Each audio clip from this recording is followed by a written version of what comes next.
Innsbruck, Stubai made history, a stage where unforgettable moments were written.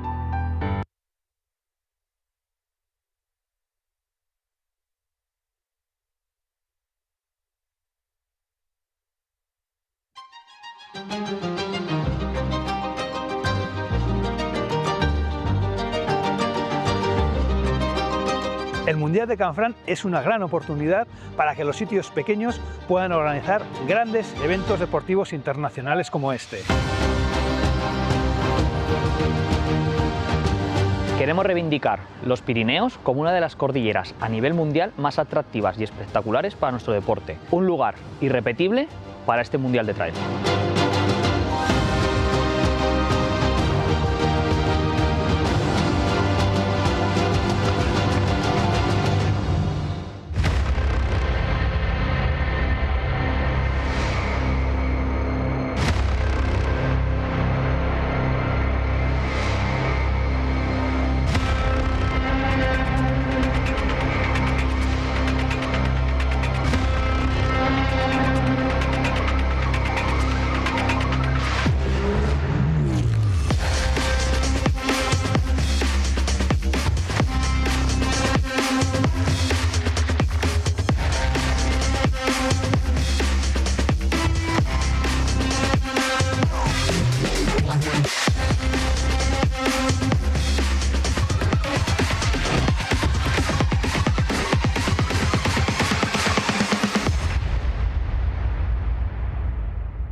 Gracias. Nada. No por esto, no. Por las demás cosas, porque sé que os ha costado mucho hacer la reforma para adaptar el baño. Y sé que os habéis gastado mucho dinero para que yo esté a gusto. Y sé que tú has dicho que no a un trabajo que te ofrecían fuera y que te hacía mucha ilusión. Gracias a ti, mamá. Gracias a ti. Hay razones que mueven más que el dinero, las personas. Por eso en Ibercaja reinvertimos el 100% de nuestros beneficios en la sociedad. Ibercaja, nos mueves tú.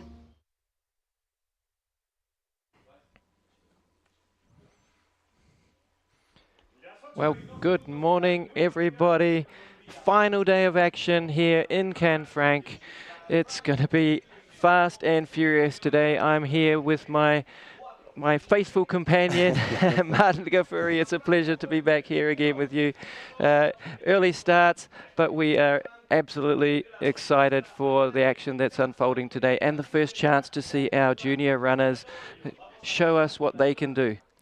It is indeed an exciting day, almost feeling like it's coming to an end, but we're going to be saving the best for last. We had amazing races throughout the last 3 days, but this traditional classic is something else. Like, as you said, fast and furious, quick, but risky. The descents are going to be very, very tough because they will be fast. There's going to be switchbacks. There's a bit of technical terrain, nowhere near what we saw yesterday. But as you said, we're going to kick off this morning's broadcast with the young ones, the under 20, male and female. And this is going to be the opportunity to discover the new talents of our discipline. Absolutely, and this is really where the sport kind of started for mountain running, with these classic distances, shorter distance races. In the old days, the World Championship used to alternate between an uphill only track, and then the following year would be an up and down. The new format for the World Mountain and Trail Running Championships has the final day being the up and down track, whereas we have already seen the uphill race on the first day of competition. Yes, and also seeing that this is a 4 days event, that's the purpose of putting the uphill, as you were saying, Jono. It just dusts off the engine. It's a hard effort, but not like it's quite forgiving on the legs, allowing some of the runners to actually do the double and run the uphill as well as the classic. Yeah, common for the senior runners. So uphill competition only for senior runners. This is also for juniors. So we have 4 races today. So we get one after the other. It's going to be busy, and we're super excited to bring you all of the action here.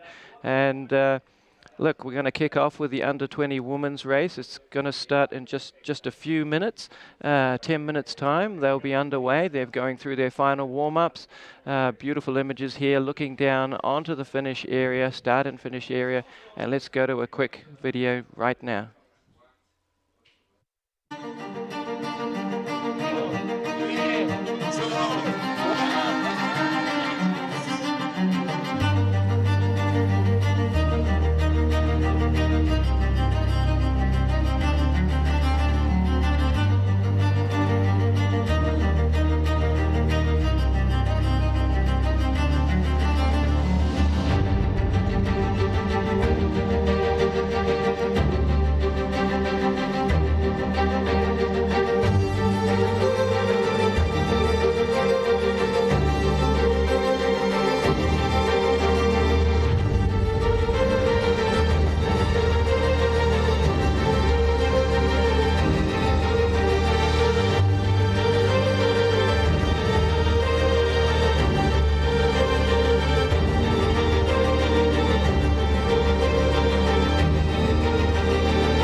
Stunning images from yesterday's competition when they reliving some of that action.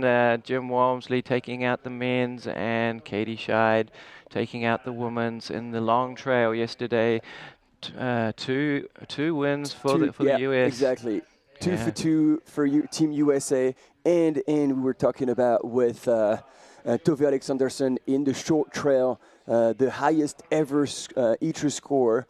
With the 877 in the women's. Well, Jim scored equally the highest men's score at 970. Wow, equally. Which, do you know who it equals? Who has that performance? I would say, would it be Mr. Kilian Jornet? Or nope, actually no. Believe it or not, it was Rémi Bonnet at Néry-Molaison. Ah, yes, of course. Yeah. When he broke the record, it was a stellar day.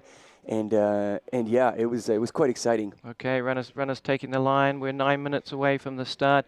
Just caught a glimpse of one of my favorites for the under-20 women's race, Julia Ehrle. She's running for Germany, and we've got Richard Kimball giving us all the action again on the start line. Let's jump to Richard right now. Buen dia, hello, bonjour and salut to all of our viewers in the French, the Spanish and the English-speaking feeds. We're so excited here for the under-20 race in the women's division. The future of our sport, everybody, is lining up at the start line here. And I'll tell you one thing, I'm glad I'm not in this race. It's going to be so fast. If you saw these ladies warming up just earlier, they're not messing around. They're really so talented, so exciting. I want to show you all the supporters we have here from the Philippines. High five to the Philippines team. From Germany, we have teams from Portugal, we have teams from Uruguay, from Kenya, just around the corner of the start line, all the way up from Switzerland, I see the flag, from España, of course, from Spain, Team USA over there in the corner, Sweden. Everybody's so excited to welcome their young guns, the future of this sport, here to the start line at the World Mountain Trail Running Championships. Just minutes to go here, we're so excited. Good luck, ladies. Have a fantastic time. Make sure you enjoy yourselves, and we'll be cheering for them all the way round. It's back to you guys in the studio. Okay, watch out there, Richard. You're going to get run down. Trampled. Absolutely, yeah. It's there's as Richard said, it's going to be fast right from the gun. These races are short. The under 20 races coming in at 7.8 kilometers with 397 meters of elevation. We've got runners from 64 runners from 27 countries today, and a couple of runners to watch out for from USA. Sofia Rodriguez, she's definitely been highlighted on my list as one of the top runners to check out today. And as I mentioned before, that was Julia Erle. Now, if you know that name, Erle, you might have heard of her brother. Gene pool. Exactly. Yeah, definitely a very talented family. Lucas Erle, unfortunately, not able to be here at these championships. He is in college in the USA and was not able to get the release from his school. So. Very disappointing. That was a last-minute news actually on Thursday morning. Last year's European champion. Exactly, yeah, and he tried up until the last minute to get his release. Yes. Just counting down, just a few minutes to go. Let's have a look at the track now. Our first look at the track. We stay inside the forest of Canfranc. The under 20 runners running one loop. They come up where the senior runners go, but they come down.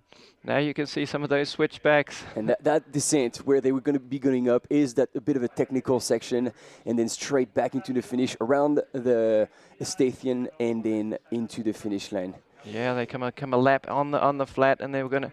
I predict a few sprint finishes coming in today. I mean, it's going to be a sprint race all out. 8 kilometers, 400 meters of elevation gain and loss. It's it's a long blaster. Yeah, and this is where we get to see, for the very first time, the talent of the future. We're going to be seeing runners here on the podium that we're going to be seeing as senior runners over the next 10, 15 years, I guarantee it. So this was the race where we first saw Ruth Croft come onto the scene back in 2000 in Bergen. I remember the day when Ruth medaled in the junior race. So this is where we're going to see the talent of the future in front of us here today. So I hope you're enjoying the action that we've brought to you over the last 3 days. Good morning, good afternoon, and good evening from wherever you are in the world. And we are enjoying commenting on the action on these last 4 races of the championships. And by all means, because I see already the chat is completely blowing up, and we appreciate that. So if you know anything specific about all these runners, by all means, cheer them on. But if you can share a few line or two about a few facts about these young ones, by all means, share this in the chat so we can share it with the world and help everybody discover these new names of our sport. Yeah, and you can see one runner per country on the front line. Another country that I would definitely watch out for is Uganda. Yes. Yeah, this is where we often see, again the top senior runners coming from these countries. So Uganda fielding a full team of 4 runners today. And you can see the Erle family is like, you can see on the face as well. Like it's not, even without the Germany jersey, like they look alike actually. I find it funny seeing the profile of the course there. Traditionally in the trail races, you can check the map for where you are on your race number, but I don't think they'll be doing much checking at today's race. All the runners, of course, have been here for some days now. They've had a chance to check out the track, so they'll know every route and every inch of it, and they've all got their different race plans. Some of the runners stronger in uphill, some of them stronger in downhill, and today we get to see in front of us who will be the strongest in both up and down. Fingers crossed, Jono. Fingers crossed we get to see it all, because as we were just talking about off air before the start of the broadcast, that course is quite narrow. It's in the trees, and so We hope that the cam runner did a hell of a warm-up and they're going to be able to keep up with our top runners and provide us with images throughout the entire course. Yeah, we sort of caught a glimpse on the far side, on the right-hand side of Licia Ferrari from Italy. Italians always send a strong team, full teams of juniors and senior runners. So the Italian team very much the legends of the sport, I would say, because the sport of mountain running, you would always see the Italian team on the podium as well as individually. So we could see Licia Ferrari in the future as well. So we've got teams. Hope to see them all. We hope to see them all. Absolutely, and we've got teams from Ireland there, Poland there, and France on the front line. Looks like we're less than a minute away now. You can definitely see they are eager to get going. Yeah, we saw them warming up just behind our studio this morning. Sun just about to come up over the mountains. But the action is already hotting up here in front of us. And of course, host runners Spain sending full team on the front line. That was Ines Herol. And ready to start.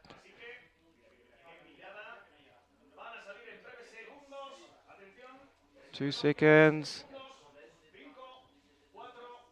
And 3, there we go. 2, 1. Let's go!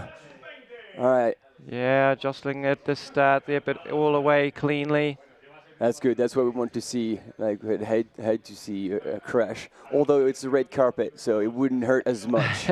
Yeah, but as predicted, we're going to see Uganda wanting to get onto the front immediately. The African runners tend to like to be front runners, set the pace. And there we go. So the first part is on the road until they branch onto the trail. So that's going to help spread the field. And I'm actually impressed that it's spreading quite a lot already. Yeah, as we said, look, it's a really fast start, completely flat in the beginning before they hit those trails. So there we go. And you had called them, Jono. As predicted. I almost said Lucas. I did. No, it's Julia, of course. Julia out there in the yellow singlet. Wanting to stay in contact with the Ugandan runner there, and we'll pick up her name as soon as we can.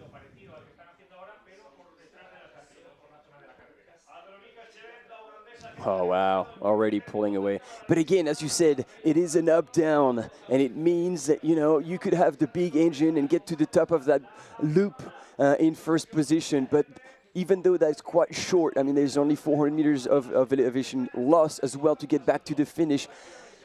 A lot could happen. A lot could happen in the descent. And I remember again when Max King at the time won the up-down, like he was behind, I think it was 2 Kenyans. And one cramped and one crashed. Yeah. And then all of a sudden he looked around. He's like, oh no, I'm leading that race. Very hot day. Very hot conditions there. And dusty and. Yeah, I think it was Albania that championships. And I mean, he was there. He was ready to pounce. But the 2 front runners went out so fast that it was such a hot day that they virtually collapsed coming into the finish. Yeah. All right. Okay. So Julia is responding for Team Germany on that climb early on. Yeah, and not wanting to front run it and not being afraid to go out there in the lead as well. So she's not gonna sit back. She wants to be on the trail in first position. You can see she's really wants to be in front. Didn't want to stay just like sitting behind. Yeah. No, it's a statement. I don't know how much mental game you can put in this, because it seems like it's pretty much the legs doing the talking. But Nancy Shepkrui is there. And we just caught a glimpse of Sofia Rodriguez there from the camera runner. A little bit further back, a lot of these runners heading into university in collegiate teams. And talking to Nancy Hobbs, one of the team managers for USA, saying that now in the collegiate system there is support for sending young runners to these championships as well. Wow, So that's it. whether it being release and able to also be supported by sponsors. So yeah, now we're seeing Sofia Rodriguez start to move up through the field, start to pick off a few places. Very open in this section, so plenty of places to come past. And now didn't pick up the bib number of the second Ugandan runner. Felister Chekmeoy. Okay, good spotting, yeah. Oh, and that's why there's two of us. Like, as you're talking, I'm doing the search. So yeah, we've got Nancy Chemkuri and Felister Chekmeoy, both now in the front as they're branching into a little bit more of a single track. There's going to be a need for good footing. Oh gosh, yeah. And see, you were just saying they've had time to look at the course, and yet they were prepared to actually take a left here. No, Yeah. it's good. You'd be doing well to go the wrong way on this track. Runners filing in, and again, this is where it narrows down. So you want to be positioned. You don't want to be too far back if you are a strong runner. But still, plenty of time to get in position on this first kilometre.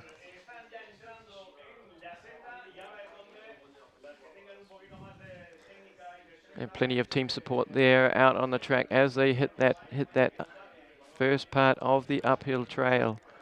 Okay, so now fingers crossed we have a cam runner somewhere on that climb, so we can carry on with the action up at the front to see how impressive those young runners already are. Yeah, look like a runner from Australia going through.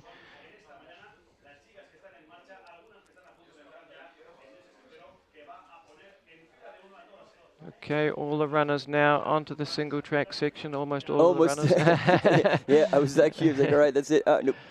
Okay, panning back to the to the overhead shot. We really hope to pick the runners up as soon as we can inside the forest section. Very narrow uphill trail, and then following they'll loop around and then come down a similar trail onto some of those switchbacks as well. And the particular, like, I mean, we can talk about the course since we can't see it. I was impressed because those switchbacks are actually just a bit similar to the top of the descent from yesterday. Like they're never more than 7-8%. So it's super runnable. I was like, oh, holy moly, that's going to be very, very fast. I was always anticipating that those climbs would be short but punchy.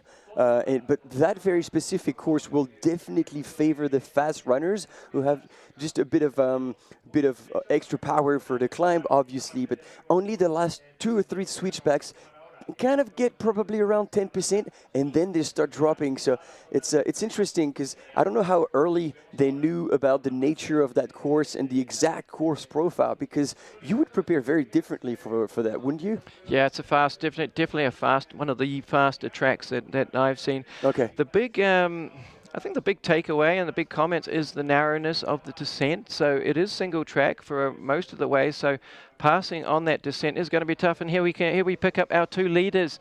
It looks like Uganda has broken away with Nancy and Felista out in front. That's a big move and a gap already. Oh, and look at that. They're both in road shoes. Like proper road shoes. Yeah, and to be honest, this is a track that you can run in road shoes. Like that's why I said it's definitely the like a faster, smoother track than. Oh, and a third runner from Uganda taking third position, just ahead of. And we saw Tilly going through. Of Julia. Oh, just lost that signal there. And short-lived. Come on, guys. They're giving us a little snag, and then no, we're losing it again. Yeah, but for sure, not such a big deal in the junior races because there's not so many numbers and it will be more spread out. And here we are back to the action. Really hard to pick up those uniforms as they're coming through, but that's definitely France coming up. France and USA. USA packing well. There we go. Here we are. Great to see. Plenty of static camera angles we can give you today. Nancy, at the junction. And let's do a quick time check on those two as they come through. I've got my watch on. Let's look at that gap. Oh, it's significant already. And into third place. Gosh, you're doing well to pick up that number. All right, Team Italy. And Team Italy, we shouted out There to is her. Sofia Rodriguez moving up. Yeah, as expected. And that was Licia Ferrari from Italy. First Italian running through. And another US runner coming up the top there. Slovakia, Italy. Sorry, again. we're calling out the countries because we don't know all these runners and we can't even quite catch the bib numbers on that. Here we go. Yeah, team. And Italy again. So 3 Italians. So looking good for the teams race. Italy. That's UK coming up through there. And Spain, local host. So again, you know, you can see it's narrow. UK again. Wow. Yeah. You can see it's narrow, and this is where we can actually come out to pass right on the transition between the up and downhill. So there's a couple of sections that do open up. Again, USA coming through, also looking strong for the teams. Well, it seems like for teams, the world is going to be fighting for silver because. Yeah, it's a good call. You don't need to put too much money out there. Then yeah. Team New Zealand there. Good to see them coming through. New Zealand team fielding Jessica Ann McNally, Bronwyn Rees-Jones, and Bridie Restio. Again, Italy coming through. And again, coming back to your point, yeah, on such a smooth track, yeah, for sure. Yes, you can get away with a dedicated road shoe. I mean, maybe for traction, but I see like the first runner Nancy. These are like carbon shoes, meaning she's quite high up off the ground. And when it comes to the descent, I'm just wondering about the stability, especially on those switchbacks when you camber and actually be low to the ground. That's a really good point. Hey, the Kiwi supporters out there as well. Yeah. There you go. So we have images. Big crusty, bear with us, but at least we've got motion. That's what we want. Yeah, I think Nancy and Felista out in front. I think they want to build up such a lead that they can relax a little bit into the downhill and just run smoothly. They would have run with each other. They know each other. And as predicted, Uganda out in front and looking like they might even clean sweep the podium at this stage. It's a very good point you made about the shoes because, yes, I think as you do the smoother sections, but when you run into the downhill, you really need a bit more stability in some of those really soft foams that you have in the shoes, road shoes today. And I know that because I rekeyed that loop in Vaporflies, and so I could definitely feel it on the downhill. Okay, thanks. We got people in the chat. Carolina Tiemann from Poland is currently national youth champion. She was third at the U23 World Cup, and she was 27th in NSC at the U20 race. So there we go. Thank you for sharing those little facts so we can tell a little bit more. Thanks, Joseph, as well. Apparently, the second U.S. runner could be Abby Stone. And yes, we maybe confirm that for the team rankings, it is still the top 3 runners, correct? Yeah, yes. Even in the under 20. And as opposed to the past 2 days, it is the addition of the positions of the top 3 runners and not the time. Exactly, position. So, yeah. A bit more straightforward to count where you are on the track during the race. And the team managers will be out there counting positions for the teams as they go past and giving them that information that when they go into the downhill, they will know that 1 or 2 more places can make all the difference in the team's competition. Not all of the countries fielding full teams, of course, today, but we would expect for sure teams from Italy, USA, Uganda, obviously, also teams from Slovenia, Portugal, New Zealand has a team, as well as Ireland and Hungary, Great Britain also with a team. Looks like Germany just fielding 2 runners, Spain with the team, and Ecuador. And yeah, It's impressive, the demonstration here at the front by Nancy and Philister for Team Uganda, setting a really hot pace. I'm trying to see behind, but it doesn't seem like there is much action anymore. They've opened up a substantial gap. There's daylight, isn't there? They are moving. Okay, still on the climb, but you can see it is very fast. Even the climbing section, it's super. It's a super quick course. Yeah, and they are hot on our Cam Runners hill. I hope he doesn't collapse before they get to the top.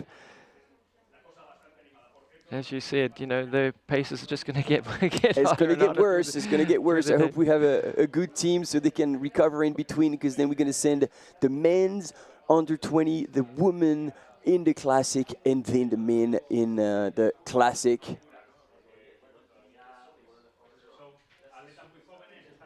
Absolutely. Look, and she's, you know, she's driving the arms as well. So she's, you know, she's got good power and good turnover too. You know, like it's impressive. It's impressive to watch. Just the gap she's putting in as well. And we can kind of look back every now and again on these zigzags, switchbacks to try and see where the next runner is behind. And it looks like there might be a break here. Yeah, she's starting to drop Philister as well. Hang on, unless it's Philister dropping Nancy. Because Nancy was leading early on, and then Philister, I think, might be the one in the lead right now. Yeah, we'll try and pick up that number again just to confirm if it's Nancy Chepkouri or Philister Chepkwemoi in the lead at the moment in the under-20 race of the World Mountain and Trail Running Championships here in Canfranc 2025. I can see plenty of Italian management staff out there on the course, and they'll be looking out for the team's race in particular. Yeah. And so I was gonna say, like you say, like, yeah, really good like arm drive, but I'm impressed actually, like at the length of the stride. Yes. And maybe that relates to the fact that it's not super steep, and she really can still open up a long stride. But I'm more familiar with seeing like a bit of a higher cadence and shorter stride. But obviously, it's working. Yeah, and we just had a short clip of the high point of the course. They will cross that and head back down the hill as they go across that dam. What do we call it, a dam or a bridge? I think it's a dam. It's a bit of both. I think it's a bridge over kind of a waterway to break down what could be a very brutal like stream coming down, because it's coming straight into the village. So I think they built that, and it's got little levels all the way down to the village. There we go. We can get that number now, 4562. It's Philister Chepkwemoi in the lead. So yeah, that's what I figured. I would have recognized the shoes otherwise. And so Nancy Chepkouri is following closely. She hasn't actually quite been dropped just yet. Yeah, the elastic's still there, isn't it? It's still there, it's still holding, and again, like what's going to be the deciding factor now is how they can handle the descent, because this is where you can put a lot of time if an athlete is not extremely comfortable and will be not able to take the best out of the descent. And then after the descent, there's still not quite a K, but it's quite a long section on the flat. Oh, exactly, wow. on the As flat. you said, there is a bit of daylight there. It's absolute daylight there. And you could see that. And Nancy closed the gap just on that little section there. So those two are right together. And it looks like it is Julia L, who's moved into third place. And so after being challenged a little bit by the Ugandan runner, she managed to actually pull away. And if Julia is strong on the descent, there was what, 15, 20 seconds? Yeah. A lot can be made up. And it's got to be Alicia Ferrari here for Team Italy. Oh, they'll be getting excited there. Great running by Alicia Ferrari coming through. Yes, let's have some action from our Italian fans. Benvenuto. It's fantastic also to have Italy here with us in the studio. In the comments, please give us your cheer for your team. Here goes Sofia Rodriguez for Team USA. Yeah, that's fifth place coming through, and the gaps have opened up. And thanks, Joseph. I think we're going to be relying on you this morning for the fact. I think Nancy and Czechia Philister have a 4:13 and 4:14 1500 reference. Fantastic. So, Yeah, and a lot of these runners will be running on track, cross country. Yep, That's their they'll background. be doing it all. And for a lot of the runners, it could be their first kind of experience of a top-level mountain running competition, having run the national champs and now here at the world champs. So, you know, for some of these runners, this is their first, could be their first year of experiencing mountain running as they progress on their careers. Some runners, of course, will have other experience with under-18 championships that, or under-18 cup event that the WMRA do put on. More than 30 countries are involved with that, held in July this year in Slovakia. So there we go. The World Mountain Running Association provide dedicated competitions for under 18 runners for them to progress on their journey into the under 20 and then on to their senior ranks. Looks like Slovenia coming up through there. Again, we're just going to keep an eye on the teams as well. France, Spain. There's USA. France is packed up pretty closely, but a little bit further back. I think Italy, Spain, they all have 3 runners. But Uganda, even though third place in the Uganda team has actually fallen back quite a bit. Fallen back a lot, actually. Yeah, because she looked as if she was moving into that third position, but now we see Julia L look kind of out on her own there, so with a bit of a gap back to fourth as well. Alicia Ferrari in fourth place for Italy at the moment. I saw Team Switzerland up there as well in the top 10. I was going to ask you, actually, well, we've got just a tiny... A tiny little breather here. Leonie Matisse, any relation? No, that's spelt differently, isn't it, to Maud? Let me see it. No, it is. No. I thought Matisse was with a Y. Yeah. Here we go, Team New Zealand. Yeah, go Kiwis. Great to see New Zealand fielding a team coming all the way from the Southern Hemisphere. And New Zealand is hot in the chat as well. I think there's a big big crowd for Max Doherty. Good to see, and of course, just coming up to just coming over 6:35 in the evening in New Zealand. So not too not too by the fire, having a hot cocoa and probably a rack of lamb. Okay, another New Zealand runner coming through, and with the USA following in behind. So I think that we should have, but we say that because we've been struggling a little bit with the...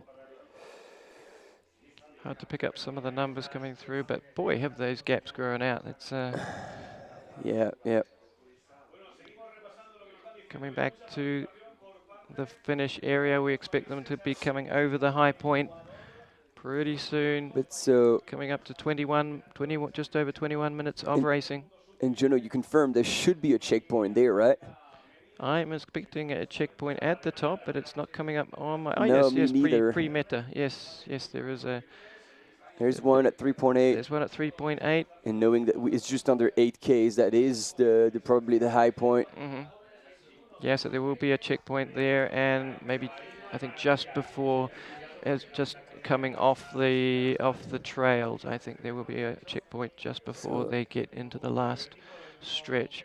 And we're eagerly waiting for these runners to come in on that section, which is a beautiful section. I don't know if they're going to have time to look over the valley, but that's it feels like you get a bit of a fresh air coming out of the trees. And before launching yourself, this is a bit of a flat section actually before they start descending properly. And so there's going to be able to, that's the biggest challenge, as you were saying, when you have a long climb and then you transition into descending, like you change the muscle group and you have to gather yourself. But that is a perfect transition to open up and start straightening it out. So here we go back with Alicia Ferrari here. She's still in fourth.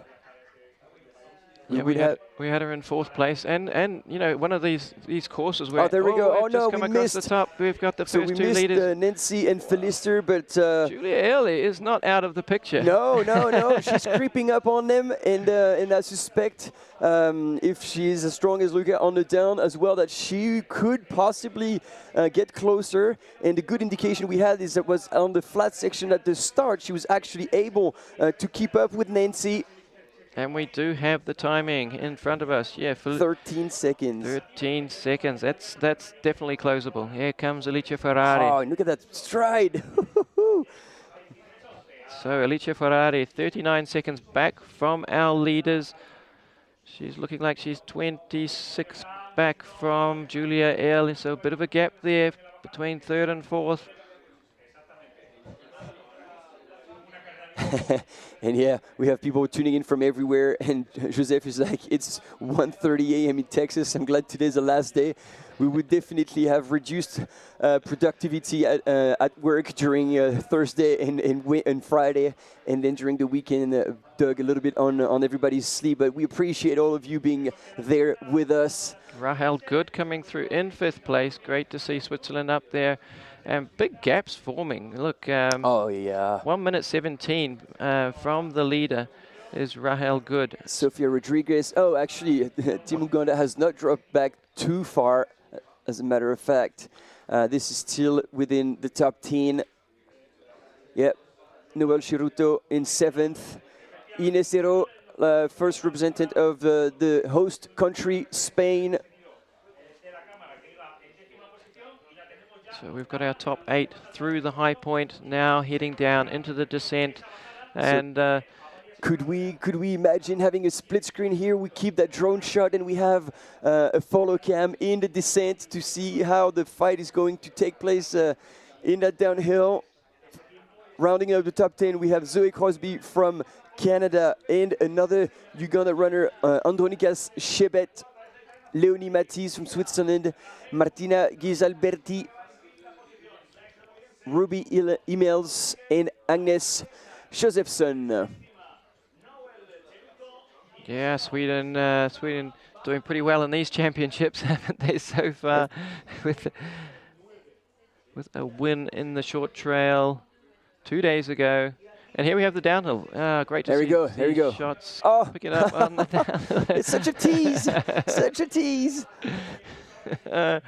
Now we've got 18 through the high point.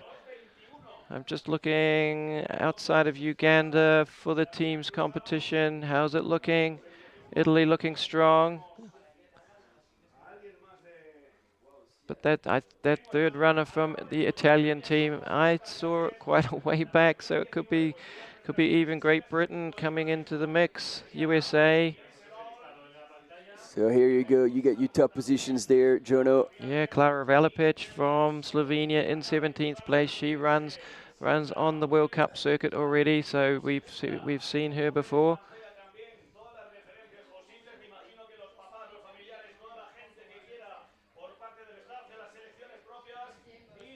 Stunning shots as they come through. As we mentioned, Hanna Losel from the German team, not fielding a team with only 2 runners, of course.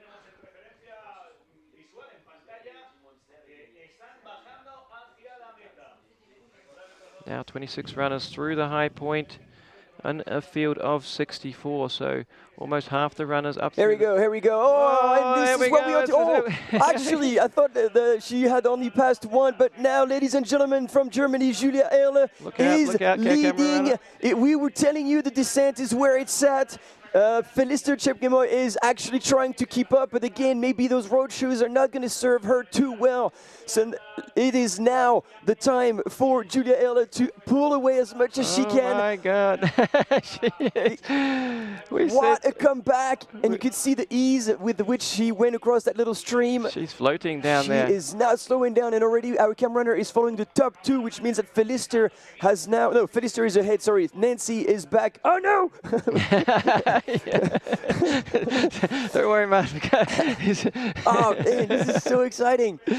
Oh, yeah, absolutely. That is that's absolutely thrilling. And this is what it's about. It all changes in the downhill, you know? Like you Yes. think, okay, it's looking pretty static, you know? And this is only a preview of what we're going to see in the men's and women's classic, because they're doing 2 laps, so there's going to be changes in the first descent and then back up and then back down. But here, all eyes on the under-20 women's race, ladies and gentlemen. And again, Julia Ehrlich perfectly executed her race so far. And she's trying to get a gap, but she's not. She's not actually. You know, she hasn't broken the elastic just yet. Those first switchbacks are quite long, but when we get to the bottom, actually, they're going to get more narrow, and it's going to require a little bit more technical skills, which Julia seems to have the advantage over Felister. Yeah, just really. See how she has to slow down with the higher stack of the shoes. And did you see Julia? She grabbed onto a tree, swung herself around the corner, but she really used the tree. She actually had a lot of momentum going into it. Swung around the tree. Yeah, keep it going. And great job by a camera runner who was trying to catch a glimpse. To catch Julia, but she's gone. She's gone. She is incredible. gone. And if by the bottom she has about 100-meter lead, this is going to be extremely hard to close for Felister. Chikwemoy. Yeah, we know Felista is and Nancy as well. They're going to be strong when it comes to that flat section. So, yeah, Julia's going to want to have a gap. She's definitely going to want to try and get away into a point where Felista can't see her anymore. Possibly, but again, as we saw right at the beginning, Jono, like. Julia was not being dropped on the flat, so I believe she also has wheels pace. Yeah, on the she flat. also runs on track. So, yeah, she runs track cross country. Oh, so she's got 2 switchbacks leading now. Okay, good spotting. Ooh, it's good that she doesn't have a green top, because that would be much harder to spot. But here, oh, great. We have another. Look at this. Picking up another static cam. Well done, camera team. She is gone. Coming off the trail. Here we go. Now she's on an open section. Again, if she can get out into a point where she can't be seen. No, she will be seen, because it's a long section, I'm afraid. When she comes around the corner, she will be seen. Because they're going to stay on the right, and see, this is a long, straight section. But it's fine. Look at her opening up now. She is on her way to the finish. It's now all eyes on the finish line. She's going to have actually a little bit of a bend all the way around the train station. Felista looking more comfortable now once she's off that technical section. And again, now the road shoes with carbon plate will serve her 100%. But again, it was a disadvantage in the switchback. So what do you feel more comfortable with, and where do you want to play your cards?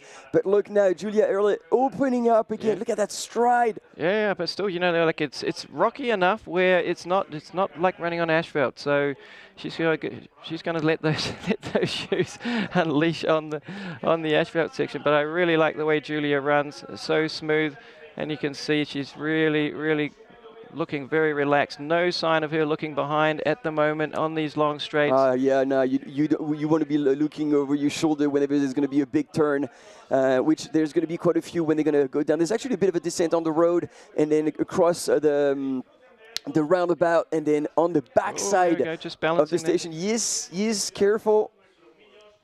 Yeah, so it's, you know, as you say, it opens up, it is smoother, but it's not even, not running on an even surface. So, you know, like I'm sure that Julia, did I see her look around just then, or I wasn't sure she looked at the camera? Or that would be fair, and now she's going to get an extra boost from the crowds cheering them on. I mean, typically, you know, when an athlete looks behind, that means they're pretty much finished their energy. So, in short races like this, you know, looking back can be seen as a sign of weakness. But here's another little technical section, and again, you know, this is where Julia's experience as well comes into play. Handled that really well. I don't know. We used to say that as well when I was running cross country, but you know, like I don't think there's anything wrong by looking, engaging your competition, seeing where they are, so you can actually you don't get surprised. Because how many times have we seen that people get passed on the line? It's like, how did you not see that coming? Yeah. So I want to say, like, for all the young ones watching, like, don't fear looking back if you feel like it. I want to say the opposit. Yeah, but then what? Like, if you're giving maximum, if you're going full speed, you can't you can't go any faster anyway. So, like, it's better to concentrate on what you are doing, and not to be even, especially on these sorts of sections, looking back. She wants to be focused on exactly what she's doing because the speeds are so much higher. I mean, of course, on this one you want to be focused, but then long straight line you want to look at. Ferrari coming into that. So we didn't know if she was in third or fourth. Now I would pick she's still in fourth position with Philister. Wow, no, you're right. There was another section a bit technical with a bit more rocks again. So this is where Giulia most likely will be putting a few more meters.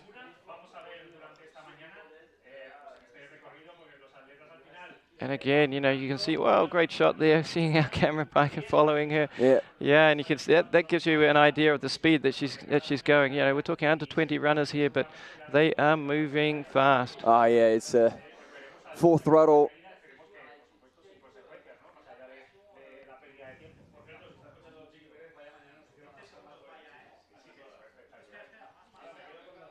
Yeah, no time for taking on fluids on this course. There's not really need. You don't want to have fluids in your belly. You want to be as light as possible. And then again, it's short enough. Again, picking up second and third, and now looks like it's a battle. Philister is fading, and actually Nancy has caught up with her. Are we going to see a pass before they get to that last section? And this is I think this is actually going to help Giulia at this point, because the gap has grown. And now Philister and Nancy are going to be concentrating on that second and third, you know, again, out of sight, out of mind. So I think they might be, I think Giulia's looking so strong. I don't see her losing it from here. No, I mean, look at that. Look at the gap. They're still in the switchbacks, and she's already popped out on the gravel. She's got over 200, if not more, meters. She's really made a difference in those switchbacks. Look at that. It is more than 200 meters now, and she'll be flying into the finish, and they're barely going to get a chance to see the Germany jersey up ahead. She is gone, ladies and gentlemen, way above the field today. There was no questioning her. She didn't get scared when Nancy and Philister pulled away on that uphill. She had it under control. She knew where she would have to play her cards. And look at this, hard left, tiny bit on the side of the road, and then dropping down into already kind of the finishing area, the venue area, if I can say it that way. Yeah, coming into the last kilometre now. She's on the road section, and I can give you a quick update on the teams. At the top of the hill, it's Uganda out in front, as big predicted. Surprise. A surprise with Ireland in second place, packing well. And you need to mention that. the point difference. Yeah, the point difference is significant. But Hungary and New Zealand in the mix. Look at that. That's what our live timing is showing us. Although, hold on, no, I think there's something. No, there's an issue here. Sorry, I have to look further down the screen. It is Switzerland and United States in second and third position, with Spain in fourth, Italy currently in fifth. And we would, again, I think I mentioned that the first two runners were kind of up there, but the third runner. So again, so important that the third runner really has such a big job to do for the team competition. But look, Giulia Earle coming into the finish area. She'll do a full lap of the Estación, Hotel Estación. And look at this, on the right side now, Nancy has regained the second place. She is running for silver now.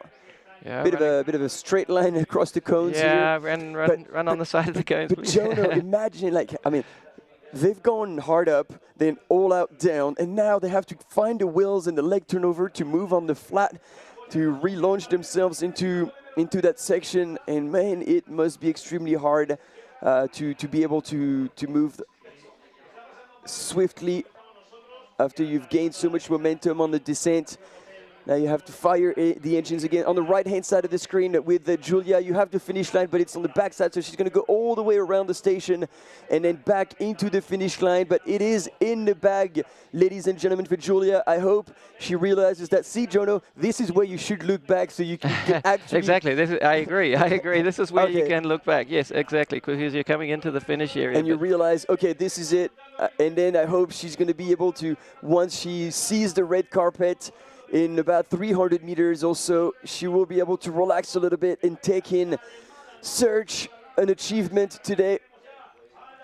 You can see Nancy Nancy. is moving well, but you know she's too far back now. Through the timing mat. This hotel, the length of this hotel. Now you can. As we said yesterday, if you weren't with us, this train station, which now is a hotel, is the second largest train station in Europe in terms of surface area.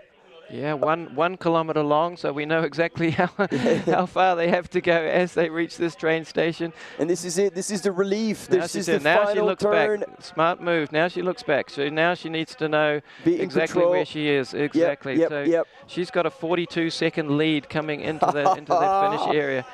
So she put, let's say, 55 seconds into Nancy and Felista on the descent. And look, here is your first There we go. world champion Ladies and of gentlemen, the day. she's looking back. One final glimpse at the no woman's land that she's left behind her. I hope her brother over in the USA is up watching this he feed. better as we be here and screaming in the chat. Here comes Germany flag there. Julia L. I think there might be yes, a little smile there. Yeah, that's what I was also trying to look. She will be obviously serious all the way until the end. But this is it. This is coming to reality, something she probably has dreamed about for years. And this is it. Breaking the tape. World champion here at Canfranc. That is a There's going to be a lot of bling in the Erle family's wall. And there we go, ladies and gentlemen. Nancy grabbing the Uganda flag into the finish. Yeah, exactly, coming into the finish. Yeah, she can't slow down too much, but she's got that silver medal now with Felista Content in third place.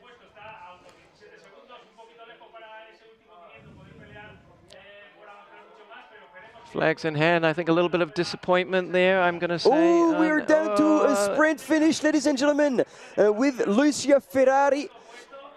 And, Jono, who do we get? I think it's from Czechia. Let's have a Vendula Shukalova. And Vendula has the advantage. She's passed. Is Licia going to be able to respond? Final straight line is going to be very, very tight. We're telling you, like people are going to be sprint finishing.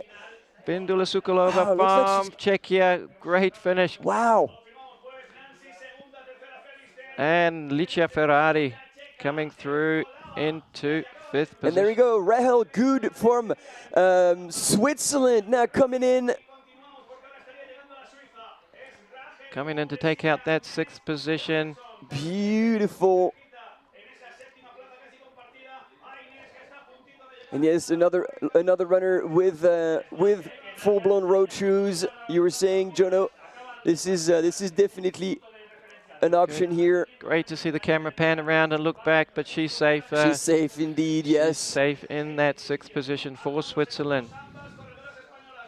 And then right behind is Ines Hero, who's past Agnes Josephson since the last point. Yes, she's coming in.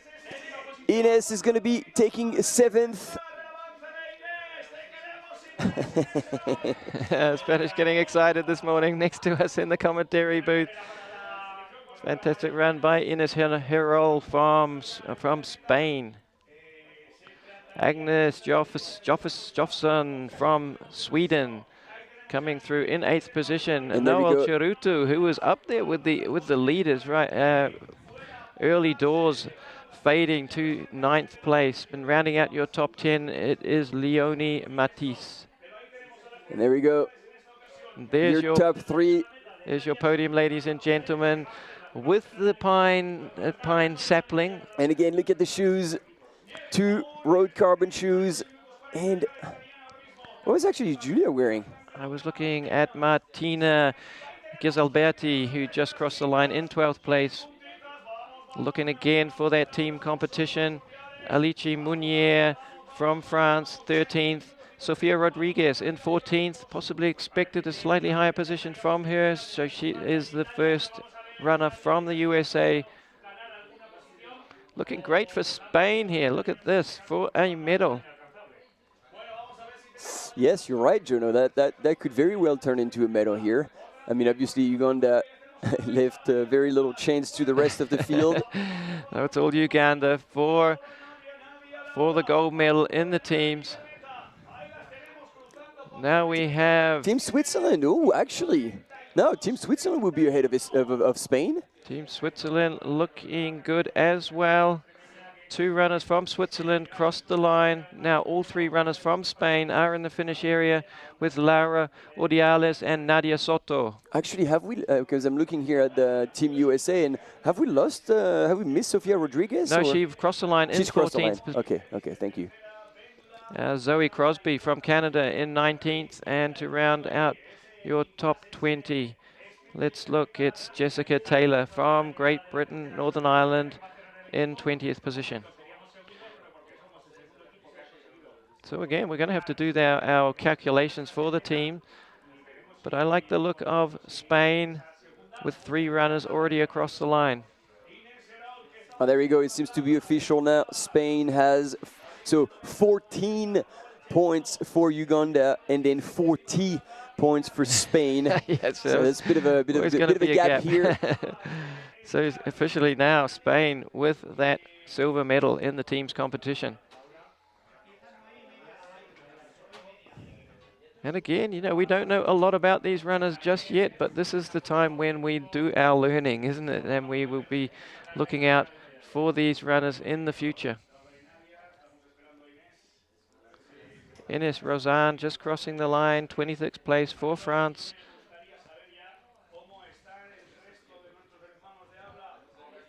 So we have all 3 USA runners now across the line. Would that be a bronze medal for USA?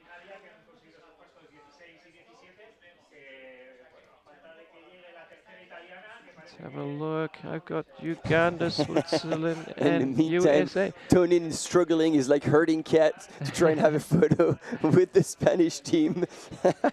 Poor struggle is real. As we have still sprint finishes across the line.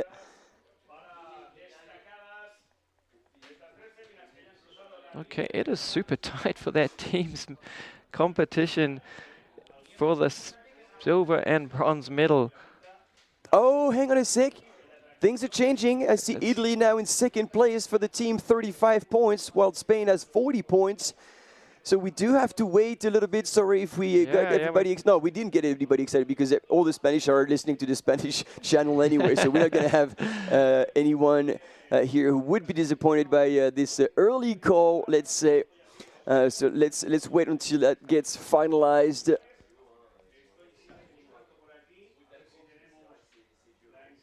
We could probably call it. So it looks to me like, okay, because sometimes we're updating ourselves during the race. But if I am not mistaken, Uganda, of course. Yeah, that one is a pretty safe one. Looking like 14 points, as you mentioned, and it looks to me as if Italy coming through with 35 It seems, points. but okay, now they've appeared. More of them have appeared. Yeah. Oh, 3 spots for Switzerland to make it onto the podium. That was a close call. It was close, you know, and Spain packed well. And it looks like they do have the bronze medal in with 40 points. So you said, yeah, as you mentioned, 14 points for Uganda, 40 points for Spain, but Italy had their 3rd runner coming through. And interestingly enough, throughout the course, Uganda was always in the lead, but Italy was 5th at the top, 5th Tim. Good point. And then Italians female runner can run downhill because they went from 5th place overall in the teams all the way down to 2nd place and scoring silver. Well done. Yeah, good spotting, Martin, because you're right. And Italians have a very strong tradition in up and down running. Let's remember Marco de Gasperi, the legend for up and down running. Yeah, you know, even further back, Lucio Fragona. It's before your time, Martin. But Italians, right from the early days of mountain running, so strong in the downhill sections of the races. And then the De Matteis brothers as well. Yes, a little bit later. Yeah. Yeah, Martin and Bernie De Matteis, again, you know, very tall, very long striding runners, and also very strong on the downhill and the technical descents. And on the party side, they are absolute animals. I can't comment on that. I mean, I think it's also important to talk about it because, you know, like especially for all the young ones, you want to be full-blown dedicated to your training, but you get to live a little. And I think it's with a healthy mind as well, and living your youth, that you will get on top. And plenty of examples in world-class athletes who have done their fair share of partying, and that starts with Kilian. and I mean, you're exactly right. This is a meeting point of nations, and it is such a great opportunity for the young countries, young runners all around the world to meet together, you know, share stories, and to meet, you know, to make connections which can last a lifetime as well. So. Absolutely. You know, like being there is the achievement. Of course, like, you know, people are shooting for medals and wanting to do their best, which means they care. But again, just being there, it's the achievement. You've made it to World Champs, and then it should be a celebration from that point on. Absolutely. We have quick interviews on the finish line, I believe, with Richard. Let's hear it.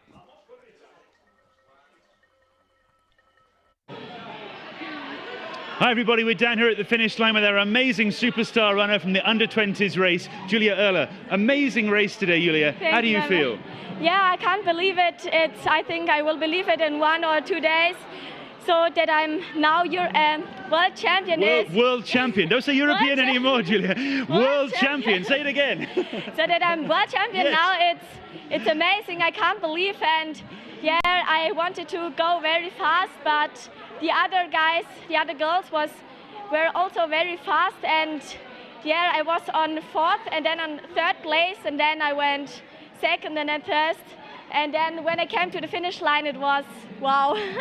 And how your strategy in this race looked perfect from a racing point of view, because you just waited, slowly moved up, and then you came through to win at the end. Was that your plan, or did you just go with the flow? No, I went with the flow, because I think by such a race you can't have really a plan, because you don't know how the others are, how they are feeling, and I ran as fast as I could, and in the uphill it was very nice, yes. Fantastic job, and I know your brother is also a professional runner. He might be watching in the US. I think he's studying in the USA. A quick message for your brother? Yes, hi Lucas, I'm very happy that you watch, and yes, I love you. Well done, Julia. What an amazing story for her. Fantastic race and fantastic job. You're now a world champion under-20 runner. Fantastic job. Back to you guys in the studio. Message for Lucas, you better be watching. That's oh, that's so, it's fantastic to hear, and the joy as well in her voice, you know, not quite believing that she is the world champion. That's amazing. And interesting for me to hear about, you know, she said, I had no plan, you know, she didn't know how the others were feeling, and it looked like she was under a bit of pressure there at the start, because she felt, she had to go with that pace, maybe a little more than even she wanted, but yeah, she just said, I ran as hard as I could. and again, it is really good what she's done. Stop talking, because those are hard images to watch. You know, she might have gotten injured, a bit of tape around her ankle, and a bit of a disappointment perhaps at home to not have matched her expectations. But again, you know, crossing the line here, having made the team, this is the achievement, this is the accomplishment, and she should be proud of that. Absolutely, and great to see medical and support out there for every runner. But yeah, I was saying, like, the fact that she says, like, oh, I didn't expect this, is because probably she didn't want to believe that it was possible. But as you said, Jono, like, right from the gun, she was like, hey, I know I'm fast, and I don't want to let anyone go. But it was good that she, as we assumed, that she ran her race, and when the Nancy and Philister took off in the climb, she didn't get excited, she didn't burn herself out. Overreach. Exactly. And he was like, all right, no, I'm going to play my cards. I know I can do well in the descent. And then, she passed them very successfully, because, you know, you were talking like people were a bit worried about how narrow that track is on the downhill. Well, it didn't look like it was much of an issue for Julia. And like, masterclass, perfect execution. Yeah, absolutely. Yeah, and great to see that action unfold. You know, just to see the overtake. So shout out to the camera crew on the course here, knowing that at the speeds that all these athletes are running at, it's not an easy job. So that was so exciting to see that race unfold. Yes, delighted to see, and as well. I mean, I'm saying as well, but I don't know how easy or not it's going to be, because it's just going to get faster and faster. And on the downhill, the fact that they have the mountain bikes is great, because they can then for sure keep up. And the mountain bikers are definitely very, very skilled here. I'm guessing Ecuador across the line, in Argentina coming in strong for the finish. The flags are flying high. That's what we like to see. Exactly, and we didn't talk enough about it, but Vendula Sukalova from Czechia, that was a fantastic run coming through into that fourth position. With the late surge as well. So we're going to be back on the line with Richard for the rest of the interview.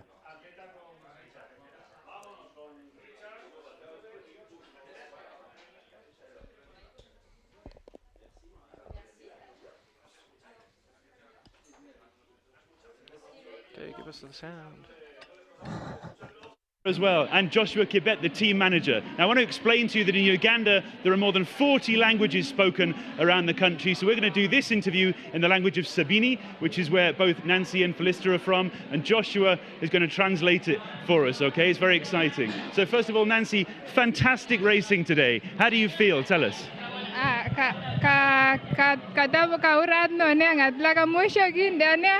Kuba training nyogichi ago te confidence nyogaje bunda le gaji muko kwande silver go bronze araji gaste mungu damjodo. Thank you, Joshua. Tell us about Nancy's feelings. All right, she's very happy about winning silver medal today, and she has said the hills were very tough, but they have a lot of courage to pick medals for today, and the training was very okay, and had prepared very well for today's race. Thank you. And Felista, tell me, you've come bronze medal in the World Championships. What does it mean for you and for the whole team, for Uganda?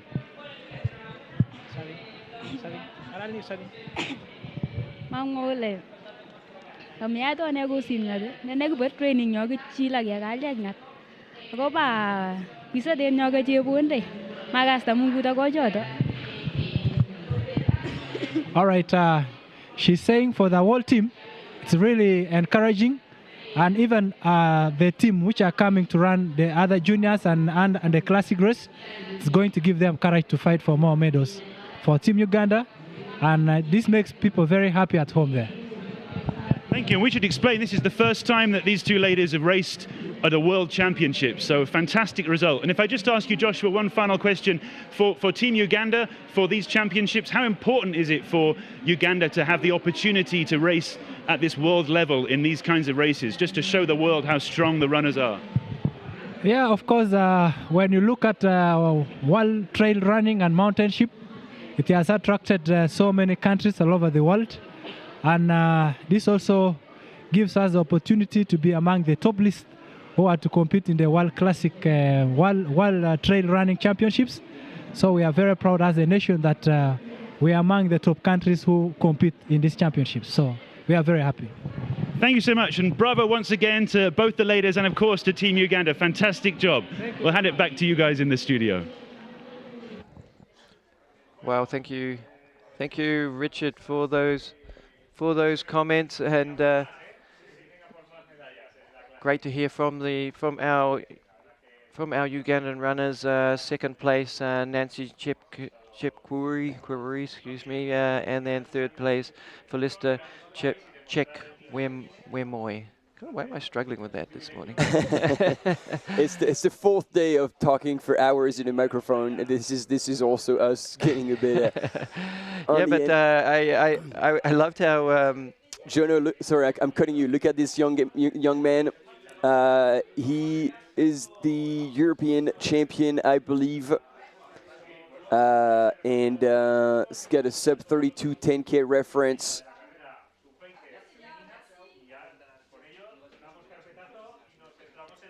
Antoine Puy-Desbois And I would say he is one of the ones we have to count on to do really well in the men's race. But this is from France, so for me it's an easy one. I'm sure you have many other names that you can bring up. Exactly. What did you hear? How did you hear the comment there from Felista that she their performance was going to inspire the other her compatriots from. Oh yeah, so I mean, if the young ones deliver, the seniors have they got to be on the mission, and so same for their young ones in the under 20 men. Actually, who do we get there? We could take a quick look at the whole. Yeah, look, I would expect Uganda to be super strong in the men's competition as well, fielding a full team with Abel Chebet, Aziz Chebet. We have to check if they are brothers. Martin Kiprotich and Isaac Masai. So definitely gonna be expecting. Oh, sorry, I'm in the wrong ones. I have to. So I have Titus Musau, Abraham Sherotic, and Enos Chebet. There's 3 runners, so for the team, they all going to have to deliver if they want to bring gold medal also in the under 20 men. There we go, navigating myself. So yeah, Uganda with 3 runners on registered on the start line. And here, Team USA as well. Here from the back, Noah McMahon from Incline Village. Super strong and living, like I said, up high at altitude. It's probably going to be a bit of an advantage. And he was born on the trails as opposed to some of these runners coming from the track or from the road. And as you were saying, they're doing a little bit of everything. Noah has been spending his childhood playing on trails and then eventually going to college and university on a scholarship.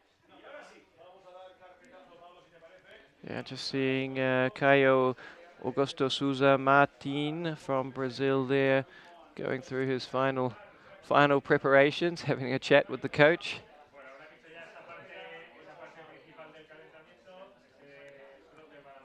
Now you can see the warm-up kit is coming off, just a few minutes away from the start.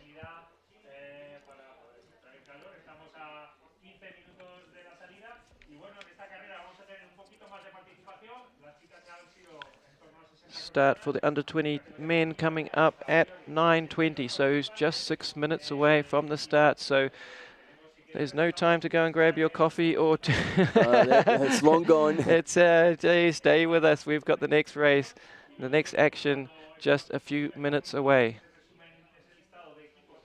You can hear now they're being called to the start. You're gonna have to line up. Yeah, remember one for each country on the start line. Well, and France is taking 3 spots right away. As French people do. They don't ask, they take. But I'm sure this is going to be rectified. And everybody's like, oh, all right, chill, team. Yeah. It's going to be all right. 6 minutes before the start, you still want to be moving a little bit. 5 minutes now. Actually on my screen, which is I find a little bit surprising, just 2 runners registered from Italy with Francesco Pepe and Marco Stupigia. All right. Which is a surprise because normally they would want to be there for the team's race. Yeah. So as you said, Henry Lucas Huia and Max Dorothy, 2 Kiwis in there. Yeah, shout out to the Kiwis. We've heard a lot about them in the chat. Is Paula? Oh no, here we go. Paula, we've got Stefano Paradi. No, we do have 4 runners. Okay, so there was obviously some late entries there. That's why they have a lower bib number. But we also have Stefano Paradi and Pietro Ruga.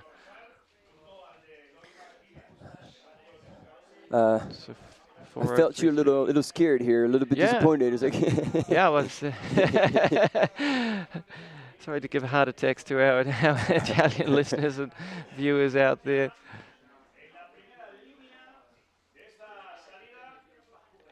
But yeah, we should also call out the Swiss team, looking also to be pretty strong today with Loic Berger, Lorik Buklin, Mathieu Bura, and Jonas Oliva. And again, if you're joining only now, we have the under 20 race in the men's, and we see a lot of excitement in the chat. And just like for the girls, please, if you have any information about all the runners that are participating in the race, by all means, share that in the chat with us so we can share it with the world. And here, Team Spain is being a bit aggressive, and our poor runner from New Zealand is being squished against the... Yeah, it's like there's two runners from Spain trying to get on the front. Yeah, being squished up against the barriers there. That's not ideal, I would say.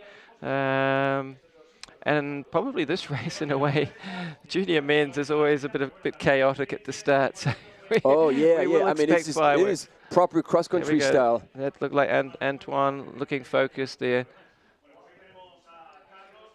A lot of the junior runners sporting the nose bridges, aren't they? Yes, yes. And remember, same course as the junior women, 1 lap up and down, 7.8 kilometers. 397 meters of elevation up and down. They still haven't been called onto the start line yet, so still time to sort yourself out. And this is where the mental game comes into play. You know, like this is where you really go elbows out. And I remember those cross-country days that you're going to war. Like you're on the line, everybody's got spikes on top of it, so you know you can get trampled. Intense. Yeah. Well, let's hear from Richard. All right. Hi everybody, welcome back to the start line ahead of the under-20s men's race. So exciting. We just saw the women fly out of the start line here. I'm sure it'll be the same for the men. Let's take a walk. We'll go and meet some of the athletes. We've got supporters here from Kenya. Go Kenya today. We'll walk down. We've got supporters here from France, of course. Vive la France! Coming down, where else have we got? Team USA, of course. They've been having such a good race. Argentina over here. From Chile. From Brazil. Fantastic. Argentina again. Portugal. So exciting. Getting a bit closer. We've got more supporters from Team France. Bien fort. Oh, amazing. And of course, we've got all the runners here lined up, looking strong, looking determined. They're going to be so fast today. It's so exciting to see the future of world mountain trail running lining up right here in front of us. We've even got superstars like Borja. Say good morning. He's been here for the last 3-4 days, working so hard at the start line. We're so excited for this race. The future of mountain trail running right behind us. Let's go back to you guys in the studio. We'll learn more about all these athletes and the amazing scenery here in the Canfranc Pyrenees.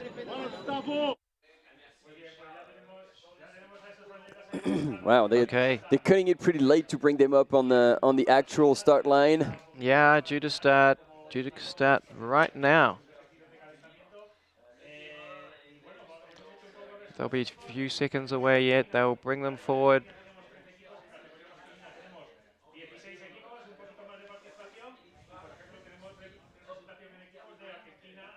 I like the quiet determination there. Oh yeah, Antoine is in the zone and he's ready to bite. Looking there, Alexander Glod from Poland. Next to him in the glasses.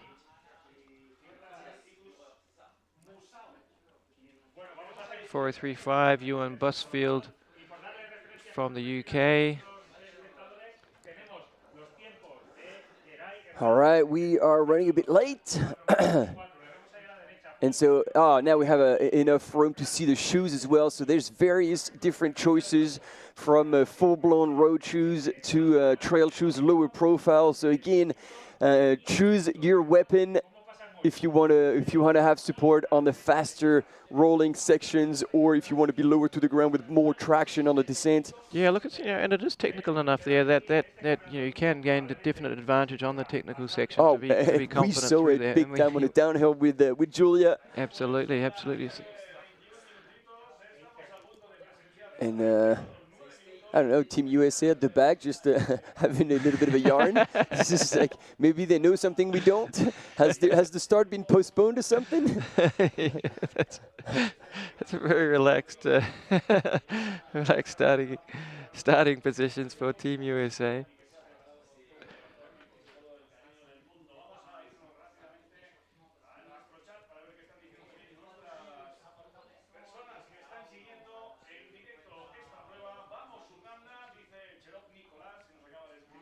Here we go. Again, Max Dorothy on the far right for Team New Zealand, Team Spain.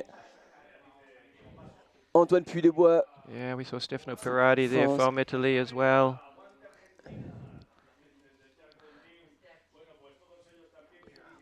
Look at that, Team Ireland. Smiles, Uganda looking focused there. Great to see Finland here. Represented, just one runner by Rasmus Torila.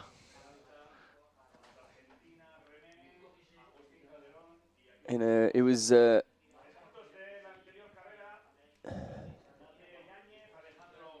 Slovenia, another country, great tradition in mountain running. Here today, on the front of the start line with Ziga-Jan Novak.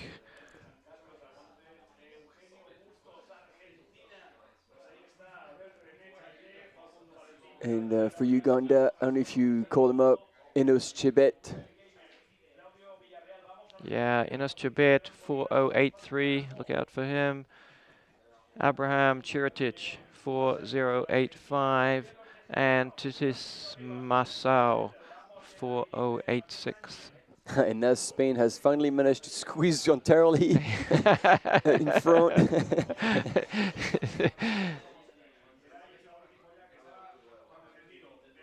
Here we go. You called it. You called it, Martin. So what's happening here? I'm a bit confused because we had an 8:20 local time start, or did we get it wrong? Which wouldn't be the first time. Start line presentation. Yeah, it wouldn't be the first time. Let's have a look. We got that one in 9:30 start. Sorry, so that's back home. We got you for another. Oh wow! So we are 6 minutes away, are we? Got you for another 6 minutes here. So this is what Team USA knew. Yeah. you guys can stick around here. We're gonna keep warming up for a bit.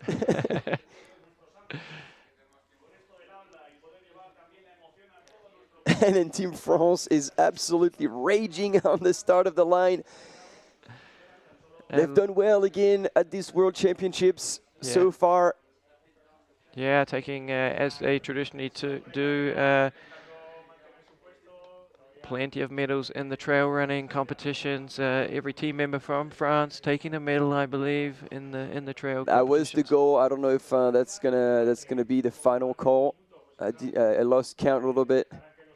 82 runners in the junior men's competition from 35 countries.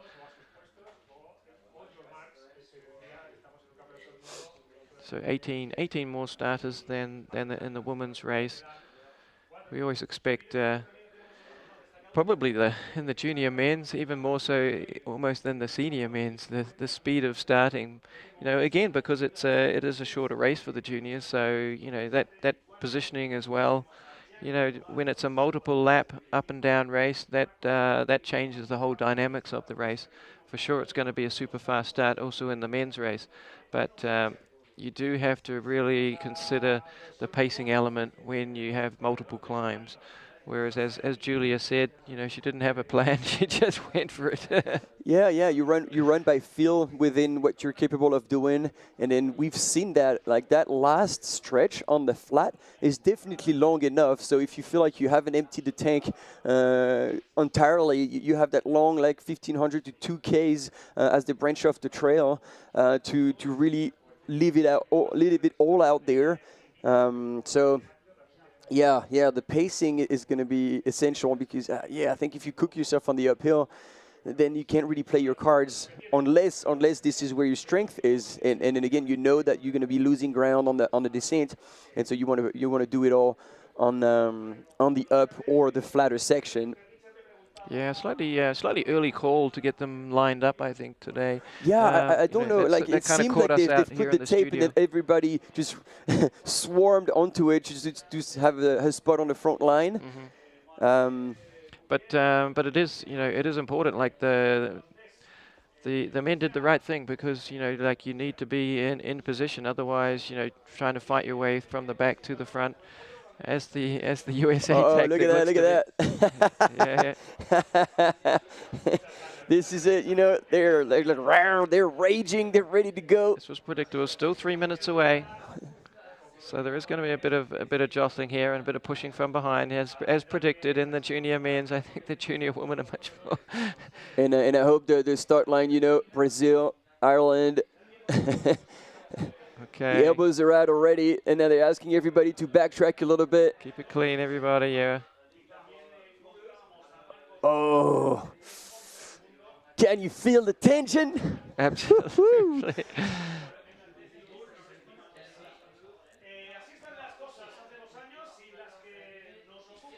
And again, fair comment, and I would agree with that. Slightly wider start area would be. Yep, fair enough. Be desired. It could help a little bit. Good call. That guy just we need to shout him out, don't we? 4050. That's Finn Yore from Ireland. Did I get that right? Yeah, 4050. Yeah, he's comfortable.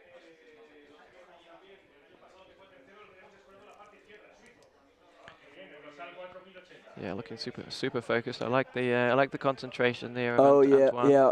This that's how he rolls once again. Antoine Puy-Desbois. He means business.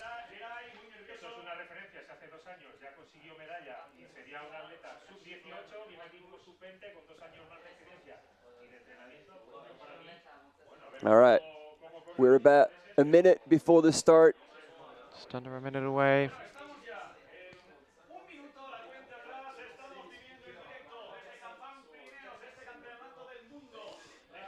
So second race of the day, under 20 men's, 7.8 kilometers, 300, just under 400 meters of elevation gain.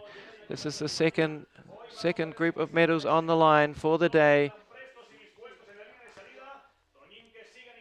And there we go. Thanks for your comments again. Poland represented by Alexander Glod, Polish under 20 champ, 5K 15:19, 10K 35. And as I was telling you, Antoine Puy-Desbois from France is a sub 32 10K reference as well. Yeah. So he's choosing the full-blown carbon road shoes. Coming up to the start. Oh, that's going to be a hot start. I can feel it already through the... Oh, and he's going to launch himself from the back. And look at this. Okay, I don't see anybody falling on the ground. That's great. Yeah, it is an all-out sprint to come out of the gates, ladies and gentlemen. And this under-20 race is now on. Team Uganda on the inside is moving. Team Spain, ooh, there is a bit of push. And this is an aggressive start, ladies and gentlemen. But so far, no damage. We're good. We're good, Jono. We're good. We got through, yeah. And as predicted, Team Uganda wanting to set the pace. They love to be front runners, and they are out there in front today. More measured pace from the Italian team there, 3 there in the group. And that's Antoine Puy-Desbois out there. So Enos Chebet chasing the leaders.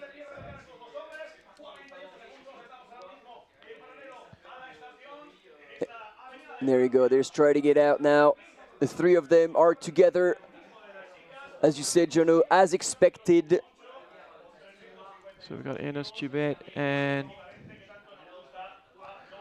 4086, I think that was Titus Musau.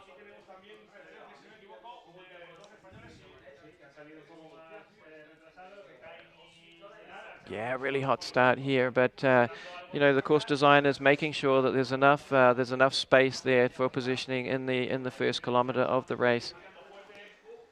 Yeah, and so a bit of a similar situation as in the under-20 women here. Uganda, 2 runners up at the front on that road section as they're starting to climb now, and then followed by European country. Now this is not Germany, this is France in 3rd.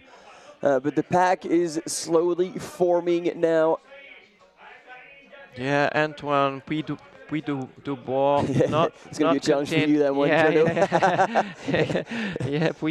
how's that? Puy-Dubois. Puy-Dubois. No, you got it. Yeah, great to see him though. Like, you know, he doesn't want to let those two front runners go away. Remember, 4086 is Titus Massau, and 4083 is our runner Enos Chibet. To pronounce.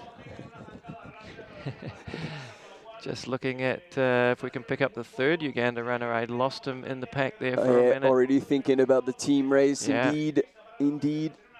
And I wonder what shoes they have. The color seems familiar. I wonder if this is the Nike Ultrafly, the trail ones, which are admittedly heavier than the road ones. Oh, there we go. You were asking for it. Yeah, and there he is. Yeah. Okay, 3rd one. So he's in the mix as well. And interesting, they all choose to wear the same model.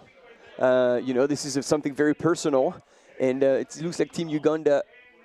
Yeah, maybe also sponsorship as well. I think Team Uganda do have the team kit from Nike. And there we go, Antoine Puy-Dubois catching up slowly with the front runner, and he's in control. He's even aware of the mountain biker, and he said, "Look out! I'm going to go on the left." He's looking at his watch. I don't know if he's got any reference in the splits he wants to hit as they're getting onto the more technical single tracks. Yeah, great positioning there. So he's going to be 3rd onto the trail. Close behind. Switzerland, wasn't it? Team Switzerland. Yeah, in Uganda.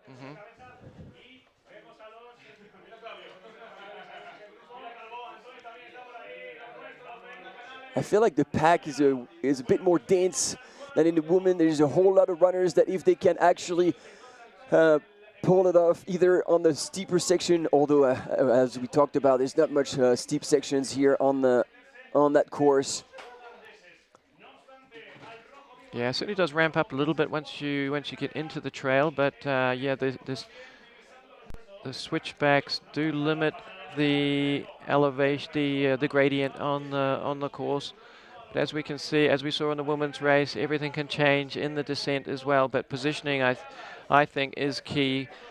You know, you've got to be within that 20 or 22nd mark if you want to go for the if you really want to go for the win. 20, maybe maximum 30 seconds if you are a legendary descender. Yep. Yeah, true. And we saw that. Like, you had done the math. How much did Julia put on Philister? I think it's 55 seconds. You know. Imagine that. Like, she was in the descent, more than 20 back, and she ended up with was that 40 seconds? Yeah, was it 42 in the win? That's insane. Let me go back to.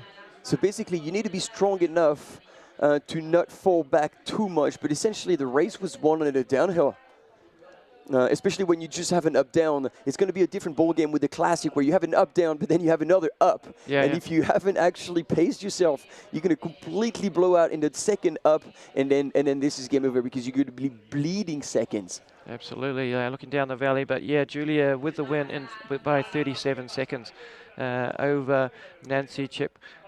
That is quite a big gap, eh? Yeah, definitely. So had 13 seconds on top, so that looks like 50 seconds then she made up. Well done. Yeah, I've still got the mathematics going.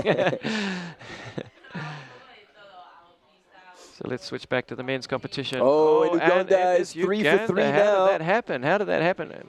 What a solid climb from our 3rd Ugandan runner.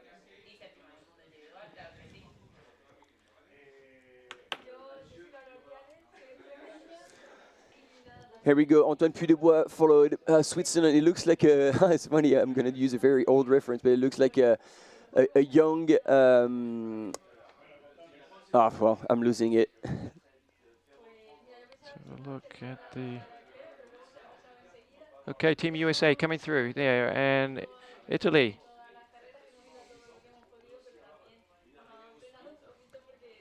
There we go, Great Britain coming up through.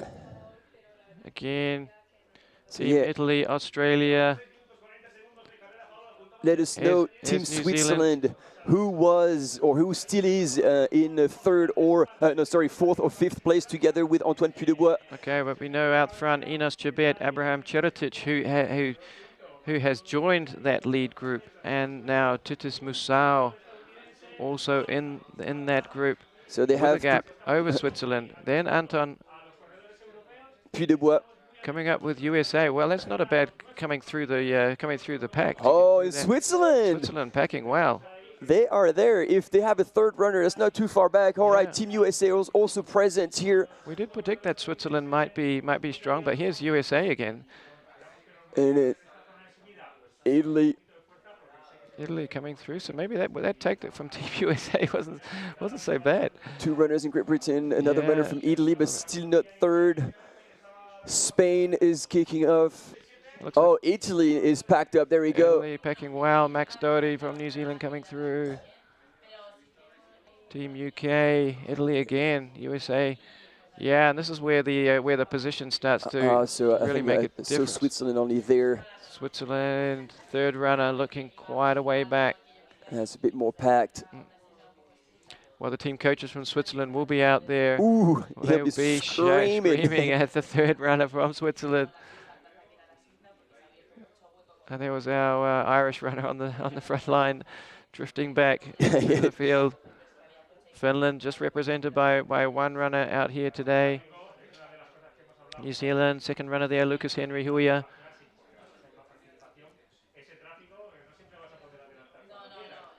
There you go, Team Canada, Portugal. Yeah, and these sections are so like this is a steep little section. It's not long. Oh, it's super cheeky. Yeah, but yeah, you really need to use your arms and drive over the top because you got this flat fast section, and so you want to keep as much speed as you can and really attack as soon as you come over the top of the hill, and all of a sudden you've got another 1 or 2 meters over the next person who's with you.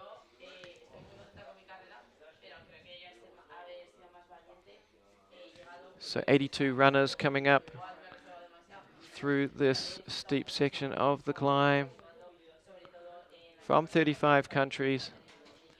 Team Australia there going into the hike position. Team Philippines as well. They were pretty loud on the start line. We'd like to see that. They sent I think Richard's favorite, isn't it? He's always shouting out Team Philippines. Great to have you here. Hope you are joining us here also on the live streaming as well.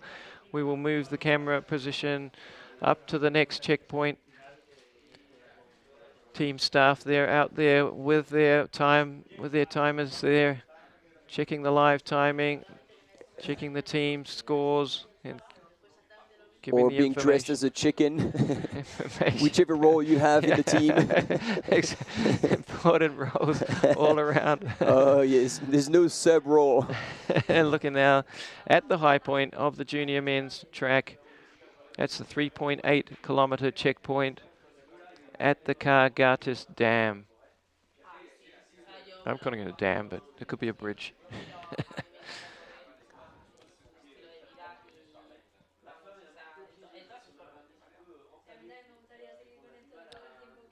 Comments back in the stream asking, can we get more Max Doherty in the stream? We are relying on our images from the production as you are back home. And then if some of you are still looking for the website for the results, unfortunately we cannot share links in the comments of the chat. But if you go on the official website, you will find it.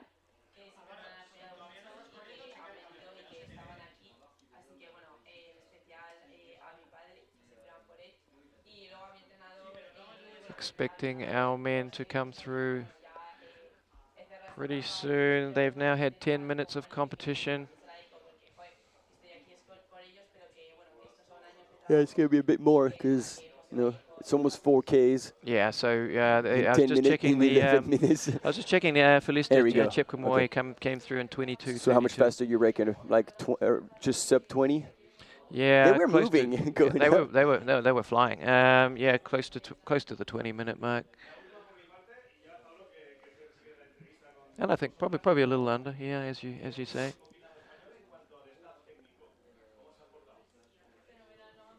So we would expect them up there within the next 8 or 9 minutes. Let's hope we get the cam. Yeah, didn't we have like I think we had a few intermediary points in the climb. Yeah, we had another camera on the climbing section. They've climbed up on the right side through the trees, and then they'll traverse across that bridge and then down into the forest. Maybe we could just talk about the course again. You know, the climb, from what we've seen, looks relatively smooth, very fast. But there's just enough little technical, tricky bits on the descent that that it can change things. Oh yeah, no, those are spectators running across the bridge right now. Yeah, as we said, there's got to be another like 7-8 minutes before we see runners going across.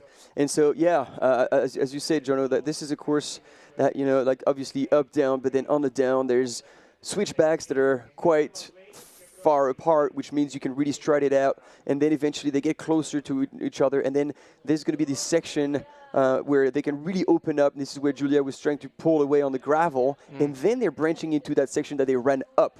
And this is the little part that was technical and where Julia was able to actually put a whole lot more time on Nancy and Felister before getting onto the gravel that then leads to the road. So quite a few sections, quite a bit of variety in that last descent before getting to that flat part and into the finish. Yeah, and as oh, here we go. That's what we want to see. And we have a breakaway runner out in front, so it's split up at the front of the field as well. We'll try and get the number for you as soon as we can. It will be either Ellen. Oh, there we go. Look at that. Titus Masao. Great job from the production team picking him up. Number 4086. He's got a decent gap now. Look, I can't see. I can't see Enos. He's launched himself into the lead. And again, as we were telling you, it is not super steep, so they can really open up at a fast pace. And boy, does he make a difference right now. Yeah. And as you mentioned, we can't check the shoes to tell the difference between the three runners yet. We can't see the numbers. You find cues to differentiate the runners, but in that case, they all went for the exact same model. I think Abraham's wearing a different set of shorts. That would be. All right. So Abraham came into the mix, started a little bit more conservatively, and picked up a little look over the shoulder there just to check where he was. Probably surprised that he's opened up the gap, such a big gap, so early in the race. Coming up to 14 minutes 45 seconds now. Expecting them to be another 4 or 5 minutes from the high point of the track, and then ready to launch into the descent. So Titus Musau in the lead from Uganda, Enos Chebet and Abraham Chiritich in second and third place. And then, as we know, it is Anton Puy-de-Bois from France up there in the 4th or 5th position. And we will pick up as well from Switzerland, really a strong team. Loic Berger, Lorik Buklin, Mathieu Bura, and Jonas Oliver. And I'm actually receiving, as we speak, data on Mathieu Buher. He's got a 29:30 10K. Yeah, that's decent, isn't it? Yeah, for at 19 years runner. old. Yeah. 14:33 5K. That is super legit. Thanks, Stefan Wenk is feeding me this information. We love that. Thank you, the passion lives. And then I appreciate the feedback here. That's the great contribution to live broadcast. Thank you. I'm sure it was Stefan who was asking about the dogs in Turkey as well. Yes, it's good to see people with heaps of experience who can share. Here we go. This is a great shot. Look at that. Great job by the camera runner there, just to show that there is a decent gap there from the first to the second, or the second and third positions. We're expecting probably them to be still together. But yeah, out in front. Titus Musau doing the business. And look, this is where it can be a really big benefit for the leader to see on these switchbacks exactly the distance. And here we have Intershot now, second position. We're not sure if it is. I think it might have been, with those shorts, I'm going to pick it is Abraham Cheritic.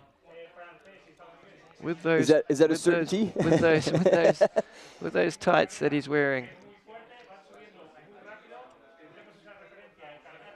And look, a gap as well. Massive gap between Abraham back to Enos. And caption not quite correct there, not from France, but here we have it now. Oh, Enos Chibet, actually. Enos Chibet. Picked it wrong in the studio. Enos Chibet out in front. Abraham Cheritic has been distanced. Did you pick that number there, Martin? But I think the... I'm trying to do too many things at once. Okay. But yeah, look at that, you know, and quite a relaxed climbing style as well. So taking pretty long stride. Good. Wow. Good turnover there too with Enos.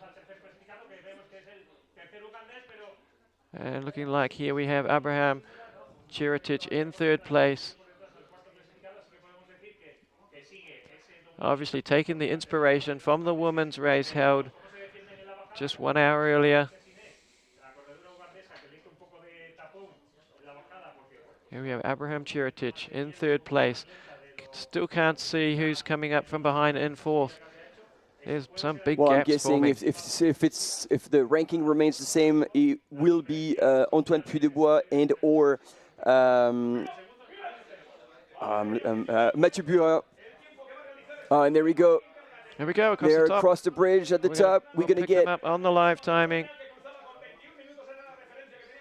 Here we go. 18:38. So that's a full 4 minutes faster than the ladies. Yeah, that's moving. That is so fast. Titus Musau, and then again, 14 seconds ahead of Enos Chibet,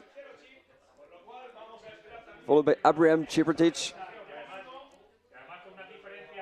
And again, it looks... Here we have, okay, now we have that updated, and then another, so they're equally spread across the top three within 14 and 15 seconds of each other. Yeah, three of them out front, 30 seconds between all three of them. Looking back for the next runner coming through. Will it be Switzerland? Will it be France? And we're already 50 seconds elapsed, and they're already launching themselves into the descent, and it doesn't look like the descent is going to be a problem, ladies and gentlemen. He is sending it. And you see the right form, the arms are stabilized, like helping stabilize. And there we go, Mathieu Burin in fourth place, 1 minute 05 back. And look at this, passing on the inside and opening up. These first switchbacks are going to be not so challenging so far. It's going to get worse as we go down here. Another runner from Team Switzerland coming through. I think that was Mathieu Burin. Oh, Loic Berger coming through. Oh, Loic Berger. Yeah, absolutely. Team Switzerland. Well done. That's huge. Just 15 seconds back from his compatriot, and then of course there's going to be a little he's going to want to be the first Swiss. And what a great run coming from Asher Oates from the USA in 6th place at the moment. And this is where the excitement sort of begins, especially when with these gaps. The gaps aren't big, and there'll be some changes in the descent. You know, some runners specialists in climbing, other runners specialists in descending. But I think out in front, wow, dominating today. Yeah, Titus is on a mission, and as opposed to, you know, Philister, who was, Nancy, sorry, who was falling back a little bit on the descent. Yeah, Antoine Puydebois, who has fallen back himself, was in third place, now in 9th through that timing split. Stefano Pirardi just in front of him from Italy. You know, the gaps are opening up, and a shout out also great running from Alec Franske from Australia up there in 10th place. Maxime Corbiel from Canada in 11th. Sam Bentham from the UK and Ewan Busfield together through that timing split. Ooh, so actually Team UK is not bad at all. Yeah, UK looking great for the 7th, 12th, and 13th. They do have a runner in the top 10. Yeah. Ooh. Back with our leaders now on the descent. It's interesting how actually the faster, smoother part is at the top, and the more technical part is further down as they get closer to the wider sections. And so just a quick word for Matthew Wallace, who will be expecting an update. So there we go. Max Doherty is in 16th place. Doherty, so yes. it's actually pretty well. Like he's solid, and if he can run downhill, I which tell you what, we these gaps are not big. You know, like that, the distance. Oh, I mean, look at them. Like it's pretty much like every second you've got runners. So if you're solid on the downhill, you can make a whole lot of ground. But ladies and gentlemen, to catch up with our men's leader, Titus Musau, you will need to pretty much find a rocket and launch yourself straight to the finish line, because that man is even dropping our cam runner. Yes, he is. Oh, and this is perfect. So this is a very tricky section, and there's a boulder in the middle. And if you're comfortable, just like Titus, you step onto the boulder, go straight across it. That is the finest line you could pick. And I was actually wondering when we rekid the course if anybody would do it, and I'm stoked that the realization we're able to bring us those images. That was flawless. Yeah, brilliant there. And a good history in steeplechase running by the UK. yeah. Yeah, as you say, yeah, the camera, no chance for our camera runner in today to keep up with our leader. Fantastic. And looking back up the trail, but now we can see he is still stretching out, isn't he? He's gapping his compatriots. And so we go. We got the confirmation. Apparently, Max is a downhill specialist. So there we go. He could creep up a little bit more. And here we go. Look at that. We got second and third. Enos Jabet in second, I believe we've got Abraham him in second place. Chirotic. Unless they've changed positions here. There could be a change of position. Yeah. That. As I was saying it, I'm like, hang on a second. Look for this. Yeah, and there were big gaps between first, second, and third. You know, like 15 seconds is still decent, but now that's all gone. Yeah, exactly. I was going to say, like, now, a little bit of a slippage, no problem. This is how hot they're taking these turns. Well done, because you're probably even faster holding onto the ground than just letting the feet go all the way around.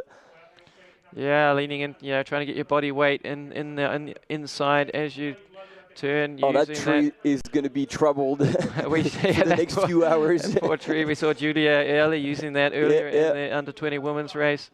You know, and this is where it's tricky to pass. You know, I think it's a case of being at these speeds, a case of, you know, having to be a little bit patient there, bide your time, maybe even wait for a mistake. You know, he's putting the pressure on. Yeah, exactly. Put the pressure on, and the runner in front, like, cannot really handle it, but he's definitely catching up at every turn, every switchback. Oh, this is so exciting now. I love to see the changes that happen in the downhills. So Abraham is still in third. Yes, but out at front, you know, no doubt from what I can see, it's Titus Musau really dominating here today. Oh yeah, by a mile. And again, we said it, and I still stick to it. Like the way he was running downhill, even though he was already in the lead in the up, this is where he's going to make the most ground on his competition. And I wouldn't be surprised that he pulls off over 90 seconds Team on France his competition. Can you see Team France? The chicken is out there. Oh, yeah, they're here for the party. Great to see all the national flags there, all the teams out there supporting all of the runners. The French Rooster great shot from the drone, just catching them as they pass in the trees. And look, they get up here so fast, but look where they've come from. They've climbed some elevation. I mean, it is 400 meters of gain and loss. And so here's the first section on gravel. We've lost them. There we go. Switzerland still. Mathieu far off the podium. Look at that. He can see those two in front of them. This is going to come down to the wire. This is so exciting.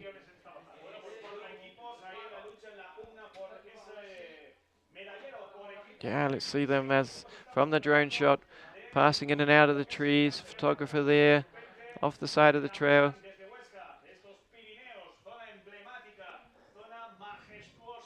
Let's get us back onto that trail where it opens up.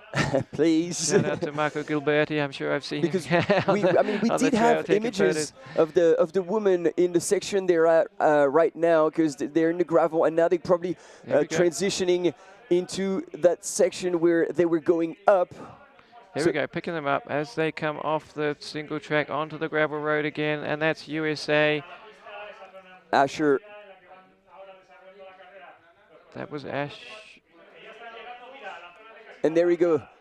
They're coming into that last section that they ran up.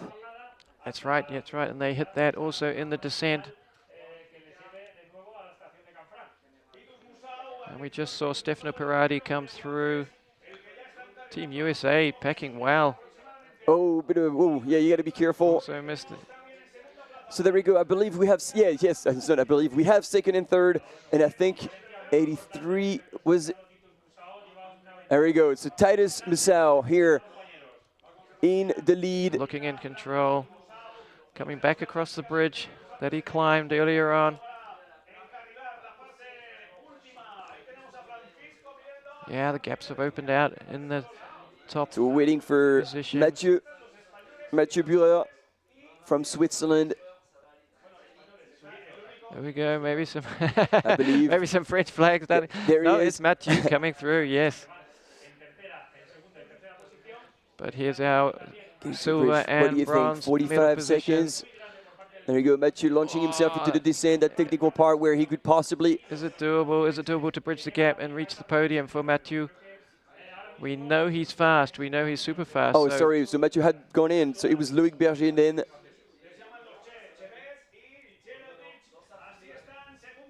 Oh, we're going from one camera to the next. It's hard to keep up. All right, we're back with the lead, ladies and gentlemen. Titus Misau. No question about that. He doesn't look like he's running that fast, does he? No, He's so I was going to say, I feel like he let go of the gas pedal maybe a little bit. Maybe the pounding of the downhill, of the early hot pace might be catching up, or maybe he's like, okay, he's looked behind and he sees he's got a bit of air, and so he's keeping another gear. Yeah, now there we go. That is a tight turn. Again, you know, the footwear choice here was again for road, so maybe a bit more struggle on these technical sections, but he's going to be able to open up. And there he is. There we go. There he is, ladies and gentlemen. Titus Misau in the lead, commanding lead, and probably in the last 2.5 Ks. Yeah, if that. Yeah, 2 Ks, yeah, there are less to go. And so he's looking back, checking what's happening behind, but probably won't be able to catch anyone, which is going to be good news for Titus. Yeah, looking comfortable. Yeah, and here he is. Maybe running scared. You know, it's how you look back, and the fact that he looked back quite a few times. Exactly. And also, you know, when there's noise behind you, you know, you can kind of gauge it also from the crowd. So, True. You know, if people are cheering you going through, but if they start cheering also loudly just behind you, then you can. You're like, oh, somebody's on my heels. You can hear it. You can hear somebody catching you. And look at this. As much as he's running extremely fast, the knees are not driving much at all. It almost looks like an ultra run, very like economy, as opposed to his two fellow countrymen, Enos and Abraham, who are really striding it out. Look at Enos now in third place there. Yeah, he's got a very low back kick. Yes, I was going to say that the heels are coming back up, way up high for Enos and Abraham, but he's really low to the ground. But looking back, has he blown out a match? Like one match too many or too early? These guys are chasing, but he's got air, man. He's got about 200 meters, 250 meters. That is going to be close to impossible to make up. Yeah, great to see the side-by-side shot, and Abraham there, I think, has pulled away from Enos. Enos now looking tired. He's looking back. He's given up the chase for silver, I think. Just checking that there's nobody coming at him from behind, which we know there is somebody coming at him. Like they're going to give it. Go really hard at each other, I believe, until the end. But we want to see just how far behind Mathieu is. There you go. He's throwing his fist up in the air. Titus Massau, he's feeling like he's got the win in the bag. Hopefully he's right, because you don't want to celebrate too early. Yeah, we've seen that before. So, all the way look at this, look at this. This is not over, ladies and gentlemen. And there was Abraham's Sirotic is... Did you see Abraham? It's like wrong change of direction there. Taken by surprise by the tightness of that corner, and Enos right on his tail again. Titus Massau, who, I don't know, either he's in full control and he knows he's got another gear if they come and bother him, he come a bit too close, or he's might be running on fumes, I don't know. But anyway, in second and third, the battle is fierce between Abraham Sirotic and Enos Chebet. Team Uganda first, second, and third. Okay, didn't catch Titus Massau through the timing, to the split timing, but he has gone through. He was just too quick. He has gone through. He couldn't catch the chip. Enos Chebet in second place. But we're with our leader Titus Massau. He's got to be careful. He's lucky. I think it's I'm not liking this. As long as he gets to this corner. And, it is coming down. This train station is a long way. It's going to be enough. There he is, and he spins around and can have a good look behind. He can start to think about the celebrations now. That's it, indeed. But it is going to be... They've all got flags already. Yeah, it's a bit early, right?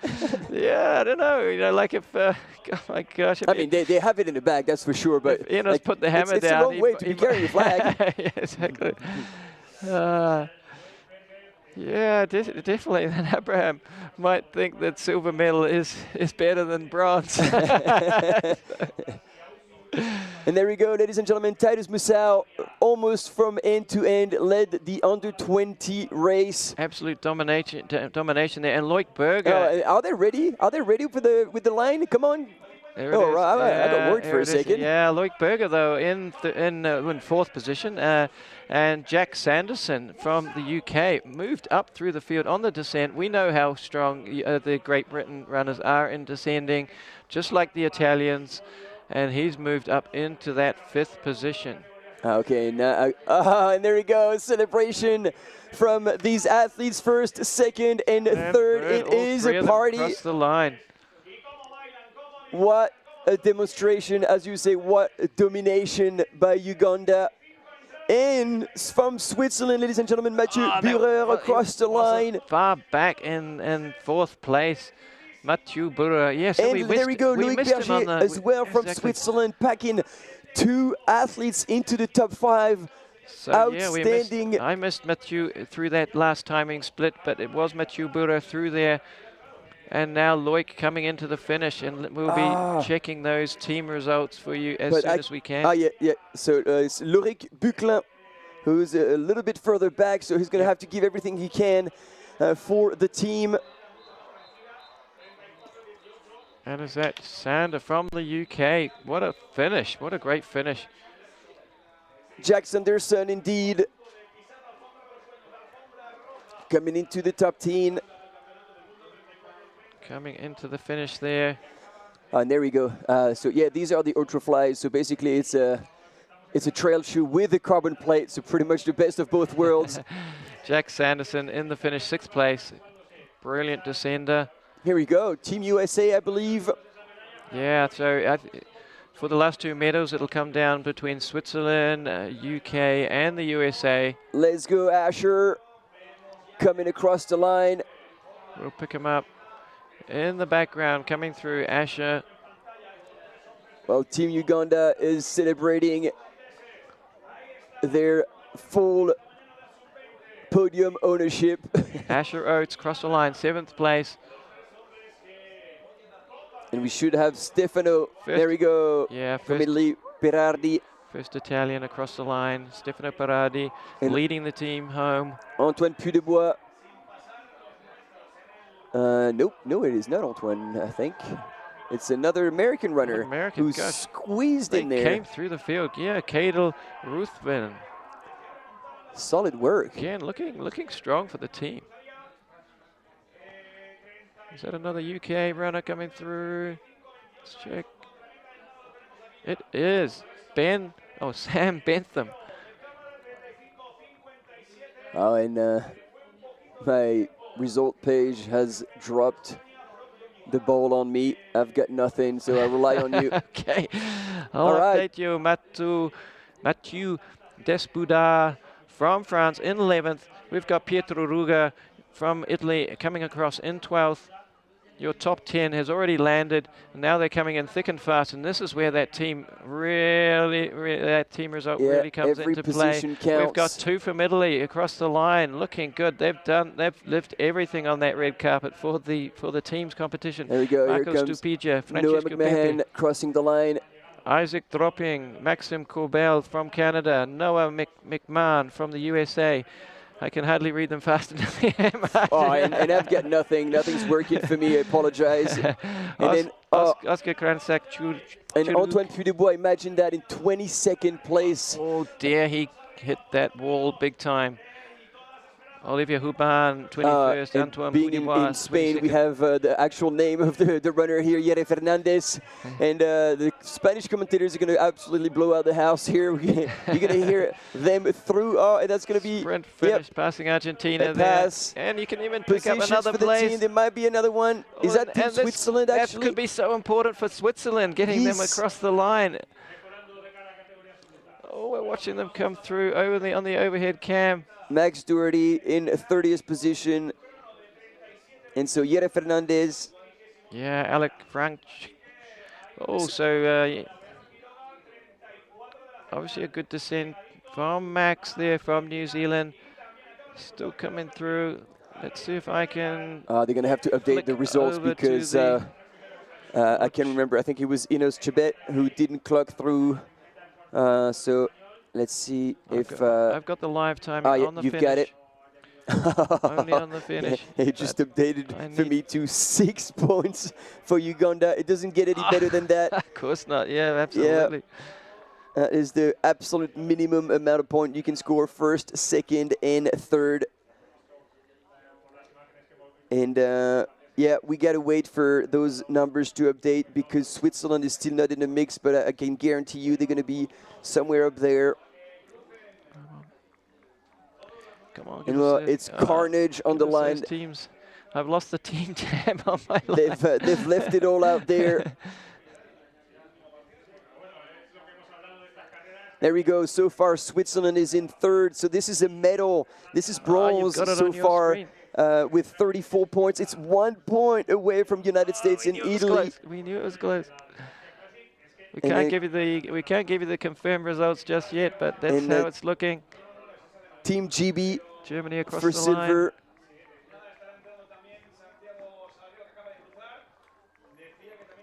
Imagine that, one position. And then Team USA 35, ahead of Team Italy, also 35. But then we said in case of a tie, it is, that's what we saw in the uphill. It seems to be the position of the first runner. Is that right? Like, let's check, actually. We'll be pulling out the rule book again. Yeah, 7th, 9th, and 19th. And then, yes, 8th, 12th, and 15th. So basically, it was down to one spot. Again, Stefano Prerardi in 8th place, as opposed to Switzerland. Oh, no, sorry, not Switzerland, my bad. I'll take it back. So USA, United States, as opposed to Asher in 7th place. Man, oh man, that was a tight battle for the last spot on the podium, while Team Ecuador is bringing another runner home, Finland.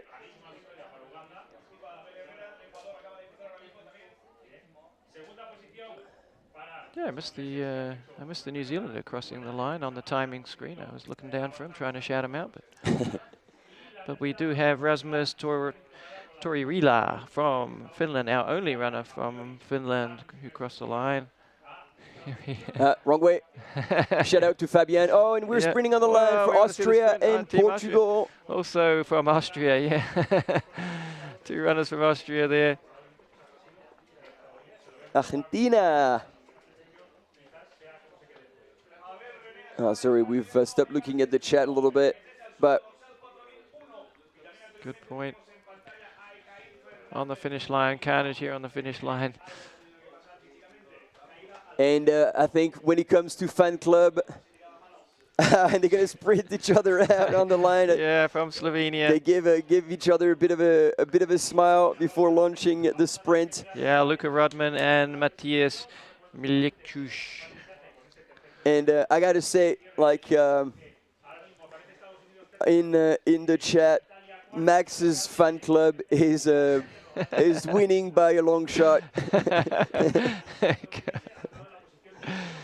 So we love that, and this is true actually for Kiwis. Like, you know, there's this Topopi syndrome, like keep your head down, don't make too much noise. But man, you take care of your own.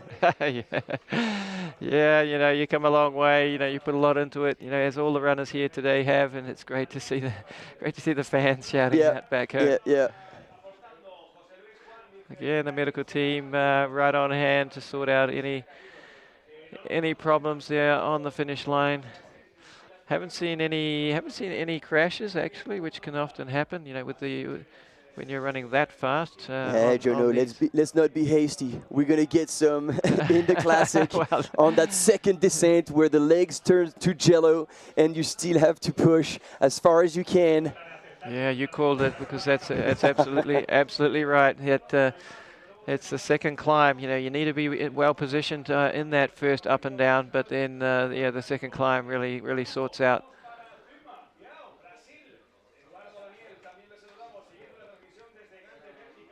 Already 68 runners crossing the line within 8.5 minutes of our winners today. And we have we're going to have a bit of a break before we have the classic in about just over 15 minutes. So we're going to be presenting obviously these women on the start line. We're going to be talking a little bit more about all of them and who we expect to be the top runners. But I just want to share with you some of the mountain bikers who were shooting on the course, just came back to probably recharge the batteries or like update the kit, and they were looking at us and they were looking at us be like, man, these guys are fast. and so they are. we gave them a nod of appreciation, and all right, keep it up, because it's something else. There's another 2 big races coming up. But once again, big celebration, and hats off to all these young guns. You know, having made the national team in under 20 should be a celebration regardless of the result. You know, don't let something like false expectations, or you were shooting for something, you didn't quite get it. You know, you gave your best on the day, and that's all that matters. And this is experience under your belt. You know, early on. This is from Macau, priceless. Macau, China coming through. Yeah, great, priceless experience. And as you were saying, you know, you get to that point, you get that experience. That's fuel on the fire to keep you going, to keep you training, to come back as a senior. And you would have shared also extremely valuable experience with the older people on the team, the ones who are actually in the seniors. You can share stories, advice, guidance. So yeah, if you made it here, you're in the best possible position, and so really you should be taking it in. Yeah, that's true. You know, and as we said, you know, the future of our sport has been presented right here for you today in front of you. And I know we're going to go to Richard for an interview with our winners.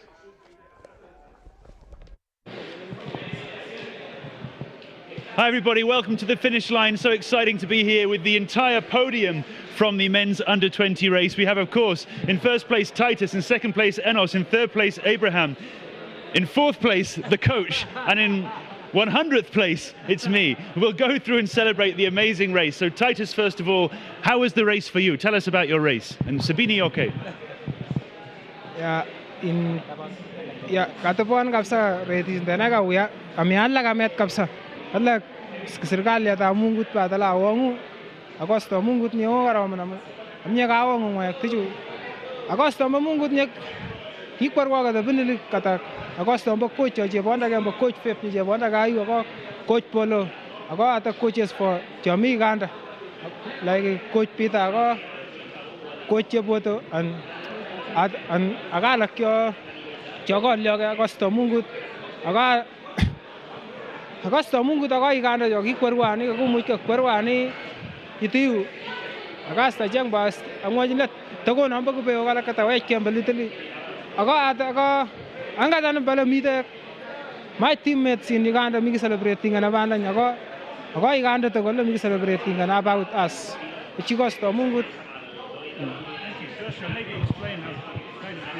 He's very happy of that day. The course was somehow tough, but they managed to fight through the course, through the running course. He's very happy, especially for Team Uganda and for all his teammates at home who have always supported them in training, and all the coaches who have been with them, and the government of Uganda for giving them the opportunity. And he wants the government to continue giving them the opportunity so that they run at the international stage and they keep winning medals for the country. No problem. I'll just ask you, Enos, for you, today's race very fast or was it okay? How fast for you for the race today? Magasta Mungu Damene Alabadam Bashoni. Patatya Spain, Magasta Mungu Kamatavona Ngalin Barito Gidli. Amiati the Sagaruando Quad and then Siragale Damungutpa Wong Magastambo Asletis Georgie Bonagajo Miguel Badala. Mangmoji Jakwa like Quisiano, Yamiati, the Lin Basami, Jakwabu. Agoa coaches Jogiaquanda Gagoa, but coaches Jomigala. Mija Casa Ganger Gizia, Balaga Jaquanda, young Meadows Uganda. Aye. So he's saying inside the forest was somehow tricky, but the race was not very fast, just that it was very cold in the morning. It was very cold, but they managed to run their best. Amazing. The race was apparently not very fast. Amazing. Just lastly, Abraham here, you come third today. So nice for you to be running with your two friends. Everybody's together in a big race. Yes. Magasta Mungunye Kawang Dangmek Bashon Yetamon Minanyor some problem. Agasta Mungutago coaches to Jabondage, Jaquandage, Coach Feb, Coach Sian, Coach Polo, Magasta Jack Tagaram, Namagi the Tire Kabsa Hichagain, Moy Layat Kabsa. Agasta coaches Jomika, Coach Gia, Coach Peter, Coach Bode. Gastambo Aslet Joey Bajago Joshua the Direct Kabsagarom. Thank you. Just lastly, Joshua, Abraham's feelings. All right. He has thanked all the coaches who are in Uganda and also the coaches who came with their team and the entire team that have always been encouraging themselves to run their races and to make sure that at least they can do something better and best. So he's just very happy and he's encouraging others who also attended this race. Let's keep trying. Maybe some other time we shall come and race again in a better way, in a friendly way. Thank you. Bravo, of course, to all of the runners from Uganda. I'll let you go and rest and recover. Just for your interest watching, all of these runners are from an area called Kapchorwe on the east of Uganda. Very high altitude location where they all train. So if you want to go and learn how to be as strong as these guys, head over to Uganda, go to Kapchorwe on the east of the country. It's back to you guys in the studio.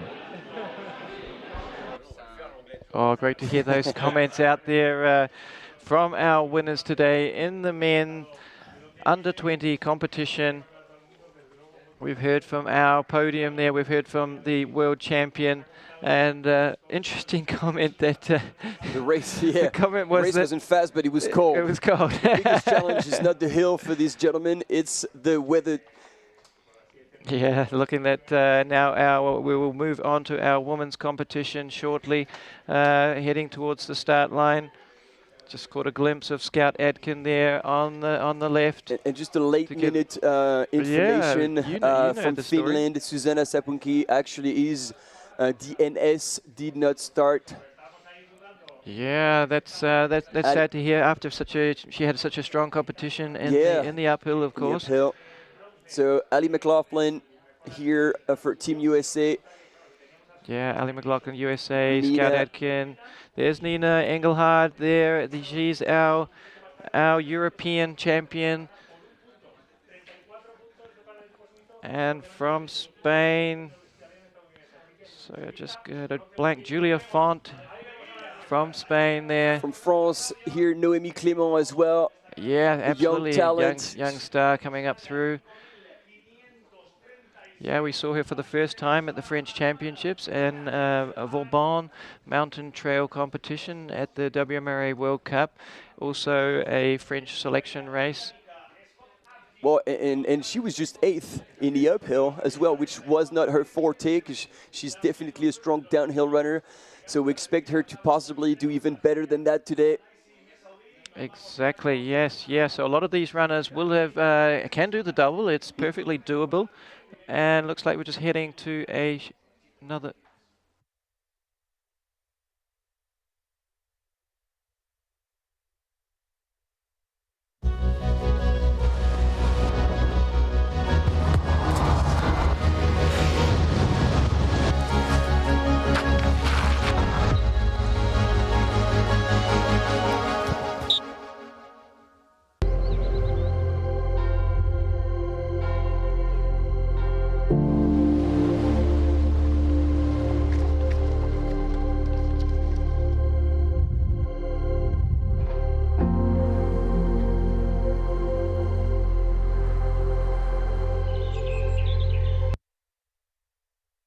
It was going to be making it home. Okay. Here we go. So the name we didn't bring up, but on the far left of your screen from Kenya, Joyce Njeru is definitely one to look out for. Also from France here, Christelle Dewal. Yeah, there are a lot of big names. Yeah, Christelle, 6th place a few days ago in the uphill race. Who else can we spot on this line? Looking out for Anna Gibson, I believe she will also be... Aurea Liacci from Switzerland. She's done extremely well this season. Didn't quite deliver as much as I was hoping on the uphill, but on the longer distance, that's definitely going to suit her better. And yeah, maybe Team USA is playing the same tactic. You were saying Anna Gibson. But actually, for me, I'm expecting something quite solid from Lauren Grigori. Okay, let's hear from Richard down there at the start line. Just 7 minutes away from the start. We're down at the start line here of the World Mountain Trail Running Championships, the final 2 races of the championships. First of all, the women's classic race, around 20 kilometers of exciting mountain action. Who's excited for the race? Everybody's excited for the race. We've got crowds all the way down the start line. Every single country represented, they're still here. Our friends from Kenya, our friends from Germany, our friends from Australia. Who else do we have? Our friends from the Philippines again, our friends from the UK. Our friends from Croatia over there. I think that might be a New Zealand flag hiding. Yes, it is a New Zealand flag hiding. That's lucky. Thank goodness. That was a good guess. Okay. Fantastic to be down at the start line. The runners all the way down there. They're going to run down this red carpet, up into the mountains, up and over and straight back down here. It's going to be a fast, furious, fun race. It's back to you guys in the studio. Great to see that enthusiasm there from Richard down there on the trail. I hope this is going to be rubbing a little bit on the runners, but you can see the ladies here on this classic women are far more disciplined than the young guns in under 20 that we saw just earlier. Yeah, not the same pushing and shoving, that's for sure. No. Yeah, a bit of youthful enthusiasm, let's say. But yeah, time to, now they are moving to the front, just 5 minutes, less than 5 minutes away from the start. Some super strong teams out there. You know, we just mentioned Ali McLaughlin from USA, but we've also got Lauren Gregory and Anna Gibson in their uphill team. So this will be the first race for Ali of the championships. But Anna, of course, our bronze medalist in the uphill. Absolutely, yeah.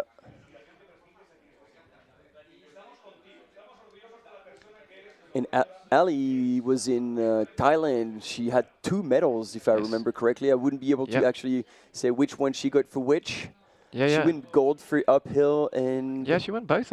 Oh gosh, did she win both? I think, yeah. There she is on the screen. Because I remember at the time, she actually didn't race some other competitions just so she could focus totally on that. So, yeah, she's got some good experience behind her.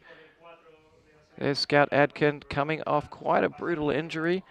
She twisted her ankle and had to skip some racing and some preparation. Definitely struggled in the uphill race. We would have expected Scout Adkin to be higher placed. She was 15th in the uphill race.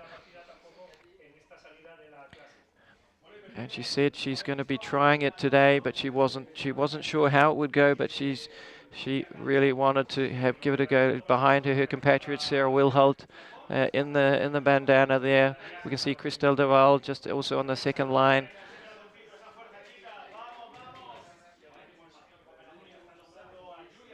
And there's Nelly Clement, 5539 from France. And from Spain, Julia Font there, leading the Spanish runners. 3 in the Spanish team today. Shout out to all of them. It's Dalia Alonso, Claudia Estevez, and Julia Font.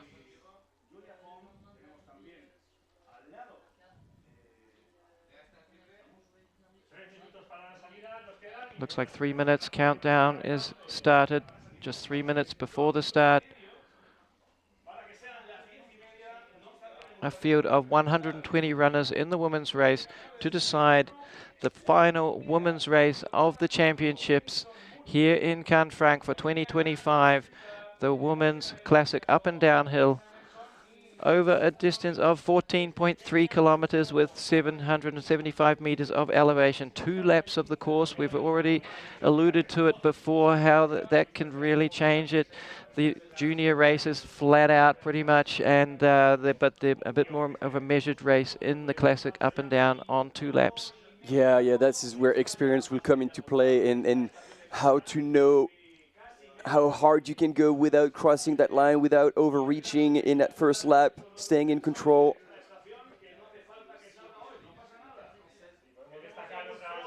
Okay, coming down to the final minutes. I think the gentleman at the back there would be the sweeper, not actually in the race. There's Ali McLaughlin, Joyce Mutoni Njero there, 5570 from Kenya. Incredibly experienced runner now on the World Cup circuit. Has also tried some of the longer distance marathon races as well. And I spotted Lara Hamilton from Australia. Yeah, very good ski mountaineering athlete as well. Used to hail from Colorado, recently moved to France and basing herself there now. Yeah, I bumped into her at Cersei now. Yeah, great to see more runners actually choosing to come over for their sports careers. You know, it's difficult to support yourself, especially in the beginning while you're breaking through. But New Zealand, Australian runners in particular, you have to go to where the races are. So you have to base yourself in Europe or in you can see here on the clock. It looks like we're just about 20 seconds to go. Clearing out the feet off the line. Spanish Federation involved with these championships, doing a great job. There we go. Last 10-second call. 5 seconds to go. 3, 2, 1. Go! Oh, and it's a hot start on both sides from Team Kenya. Well, we saw that, didn't we? We saw the Kenyan runner just slipping around on the right-hand side. Talk about race pacing. They're going all out from the gate. Wow, that's a determined start. That is flying out. All right, all bets can still be placed, ladies and gentlemen. Is that going to hold for 2 laps? That kind of suicidal pace. That does look absolutely suicidal to me. Let's see how it plays out. And I think that's Joyce. Joyce hasn't gone out with that pace. Joyce is wise. Joyce is wise. We'll pick up the number. So here, Kenya and Uganda at the front. Yeah, it doesn't look like Gloria Chebet from what I can see. I don't recognize that style. A couple of new runners for me. The new runner I don't know in the field from Kenya is Ruth Gitonga. I don't know that much about her. They had a pretty difficult travel, some of the runners getting here to these championships. They had to wait for their visa for 4 days outside the Spanish embassy in Nairobi. They had to rebook all of their flights to come over here. They arrived yesterday, the runners that had to come direct from Kenya, a lot of the team already based in Europe, and that's why some of the uphill results, they had to mix the team around. That's why Philemon ran in the uphill race, because the runner that was supposed to run was still back in Kenya. Okay, I hear you. That makes more sense, and that's why he was indeed a late entrant, because they needed a third runner on the team. Thanks for the backstory here. Yeah, so let's pick up the number there. Just to give you that confirmation, looks like 5568. Oh, well, that is Gloria Chebet. I didn't recognize her there. That is Gloria Chebet taking it out, and she's got a bit of experience in mountain running competitions, so you know, like that was a pretty serious pace at the start there. Maybe just wanted to position herself, but there is still plenty of chance to get position here. You can see Nina Engelhardt there, the very upright running action from Germany in the yellow singlet. That's a very good way to describe it. Yeah. Out in front, and I believe probably from Ecuador by the looks. Saibi Chebet is joining Uganda, the of two course. front I missed runners. the Ugandans, and we haven't actually mentioned them yet on the live feed for the women. 3 runners from Uganda there. We will check our notes because we don't see them so often on the World Cup circuit.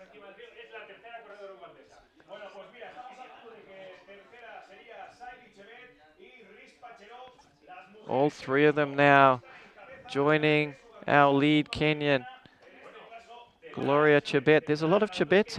Aurelia Yachid here, really well positioned. Good spotting. If I saw her there. There they are. There they are. Here comes the I USD. believe they're going to do extremely well, both of them. Lauren Gregory is hell of a downhill runner, and just like we saw in the previous races, a lot can be gained in the descent, so I'm expecting a lot from Lauren Gregory on that course. And again, it is very runnable as well. And that's, which that's Anna Gibson with her. Yeah, Anna Gibson is Anna with her. Gibson, Nelly Clement just on her right side, sporting the, I'm going to say ribbons in her hair, the tricolor. Bit of dyeing, I don't know. Yeah. But yeah, Gloria Chebet, you know, and she's going to feel a little bit stressed being surrounded now by 3 Ugandan runners, Saibi Chebet, Karine Cherop, and Rispa Cherop. We've had some brother and sister combinations. Do we have 2 sisters there? We know about Scout Adkin and Jacob Adkin. Jacob having and again they're almost going. Yeah. Trying to go up that road. There's a good job. There's a tape across that section. Yeah, and I mean there's a lot of crowd here, and yet, so there we go. That's a bit more of a pact, but we see all the ones we want to see. I think McLaughlin just in there. Yeah, and then we saw Sarah Wilholt, Alici Gaggi, haven't mentioned her, super experienced, former world champion as well from the Italian team. Marie Nivet rounded up the French team. Let's see, Anna Hoffer as well, another really, really strong runner from Italy. Angela Mattevi as well, a lot of experience actually in the Italian team. Slovenia just coming up through there. 120 runners, remember, on this 2-lap up and down course. Great to see so many spectators there on the side, giving them support. They get to see the runners more than once on this course. Well designed for spectators. It's super cool that they can watch the runners on the uphill as well as the downhill. Yeah, it is great for spectators, but for us, it's weaving through all these loops and overlapping in those sections. There's that one section they're going to go once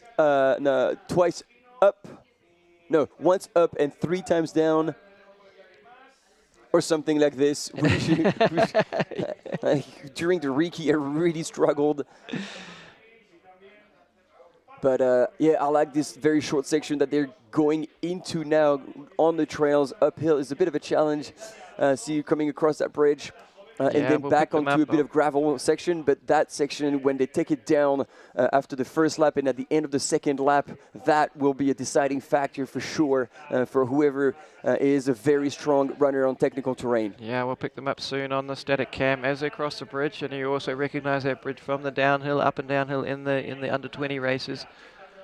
So we'll expect them to come up here any second, expecting to have 4 Africans in the lead, with Saibi, Chebet, Karine, Cherop, Rispa Cherop there. Someone with great eyesight on the comments going, was that Zach Miller on the side with the blue cap? So we would expect the trail runners, the long distance and short distance trail runners all out there supporting the mountain running athletes, and even the crossover between the disciplines. It's so cool that that runners get to mix, you know, in a championship all together. There you go, coming in. And that's 1, 2, 3 for Uganda again. Uganda breaking away there. Nina is closing though. Oh, there's nothing in it at the moment. And is that Oh, and look at that, Auria Liachi moving up the field. Look out for the Swiss runner. She is excellent. And she's got enough experience on trails to do well. Here we go, Nelly Clément for France, Anna Gibson, Lauren Gregory, Ali Mack. Well packed for Team USA. Christelle Dewal from France. And of course, Courtney Coppinger for USA, their 4th runner going through. Great start from the New Zealand runner there coming up through. I just missed. We've got Lisa. Oh, there's Alici Gaji. A measured start from Alici. Anna Hoffer there. Now, Alici Gaji, definitely another one to watch on the descent. She's super strong on the descent. Jessie Speedy from New Zealand coming up through there. What a great second name for her. Yes. Lara Hamilton just going past from Australia.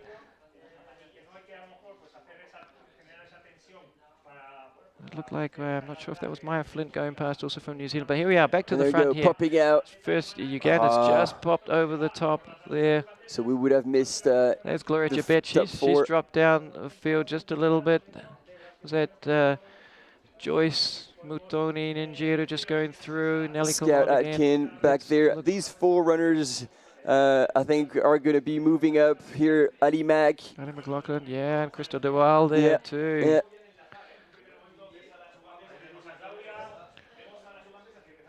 From Spain, was that Julia Font coming through? Yeah, really hard to pick out some of the numbers, but that was Sarah Wilholt going through again from Great Britain. Easy to pick out in her headband.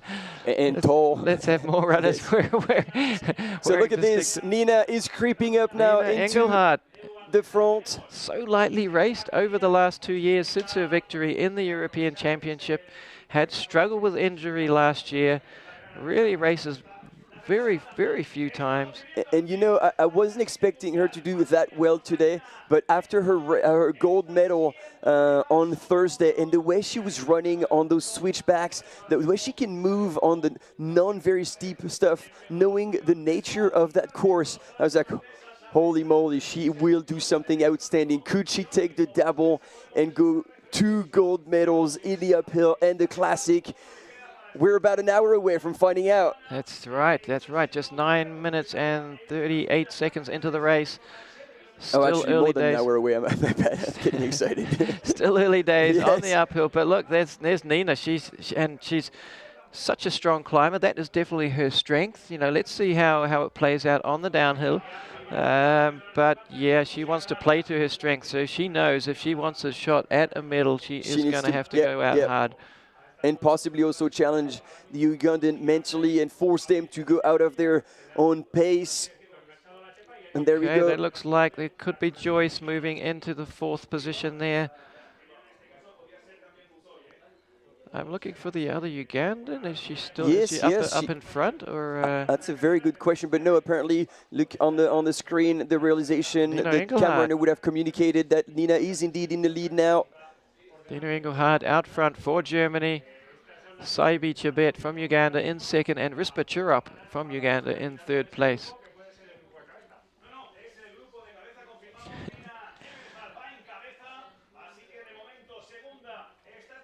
Yeah, great to have these camera shots. You know, look, it's not easy for the camera runners, and even in the uphill, they're getting tired. In the downhill, they get smashed. Yeah, but at least we can still see some action and see who's in the lead. And it doesn't seem just yet that Nina is managing to shake out Saibi or Ripa. Great to see her putting the pressure on, though. You know, putting them under pressure on the climb. Rispacher up there in third place. There must be a little tiny gap to fourth, because otherwise the camera runner would move out of the way.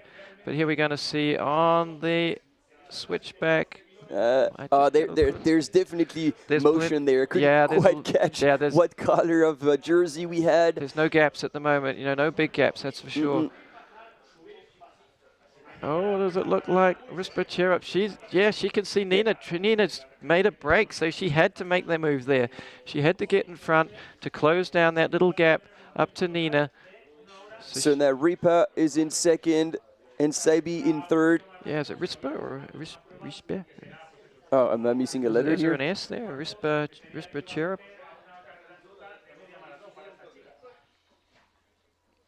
Yeah, Rispa. Rispa. Okay, but Nina is putting the pressure on, and she is breaking away from both of them.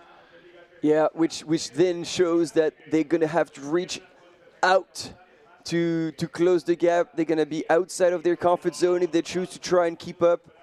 Yeah, we're also going to, I'm sure we're going to see Nelly Clement come through on the downhill as well. It's going to be on the downhill. I reckon that she's going to probably be able to make a move in both the first and the second, because she's got the endurance for it. Absolutely. Ooh, I think there might have been a little gap back to fourth, but I think that was a female runner from Kenya. So you were calling out Joyce. I don't know if it was Joyce or. I think from the hair, it looked like Joyce. I mean, Gloria definitely was out at the start. We also have Valentin Ruto, also like very experienced. Yeah, familiar in seeing her in races as well. Indeed.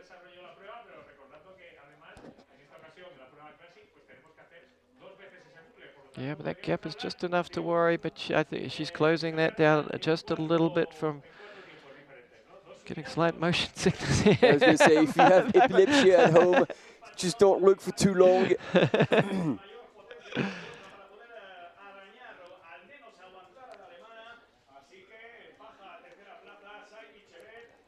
Yes, one of the other runners to call out for the downhill is Alici Gaji, former world champion in up and down mountain running.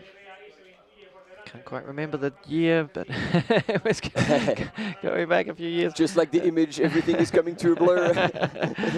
But she started a little bit conservatively, so she's a little way back in the field. Yeah, there's definitely a fourth runner who's still at reach. Yeah, so we've moved in front of our third runner here. They should put the camera on the head of the runner, because it probably would shake a little less. Yeah, I mean, I'd normally really be saying a lot about Scout Adkin, especially on downhill running as well, but super strong on both. Like, she doesn't have a weakness. But unfortunately, with that injury, I'm not so sure that she's going to be able to do the job today. Really unfortunate. Just over a month ago, that she had a very bad ankle twist in the British trial, and was out of action for a long time, so missed a lot of training. But being a physio herself, she knew exactly what the situation was. But she felt she was definitely wanted to be here and to try to do the best for her, and of course for her team. Yeah, there we go. Picking up a new camera here with Nina Engelhardt out in front. Looking great though, such an efficient uphill action, and obviously confidence high after the win on Thursday. The first race of the championships. No, the second. No, they did the second race of the championship. The men started. Yes. The men were the first race of the championship. So, but this is the final race for the women at the 2025 World Mountain and Trail Running Championships.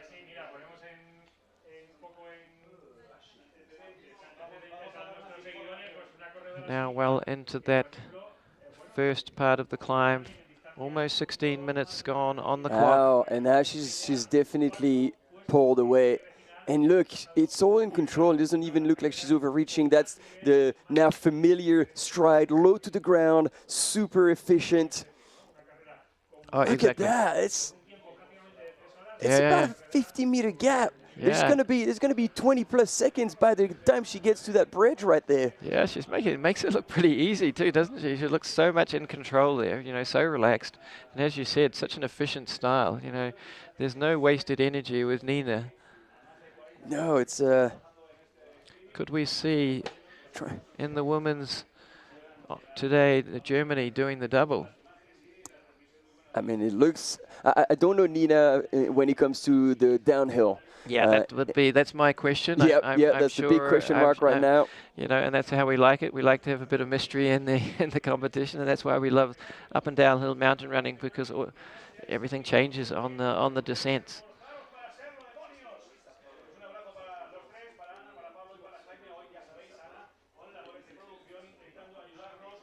Yeah, and as you mentioned, you know, Lauren Gregory also got wheels on the descent as well. Oh, she does. Yeah. She does. And the fact that she still does track as well, she'll have speed in her legs. Yeah, Joyce, you know, in the last year or so, Joyce Ninjero, she's such a strong runner all round, but I'm going to say that she's not as strong as she was a couple of years ago in uphill running. Yep. But still got plenty of wheels in downhill. You know, winner at the Broken Arrow is in 23 kilometers. So she's still got some,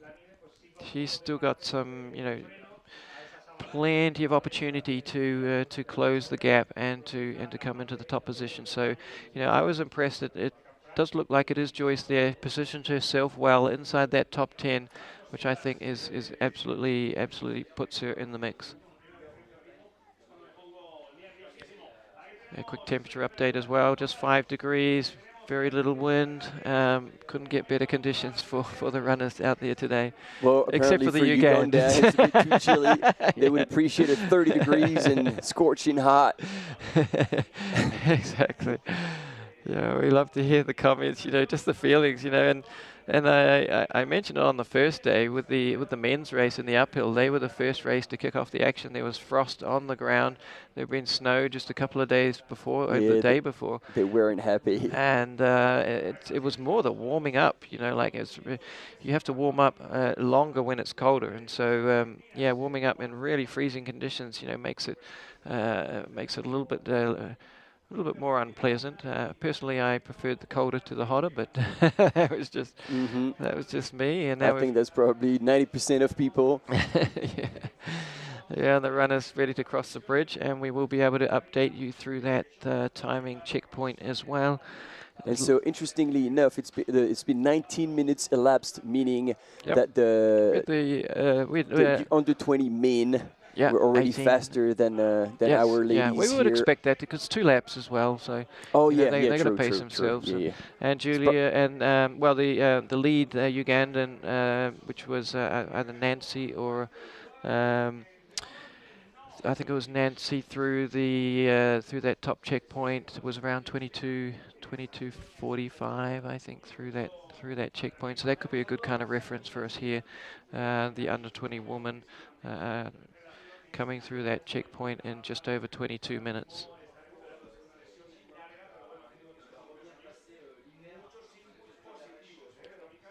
So we've got some great comments coming through the chat. Plenty of flags coming through. We've got plenty of nations now joining us in the chat. Great to see.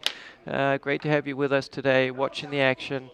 Here, this is the penultimate race of the championships. There's only one more to go. It feels like it's gone super fast. I mean, we've been here the whole time, but it has been a bit of a blur. But it's been a real pleasure for me to be able to comment on the action, something that I don't normally do, and been a pleasure for me to sit next to Martin Gafuri here, a very experienced commentator on all mountain and trail running action.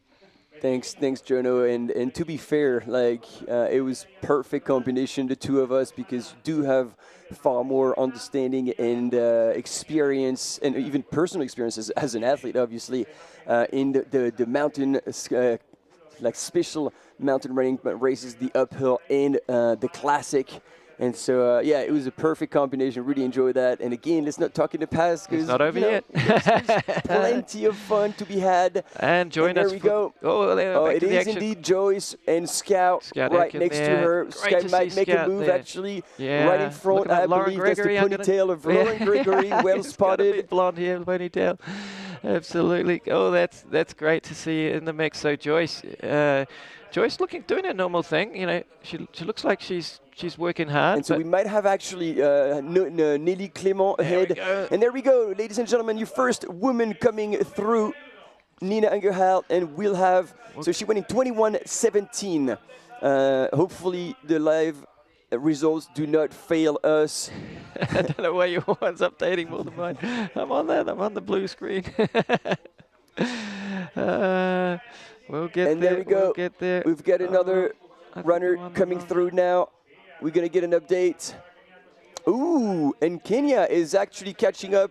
We have one, it's Riz Pacherup in second, but then it's Ruth Gitonga, sorry. Oh, and Oriel Yachi, ladies and gentlemen, from Switzerland is in fourth position. Fantastic. Ooh, and she can run downhill as well, ladies and gentlemen. We are in for a beautiful fight on the downhill, and then obviously the second lap. Nelly Clément is also creeping up on Saibi Chebet, who might have had a bit of a hot start. And then Lauren Gregory here on your screen from Team USA, Scout Atkin. We see the experienced runner having paced themselves probably a little better. Joyce and Giroux, I believe. Is this Christelle de Waal maybe here across the bridge as well? Oh, good spotting. Just sorting out my screen here. But we do have good. Yes, it was. spotting. And followed by Canadian Elisa Morin, Gloria Chebet. Gloria Chebet faded back a little bit. Oh, and here we get to see, look at that speed. Anna Gibson has fallen back a little bit. She's in 13th. But again, she might be pacing herself a little more. Here, Lauren Gregory on your screen, followed by just a glimpse of Scout Atkin. Oh, this race is going to be extremely exciting all the way through. Up. Yeah. Oh, and there's passes. Who do we have coming through? Oh, Courtney Coppinger at that bridge point coming through as well. Axel Junot, Switzerland, packing well in the women's field. I'm missing one runner here. I think we have a runner from the UK who did not register. Unless that was... There we go. That looks like the style of Elichi Gaji there across the bridge, and that's Anna Gibson coming through. Marie Nivet from France. Good spot another there. Swiss athlete. That is Céline Abbey. Oh, that's Ellie McLaughlin. She's back a ways. She would have wanted to be a little bit higher placed, I'm sure. Also a very good descender, though. 2 spots behind Alice Gaji. Don't write her out. Elichi. Alice, oh, yep. All right, there we go. Sarah Wilholt in 30th place. She's dropped back. Anna Hoffer coming through 32nd. Kate Maltby 33rd. And back into the forest here. Julia Font here. Obviously, Team Spain is wanting to see the Spanish runners. Yeah, well, I thought it was a red strip, but no, it is Spanish. Julia Font. Oh, Jessie Speedy up there, joined us on the World Cup circuit this year for the first time in 34th position. One of the other Ugandan runners, 35th, Karine Cherop, coming through. There's Maya Flint, New Zealand as well, just in front of Flavia van der Von Stutz. Lisa Cross, 42nd, coming through. Julia Font actually back in 44th through the timing ship. Claudine Saucy from Canada in 43rd.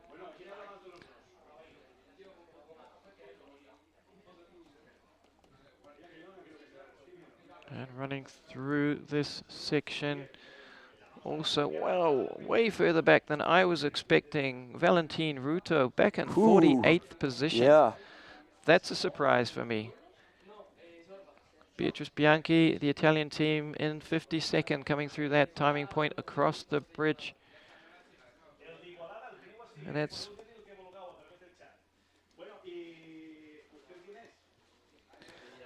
that's Somebody's eating chips in the studio. We just Hopefully you don't hear that. We just saw Dalia Alonso. Some noise pollution in our headsets. We did see Dalia Alonso on the screen for Spain. Bib number 5533 coming through.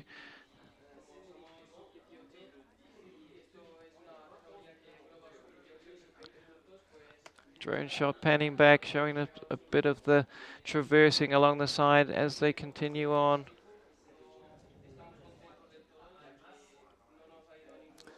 All right, so again, if you don't necessarily have access to the results, the top 10, Nina Engelhard at the 3.8 kilometers, the top of the first climb, Nina Engelhard, then Rispa Cherub, Ruth Jitonga, Orialiachi crept up into the top 4, Saibi Chibet, Nelly Clément from France, Lauren Gregory, US, Scout Atkin from the UK, Joyce Njeru for Kenya, and Christelle Dewa from France.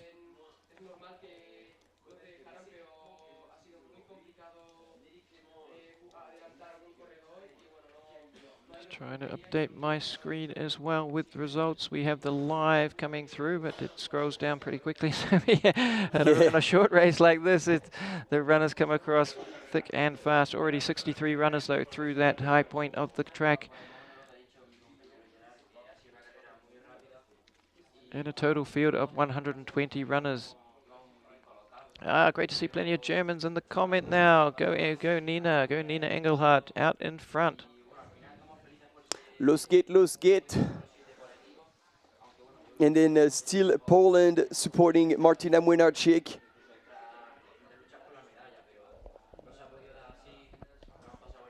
Oh, thanks Adam for the shout out there, telling us we're appreciated there, giving you the commentary today. Yeah, I'm catching up with the commentary, and so this is going to be the exact same climb, but they're going to be coming from a different location. So they're not going to do that little technical section on the second climb. They're going to be coming from the opposite side, from let's say behind the train station. There's going to be a bit of a flat section, and then a bit of a climb, and then they're going to be taking a left-hand turn back, and then up again and into the same. Ladies and gentlemen, we have our answer.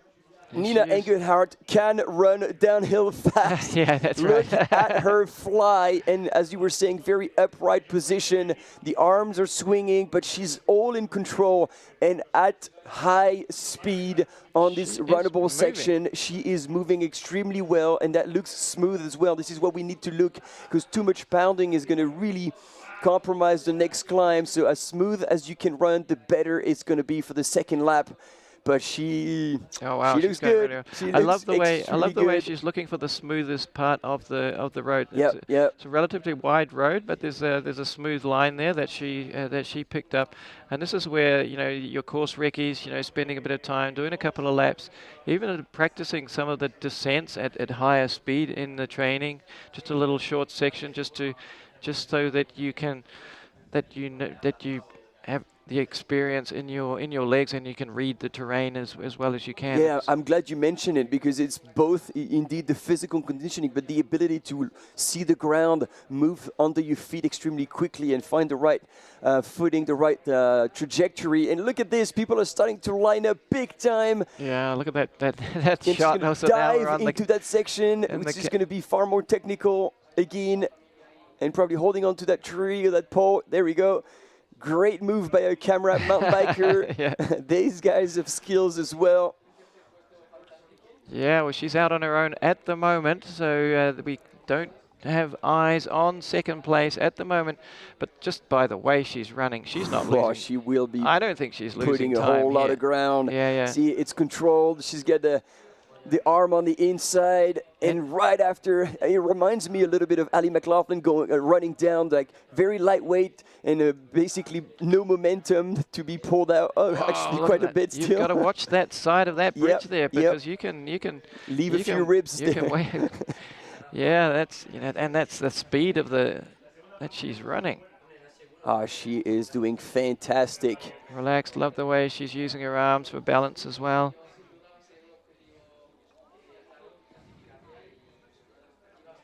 Yeah, brilliant shots, brilliant shots.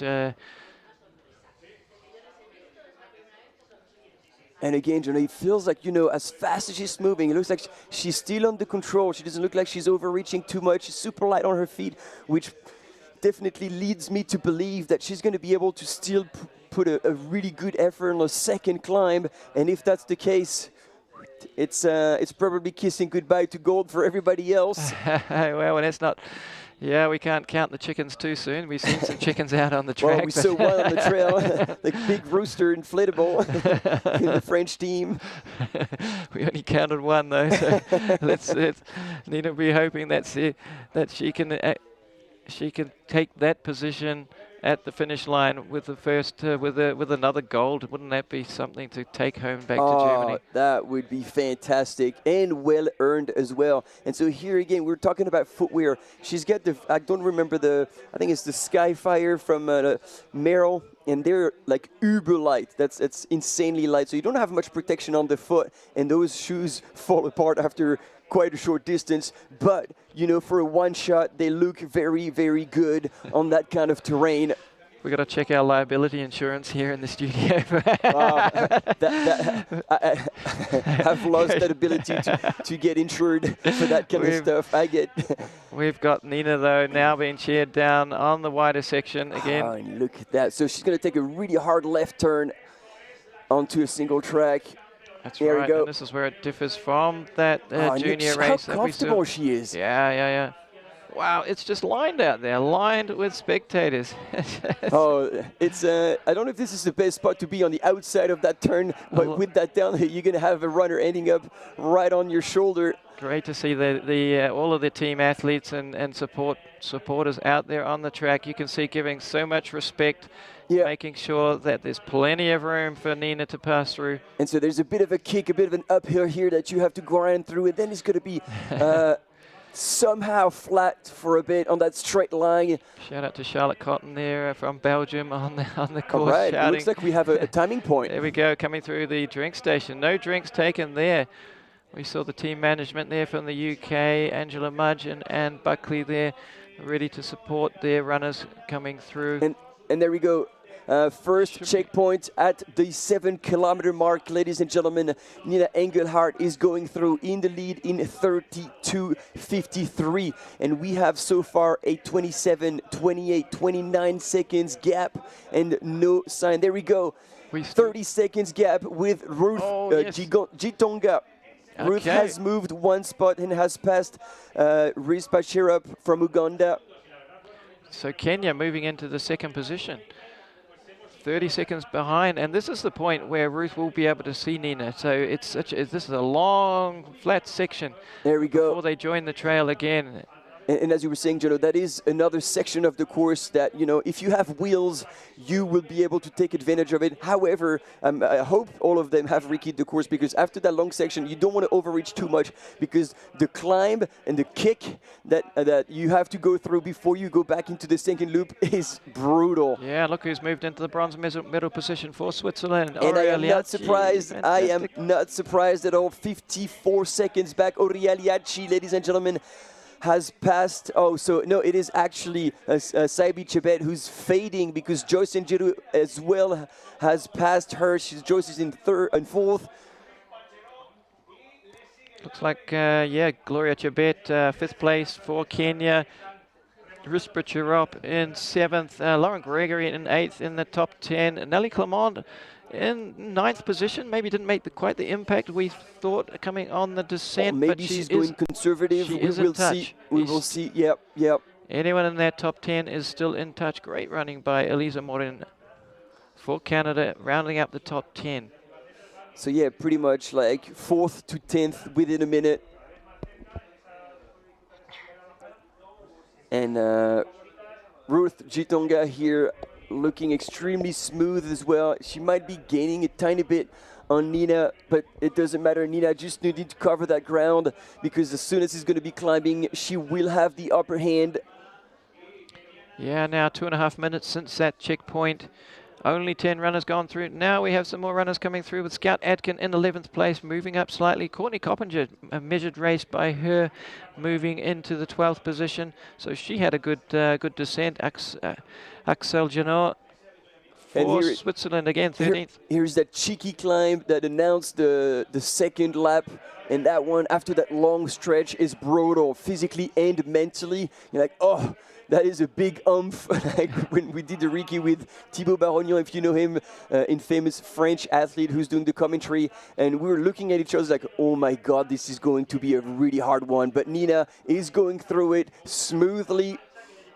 Yeah, and this is where the dynamics of the 2-lap race come into play. You know, like doing a really fast descent like that, and then you need to find your climbing legs again for the next climb. But I got to say, like Ruth is attacking that hill with a purpose. Yeah. She's moving well, leaning forward.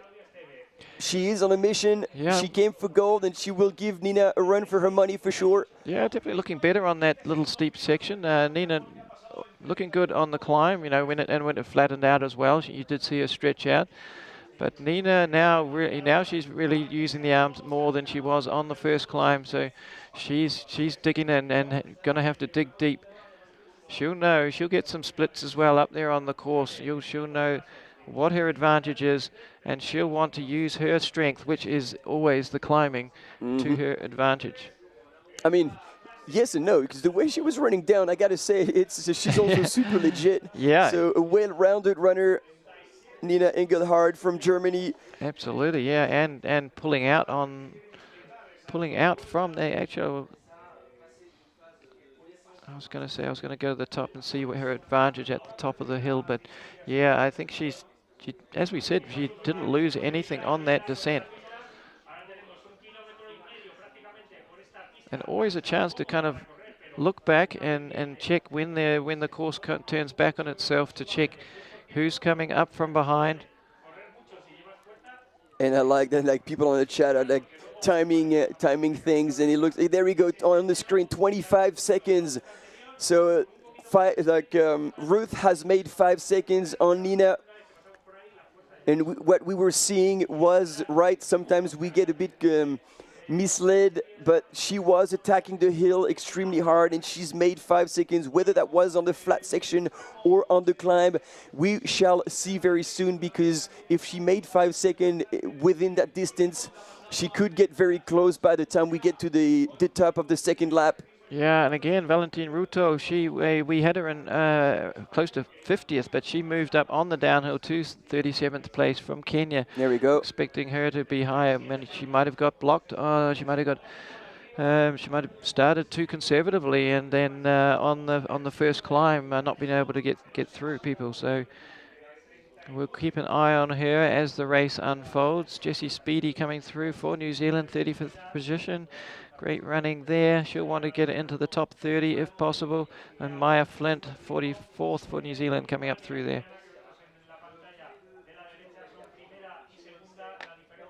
But Nina looking so good out in front at the moment.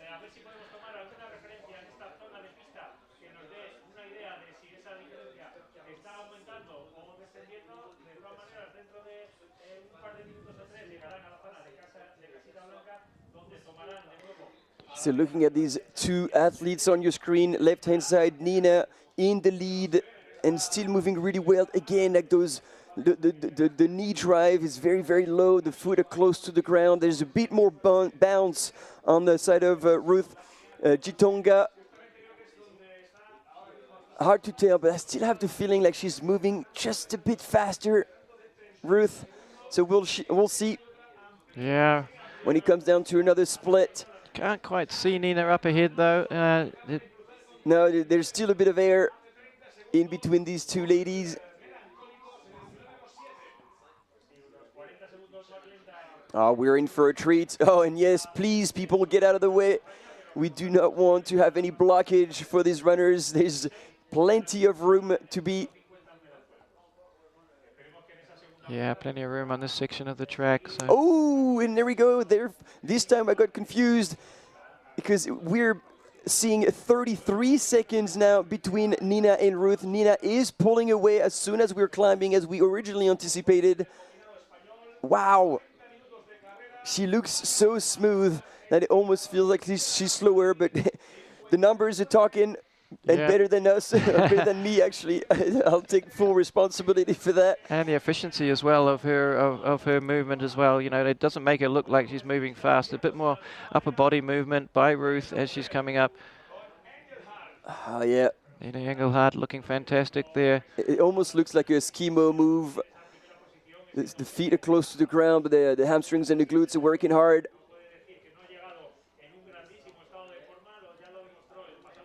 Absolute demonstration here.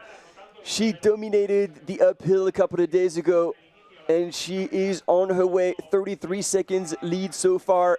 And look at that, it's great that we see her face. She doesn't even look like she's working. Yeah, very relaxed in the face, and that's always a sign. And that, yes, that is telling us a lot. Yeah, so looking to be an interesting battle also in the teams with Kenya. Kenya looking pretty strong for the team's medal at the moment. That's an understatement. There's second, fourth, and sixth. Well, we sort of predicted Uganda. Well, it could have been Uganda at the beginning, but Uganda well, they're missing a third back, runner, right? Definitely missing third runner. Yep. USA, though, coming into the mix too. Lauren Gregory, Courtney Coppinger, and Anna Gibson.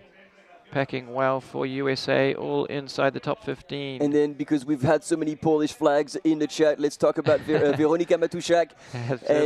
And I'm guessing Martina Młynarczyk, the CCC winner. Imagine the range. You go from running 100K down to these 14 kilometers of this classic. Here we go. Ruth, a bit of a slippage here, but no consequence.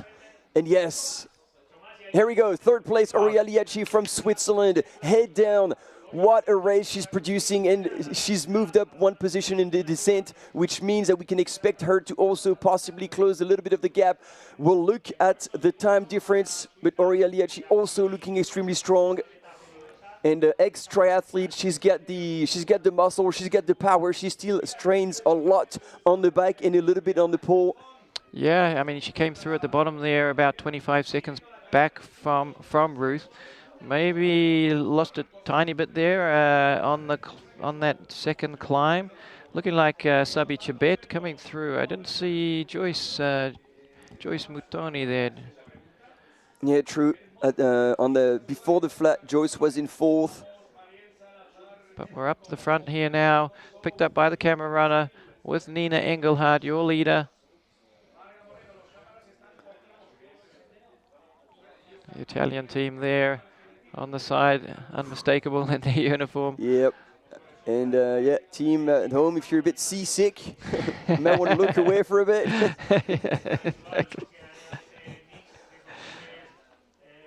But Nina making quick way of these early switchbacks of that climb. It's about a 350 meter climb from that point on. Oh, and who we have coming up here? Is that Elisa Morin or from Canada? Yeah, that would be Elisa Morin, which she would have moved up the ranking a whole lot. I hope we were seeing all the ladies go through that checkpoint. Not we might have missed a few. No, we didn't. Yeah, I don't think we saw them all go up through there because there were some big names in front of Elisa. Elisa coming through the timing chip in 10th place for Canada. 2 minutes back from the leader, Nina Engelhardt. Well, it just shows, doesn't it, that Nina knows how to prepare for the big occasion. Always one to watch, knowing what she did in the European Championships. And now here at the World Championships, going for the double.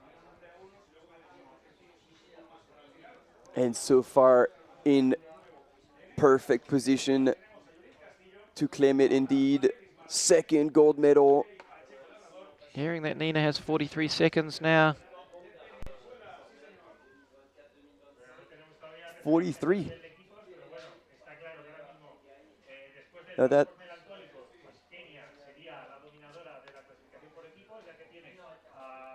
We will give you the official splits when we get them. We're doing the numbers here in the studio as well. Oh yeah, but that was at kilometer 7. So since we had an update and it went 25, then 33 seconds. So until we have two cam runners with first and second, this is how we're getting the splits between them two. Unless, let's take a look. Sorry, we. Oh yeah. People are doing the count. Is it what you saw? Yes. Oh, sorry, I take that back. I was missing out on that chat. Yeah, looking good though. I mean, this would be where it really starts to hurt. You know, now well into that second climb, with the fatigue in the legs and also the lactic acid generated, you know, by the initial climb, and then muscle fatigue from the descent. Now we can see her face. Yeah, the grimace is there, but she still looks relaxed. Looking back, nobody behind her. That's the thing. Yeah, you give a quick glimpse. And you feel a bit like in the safe, so you don't overreach too much. You just sustain the effort. As you said, try to turn off the brain. Forget about the pain in your legs. The lactates are building now, definitely. Yeah, she looks so good. You know, given that first descent, you know, like, I don't want to predict it, but she's looking great for the gold. Yeah, and especially after we saw the way she was running downhill after the first descent. Yeah, the descending was. Yeah. She's not going to be losing much time on the downhill, and the way she's running up right now, the gap is probably even more than the 43 seconds that we had at the bottom. I mean, at the bottom of the climb where they turned off from the gravel road. Okay, a chance to have a quick look back down the trail, possibly. And I think we possibly are getting close. I mean, all these switchbacks really look like the other, but she should be going past a big stump. I don't know if we're going to have images there. This is right before the bridge. And so the last switchbacks, that's 3, are a bit steeper. Yeah, I'd expect her to be coming through that about 3 or 4 minutes up to the high point. You know, just kind of. And we have a bit of a relay here, waiting for Nina Engelhardt to come through. Here we go, back to the turn point from the road onto the single track. That looked like Maya Flint going through, if I'm not mistaken. Back with Nina here on the trail. Coming back through there.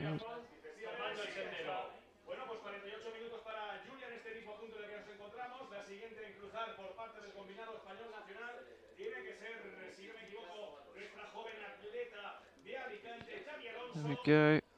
Whoa.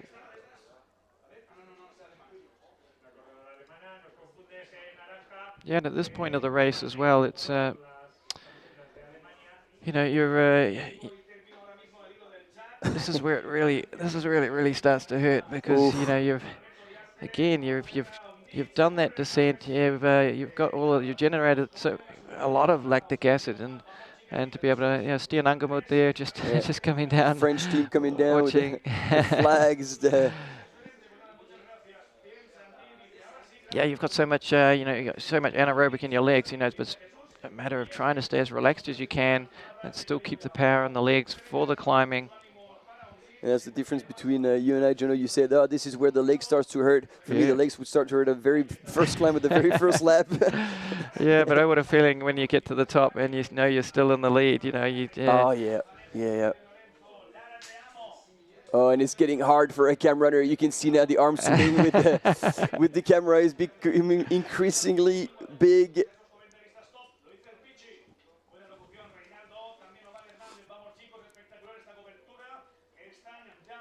So there we go. Once again, you know, if positions haven't changed. Oh, that's great. Yeah, we're giving a breather to our cam runner. He's leaving Nina, and it would have been good to stay with him just to see the gap between Nina and Ruth. Ruth chasing.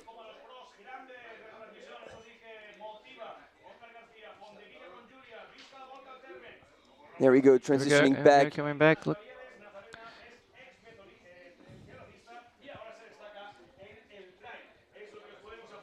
Yeah, unmistakable style, isn't it? Nina's with that low arm carriage. Very, very efficient. Can't see Ruth. Nope. Ruth Kitonga from Kenya. Can't see her yet in the shot.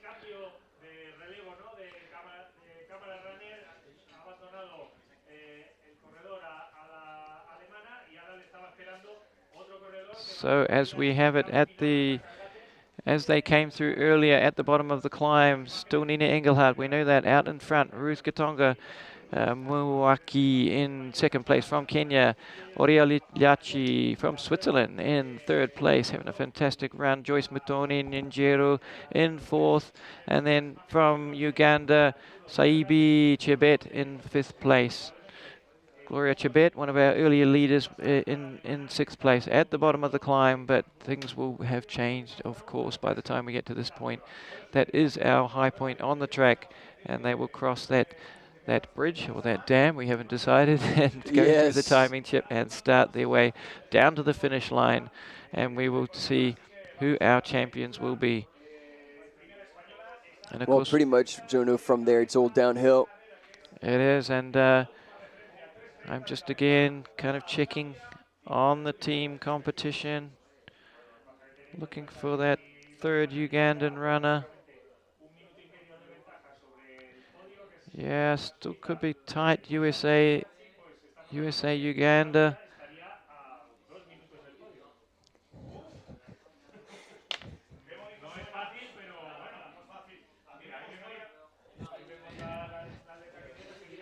Here we go, Nelly Clement. Great to see her coming through. On your screen, and she's actually passed Joyce. She has. She's come through. So again, Nelly Clement, an exciting young runner. There's Uganda coming through. Was it Saibi Chebet or was it Rispa Chirop? Couldn't pick between the two of them there. But we're going to expect to see Nina Engelhardt cross that bridge any minute there. Nelly Clement solid in the top 10 and moving up through the field. Yep. I think she could be there around 4th or 5th place as we see it. Let's see. We can see people waving there on the side. Yeah, they've seen the drone. that must mean something is happening there.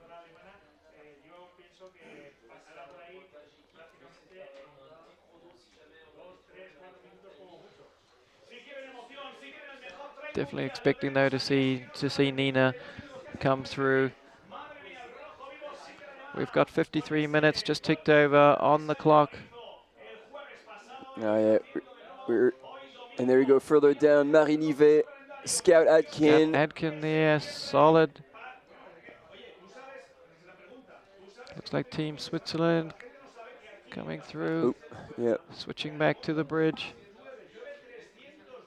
And we're getting the news on the chat. It seems like Martina Mujnachik has dropped as well. Yeah, and we knew, we heard, oh, Anna Gibson here. Was it Elisa? No, that's Courtney Coppinger coming up through. This is Anna Gibson, yeah. Anna Gibson there. So there's been a change there. Yeah.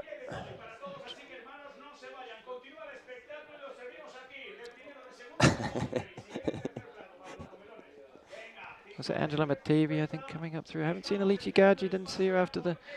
She's in 22nd position for Italy after the downhill on her climb again. Christa Dewal running so well earlier on in the season and fantastic run in the uphill, probably better known for her uphill running. She's in 21st for France. Yeah, she's definitely dropped down. France looking fantastic also for the team with Marie Nevet in 18th position. At the bottom, Nelly Clement, the first French runner that we expect to see. She was 9th at the bottom, but I'm predicting that she's might have made some places on the climb. Okay, these are getting the last. We're getting to the last switchbacks. Waiting. I was going to say waiting for Nina, but no, we've. Yeah, it looks like Ruth coming up through there. Ruth Gitonga coming up through there. Ruth Gitonga, Muwaki coming up. Our second place. Oria Liachi right on her heels. Not even 10 seconds. That is Oria is crushing now. Look at her. The determination on her face. She is onto it. Oh, and here's 4th place. Not far back either. Is that Saibi? But Oria looking so good. Determined. Yeah, definitely looking stronger there. And this is what we want to see. Nina at the top, ready for her descent. Gold medal waiting for her at the bottom. Oh, and look at this. Let's do the... You can hear the crickets now. In between. She's out of sight. She's out of sight. That's huge. over the top. Nobody can see her as she starts the descent. 15 seconds elapsed since she went through the checkpoint. We're up to 20. We're going to count the seconds. She went through in 55:15. Here, Lauren Gregory and Nelly Clément. Nelly Clément together, sliding her way chasing through the field. hard. Both so good on downhill. It's going to be super cool seeing them run down together. And now well ahead of Joyce. Joyce and Giroux. Yeah, Joyce still and pushing up the hill. Struggling there, her for Team compatriot. Kenya. I think that was Gloria Chebet coming up through. Wait a minute, like we are 57 seconds elapsed and we blowout still in the no lead. sight of second place through the high point at 10.4 kilometers. It is insane. Picking up the camera now, but can't be far away. But here's Nina on the downhill. We're switching back to her. Wow, she's looking so good there. She is absolutely flying. And now it's going to be about staying relaxed, staying focused, and not having anything go wrong. yeah, it's basically, as you say, staying in control. And kudos to our cam runner. He's all out. Let's give her some room, yeah, because again, you know, you don't want to have the camera runner too close behind so that the runners need to be able to see the terrain that they're running over. And here's second place coming up over the top of the dam. That's a minute. It's got to be, yes. Oh, that's way more than a minute. Yes. 1 minute 47 seconds, No ladies way. and gentlemen. The game is being absolutely killed.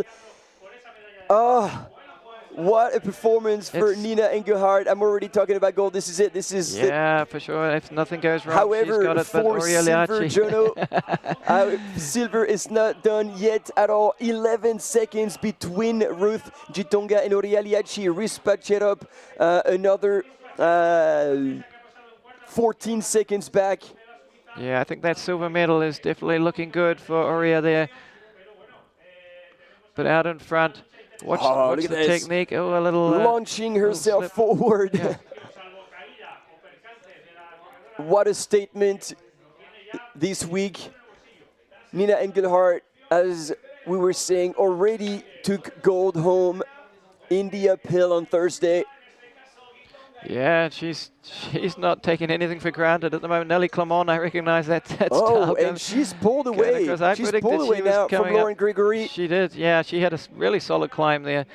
She's moved through the field, steady in the top 10, but now up into 5th place.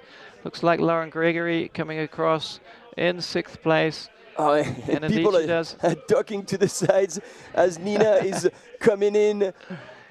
The blast is quite impressive.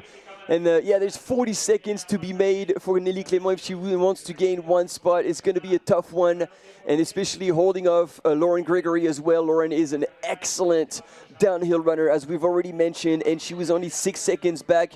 Joyce and Giroux, however, has fallen back another 15 seconds.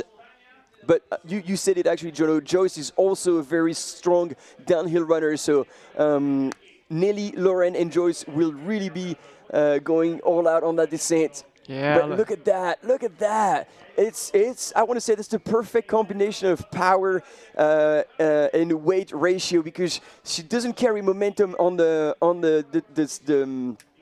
switchbacks, on the zigzags, but the way she can actually catch back that speed when going up, it's insane. Yeah, she's letting gravity do the work, isn't she? She's just flying down there. And you know, you see how wide the arms are, and that's helping the balance as well as she's cruising down there. Beautiful to watch. Man, I would like to be cruising at that pace. Yeah, but you can see she's relaxed as well. Absolutely. There's no tension there. And then, as we had on the screen, our top 8 runners through, it looks very good for Team Kenya. They're moving up. Yeah, Elisa Moron now in 10th place. Marie Neve from France in 11th. Scout Atkin in 12th. I am really impressed. Look at this. She's slowing down, almost down to the 0, and then boom, she's back out full speed. Yeah, and of course, when you watch these images, you're always on the edge of your seat. Now that we know she's got such a big lead, you know, you don't need to take the big risks, but she probably still doesn't know that. We know more than she does out there on the track. Yes, I guess, like, when you're in that kind of race and you feel like you're being chased, you're running, I don't know if you can say you're running scared, but by the time she's going to get to the junction, I'm almost certain that there's going to be someone from Team Germany telling her the split, and she'll be like, okay, I can take a little bit less risk, as you said, Jono, because right now it is in the bag. It is in the bag for Nina, and she just needs to make it to the finish line and not commit any mistake. Yeah, she hasn't taken the foot off the gas, so it's wonderful for us to see somebody in full flight like that. We love to see them going at full speed, and Nina is leaving it out there. Fantastic. And I'm sure I'd love to see what her split is on the downhill. I'm sure it's probably it's got to be the fastest of the day.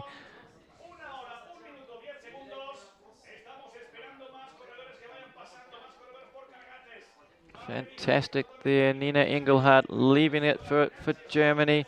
Now 22 runners through the high point. Christa Duval, 18th, coming through. Celine AB, Switzerland, looking also good for teams classification. Alici Gaji, 21st. Nancy Scott for Great Britain, 22nd. But here we go, we're getting to the bottom of that first climb. She's going to be very soon on the gravel path. Be able to relax a little bit, open up, and at some point, at the end of it, look over her shoulder just to find out how much room she's put. She won't see anything behind her, just daylight, which is be... Even our poor camera runner is dropping the pace. All right, this is it. Sorry. But job is done and well done. Again, big shout out to all the camera runners and mountain bikers out there. They're doing a fantastic job. And look at this. The relay is ready, and this time it is on a mountain bike on this more runnable section on the gravel. Yeah. Ready to take over. Marie Nivet moving up to 11th place. She's doing well. Scout Atkin 12th. 1 hour, 2 minutes, 30 seconds on the clock. And there she goes. Oh my God. Oh, no slippage, please. As much as we want drama, and we always say a crash would make a good audience, we don't want anybody to go down like this. Again, searching for the smoothest part of the road there, and you skipping over the trail. And he still looks relaxed, like. Yeah. I mean, obviously the arm swing is pretty strong because she's straying is so fast. Now we can have an idea, like with a consistent run, like what do you think the pace is? Like we're close to 3:30. Oh no, I think we'll faster than that. Yeah, on the descent, yeah, for sure. Yeah, it's pretty. Yeah, it's pretty impressive.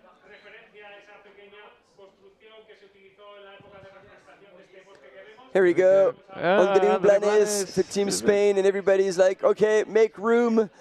The champion is coming down. The German rocket. And you can see here, very focused, breathing out, trying to relax. Yeah, look at that. You know, she's not looking side to side. She's not looking at the crowd. Oh, no, all eyes on the course.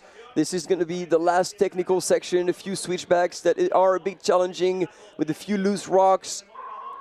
But she's making quick way of it. And look at this. Now everybody's waiting for the second runner and kind of looking at each other in disbelief. The lead that Nina Engelhardt has built is insane. There we go. Second runner. And I mean, Ruth is also flying, but this is too late. Oh no.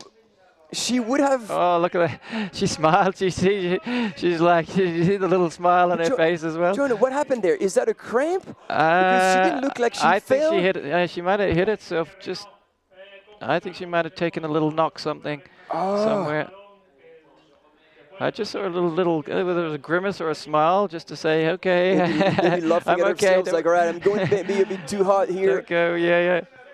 She can see her holding her hip there, and you can see like. Ruth Gitonga still away from the fan zone. She's so far ahead. She just needs to look after herself. Oh. Yeah. She can't be taking chances. But as you said, Jono, maybe she hasn't been told the margin that she has. Yeah, she won't know exactly how big of an advantage it is. And And obviously she's in the zone and she's feeling good. She wants to give us a good show at home and keep us keep us excited, that's for sure. And there we go. We're gonna see Ruth Gitonga in second for Kenya coming through now. Yeah, it's got to be 2 minutes. I mean, here she comes through, yeah. And there we go, we're being told too. indeed second place. Second place from Ruth Gitonga. What a fantastic race for her. Looking good in silver medal. I love how the camera's kind of closing in back up the track. And there we go, Team Switzerland. We have Judith Wider on the right-hand side with Oria Liachi. Oria is giving everything she has. She knows how to hurt, and seeing the Swiss, I'm going emotional here. Like seeing her Swiss, like look at this. Yeah, Judith Wider screaming at her. The support here from the team members is priceless. And look at that, Nina coming into the crowded section. Less than 1.5 kilometers to go, less than 2K to go, let's say, 2K to go, and she's coming down now. She can, I'm sure she's not looking at anyone. She's still focused on what she's got to do. She's got to bring it home. Yeah. And she, as you were saying, you know, you hear the crowds cheering for the runners behind you, and she's going to hear crickets. Yeah. Oh, there we go. Lauren Gregory actually moved back on Nelly Clément, but Nelly Clément is right there. If Nelly can hold on to Lauren will open up the trail for her and find the best trajectory. Well done by the young French runner here. Lauren looking good, actually, to go higher in position as well. I think Lauren's got some higher places on her mind as well, but both of them descending so strong. I think the podium might be out of reach, but for sure top 5 is looking good for Lauren or Nelly Clément. And there we go. Nina now getting on the road. The risk is gone for Nina for slippage or any issue. Now it's just a matter of cruising into the finish line with the lead that she has. I mean, look at this. She's on the road and Ruth is still on the trails, and she hasn't actually reached the gravel part. It is insane. Yeah, that's a huge lead. She's stretched out. The performance that we've had this week are absolutely out of this world. And again, hats off to the production. We absolutely love seeing those images. Okay, cruising down the road. Keeping it the shortcut here a bit. Yeah, she's being told she needs to stay within the cones.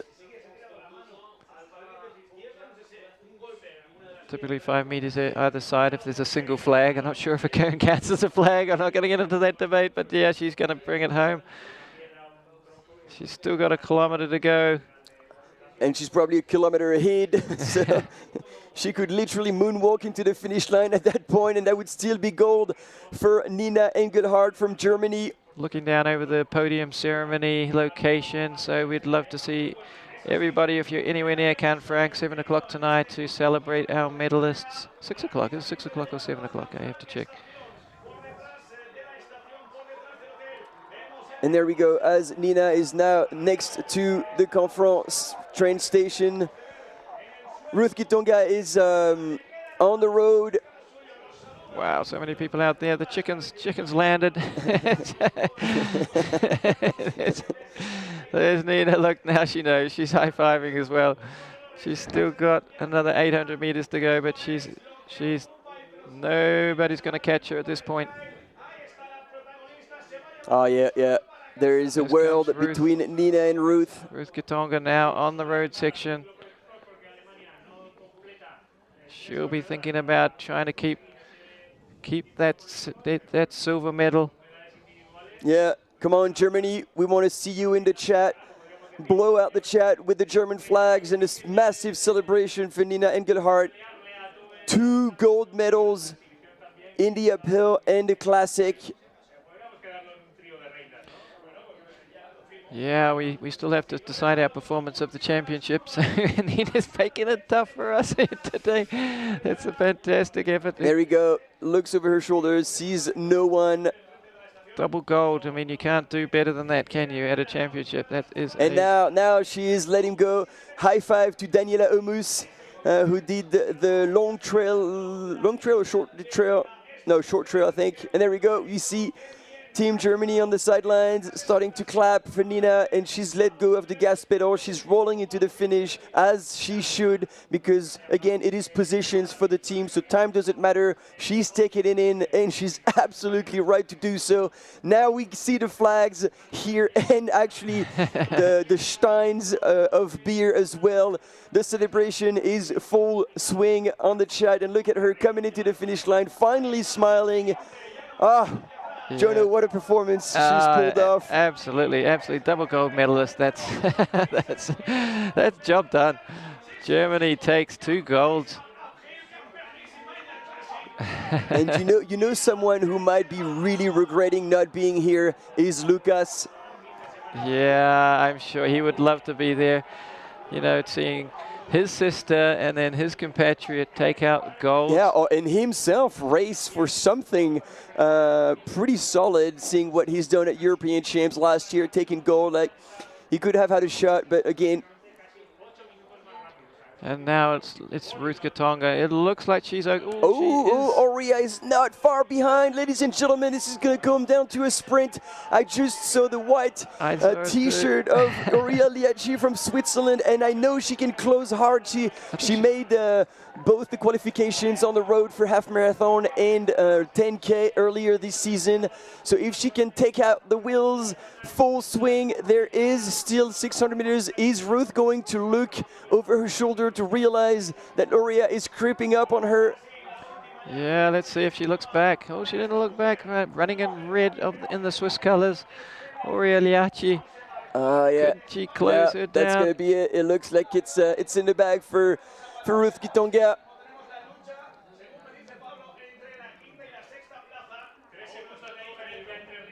Maybe just too much there in the last 75 meters. Yeah, and I don't know why I was saying the white T-shirt, because she's in red. That bridge too far. There you go, grabbing the Kenyan flag as she strolls into the finish line.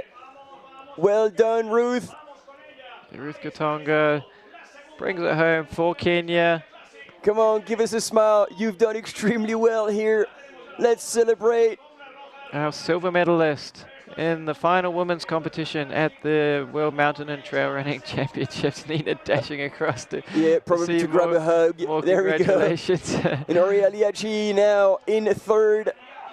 Yeah, looking so good. You know, you can see she's got great middle Ruth gave everything and a little more to collapse on the finish line. And the joy of Aurea Liachi, imagine that. Medalist at the World Championship. She cannot believe it. Yeah, what a performance for Switzerland. She has done so well. And Nina is here to congratulate her. At the finish line. Oh, look at the close that was. We knew she would finish like a train. So I think it is still fourth place for Joyce and then Lauren Gregory. It is with a split second behind. A little wry smile from Joyce there. But yeah, isn't Aurea Liachi absolutely ecstatic? And Nelly Clément in the finishing chute for a fantastic 7th place. Yeah, it looks like Gloria Chibet there coming through for the 8th position. Also grabs the flag, looking fantastic also for the team's competition for Kenya. There we go, Nelly Clément across the line on the ground immediately. We can count on her to have given everything she could as well. And Aurea Liachi still in disbelief of what just happened today. Here we come, your 8th position. Gloria Chibet crosses the line, 3:39 behind Nina Engelhardt, who won by 1 minute and 54 seconds. Wow. And now across the line from Uganda, Saibi Chibet. A dominating performance by Nina Engelhardt today. Definitely wasn't so easy for her in the uphill. You think if Susanna Sapunki had been here, that would have pushed her. I think so. I think that would have been interesting. And there, across the line as well, Elisa Morin, followed, I believe, by Marie Nivet. I don't know how far back. Yeah, Elisa Morin faded slightly, or always around that 10th position. Fantastic race for Elisa Morin. So Marie Nivet just outside of the top 10. Oh, and this is where things are getting real, and the positions are expensive. And this is going to be a sprint to the finish. And it's going to be Spain versus Italy. Will Italy be able to respond? Oh, yeah, no, she knows the importance. Oh, she is responding. Hang on, this is not over. She knows the importance of the team. And is that Scout Atkin just up ahead of them? Trying to run down Scout Atkin. Yeah. Oh, but here comes the American team. Wow, what a finish by Anna Gibson. Anna Gibson across the line with a smile with her fellow. And she has made a move on Scout Atkin. Yeah, Scout Atkin looking disappointed. She would have wanted better from these championships, but the injury really handicapping her. Claudia Estevez with that fantastic sprint. Yeah, as if she had won the race. Yeah, looking good for the USA team for the silver medal. Finishing so strongly, Anna Gibson, Courtney Coppinger, just in front of Claudia Estevez from Spain. Scout Atkin just been out-sprinted there, but Angela Matevi, shout out to her, fantastic run for Italy. And Canada as well, with Anne-Marie Comor coming home in 18th position. So Angela Matevi, the first Italian runner to cross the line for Italy. Normally so strong in the team's competition. And now Alici Gaggi breaks into the top 20. Always a smile on her face. It doesn't matter where she is. It doesn't matter where she finishes. It is a trademark indeed. The most humble world champion that you will meet. Always happy to be here. And that's a smile or a pain. Both, I'm sure. And Veronika Matuszek for Poland, 21st. Christelle De Waal also wrapping it up in 22nd. Again, Great Britain always looking out for team competition as well, with Nancy Scott in 23rd place. Mexico, super happy. We don't often see them on the World Cup circuit, but great to see Mexico well represented here at the World Championships. And then France with Julia Lelong. Oh, and here comes Ali Mack. Ali Mack, former world champion. Let's move to Richard for our interviews. Oh, let's.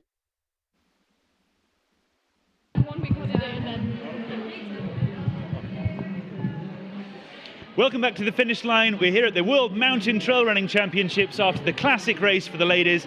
And hello again, it's Nina Engelhardt. We spoke to her just a few days ago after she won the uphill race. You won again. You're now the world champion for the second time in 1 week. How does that feel? Yeah, unbelievable again. If you would have asked me yesterday, I would have said, oh no, up and down, that's not my preference. But it was so easy today from the beginning on, and I had fun, and yeah, it's amazing. You just look so smooth. We were actually just worried that you might not realize how far in front you were, and then maybe you'd take a fall or you'd stumble because you were pushing so hard the whole time. How did it feel for you? I knew that the girls were like 1 minute or in the end like 2 minutes behind me, but I had like cramps in my upper leg in the first downhill, and it was coming again and again, but it wasn't that bad, so all right. And tell us, what have you been doing since the uphill race for the 3 days you've been here? Have you been relaxing, or don't tell me you've been running in the mountains for fun? No, the first day after the Apple, I've done a great bike tour with my dad. So really easy, but nice.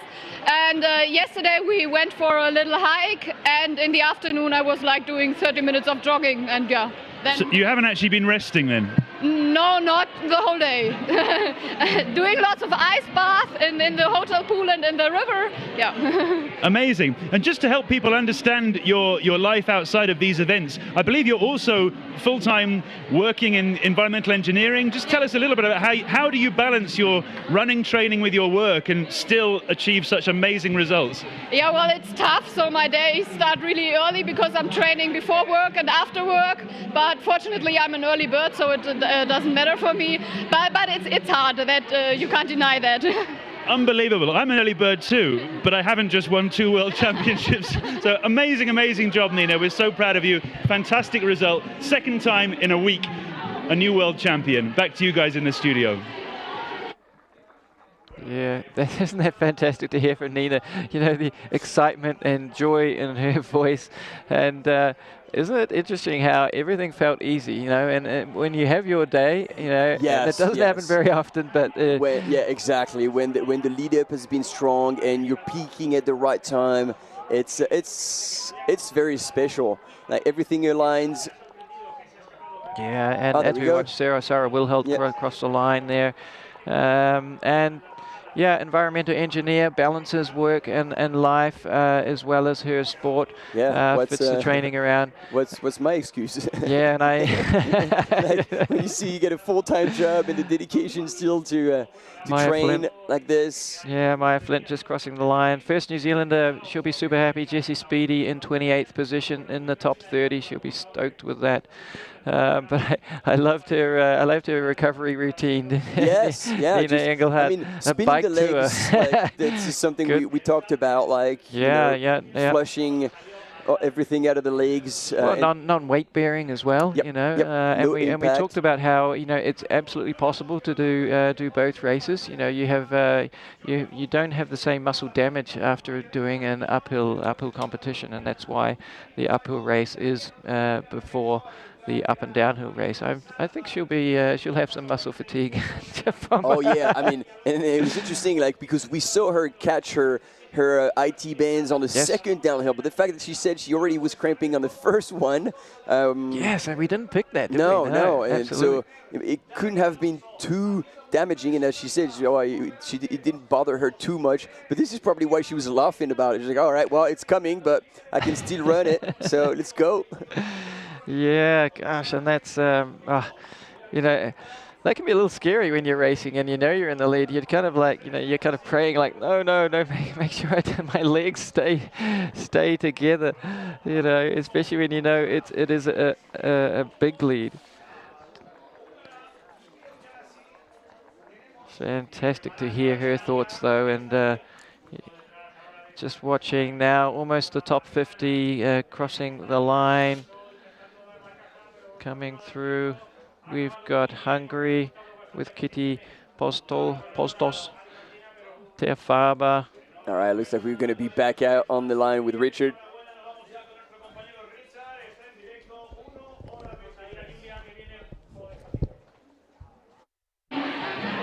Welcome back to the finish line. We're here with the third-placed classic race winner, Auria Lilachi from Switzerland. An amazing race for you. We'll be bringing you Ruth Katonga from Kenya, who came second just shortly. She's just getting some help from her medical team. But Auria, an amazing race for you. You were pushing so hard at the end to make sure you got that third place. How was your race?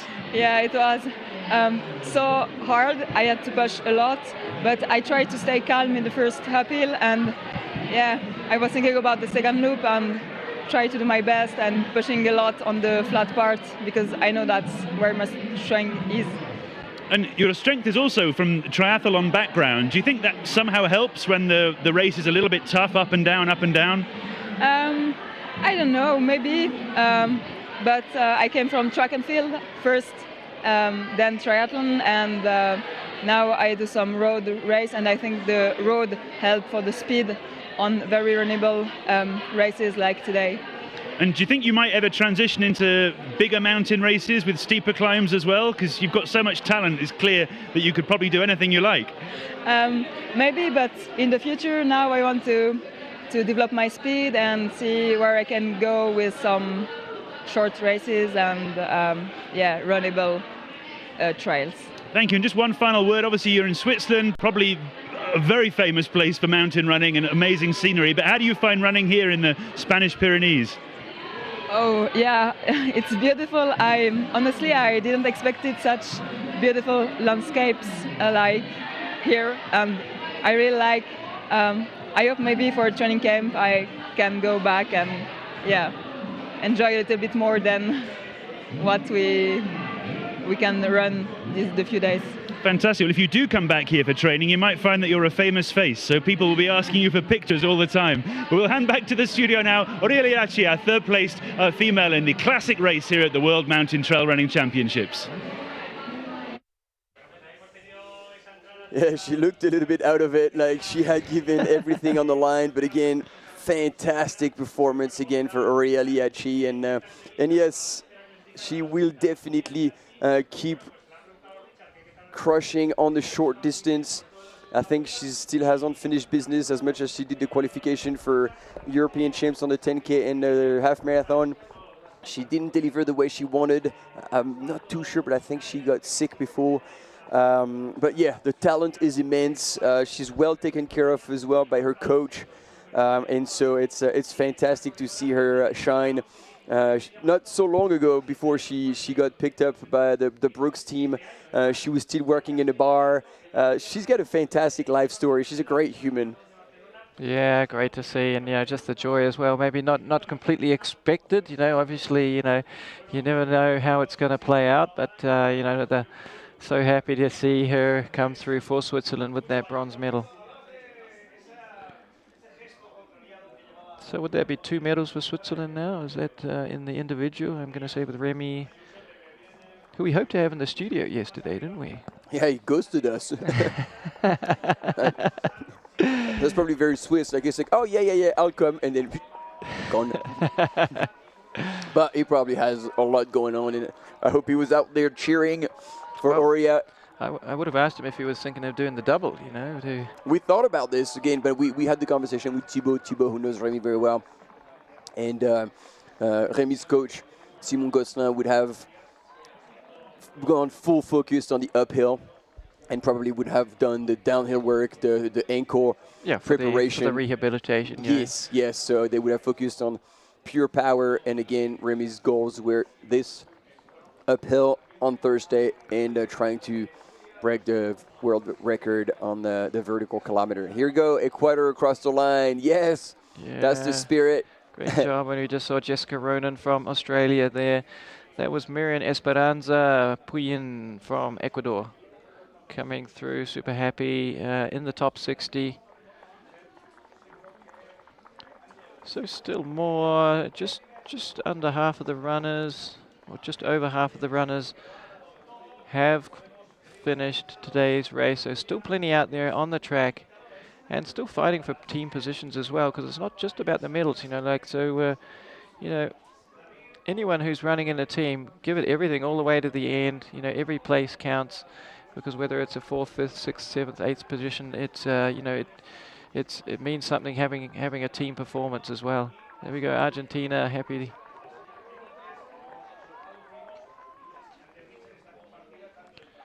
And Ireland there crossing the line. So that was Sarah Mulligan, yes. Mulligan, yeah, and Mark Johnson's probably got a backdoor for the live website, because I can't pull up the team results. But it seems like you've got it, and let me see if I can. Yeah, doesn't look like you get more luck. We will bring you those team results as soon as we can. But if we trust Mark Johnson, then Kenya was first with 14 points, USA 32, Switzerland 35, and France 40, Uganda 45, Canada 61, Italy 63. Oh, it's a tight one. In GB, but I like Mark, like to be confirmed. Adam Mueller backing it up. Kenya, USA, Switzerland. Yeah, definitely. Like USA, the way that Courtney and Anna Gibson closed. Yeah, they made up places on that second lap. And Lauren Gregory as well. Yeah, well, Lauren Gregory was solid there in the top 10, and of course she nailed that final downhill. So Lauren Gregory from the USA in 5th position.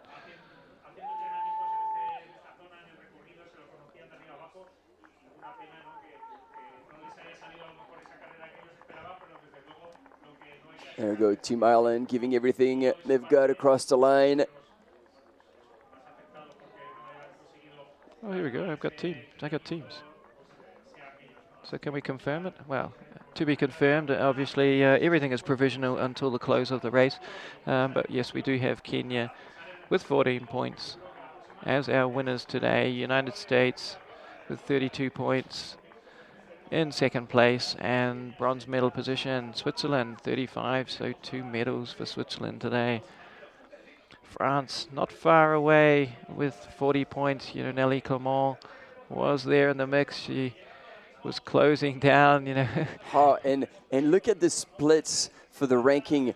The Swiss team was 19th, then 18th at kilometer 7. They were 14th at kilometer 10, and then 8th before on the opposite side of the train station, and down to 3rd. What are you looking at? Are you sure? Because splits for the Swiss team. Is that not the splits here? The 5th, 5, 3, 3. Yeah. So what is this? That's the position of the runners, I think. Yeah. Okay, your guess is good as mine. But anyway, we know. Yeah, there's a lot of. Yeah, but yeah, you're right. Though, so the Swiss team were back in 5th place after the first climb, and then moved into the 3rd position. I'll tell you what, the USA, they were out of the medals there at the top of the final climb. They were in 4th position. They were out of the medals. Yeah, and then they moved into silver on the descent. They had an amazing descent. Uganda, of course, who we saw take out the race at the beginning. They take up the 5th position. Canada, great job Canada in 6th position. Italy definitely will be disappointed, as will Great Britain and Northern Ireland. They would have wanted to be in the top 5. Italy in 7th position, and Great Britain and Northern Ireland. Hold on, there's something amiss there. They got them around the wrong way. So I think Great Britain and Northern Ireland in 7th, with Italy in 8th position. Yeah, you might still be updating or. Yeah, of course. There are still runners coming in.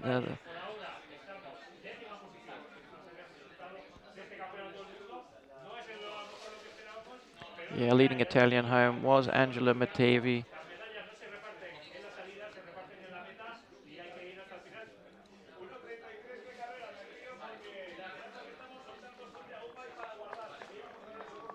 Yeah, so Angela Mattevi back in 17th place, with Alici Gaggi in 19th. And the 3rd Italian, Anna Hoffer, was in 27th place. So.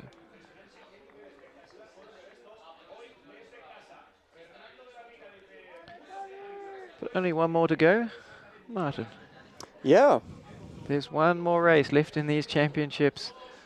The men's classic up and down to close these World Mountain and Trail Running Championships for 2025. And it has been a heck of a championships, hasn't it? Oh yeah, and I think we're in for a treat.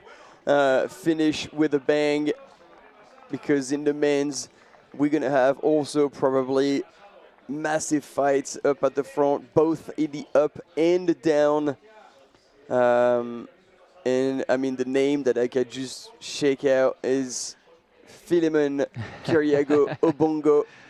Oh, absolutely. He is the hot favorite, absolutely, for today's final race.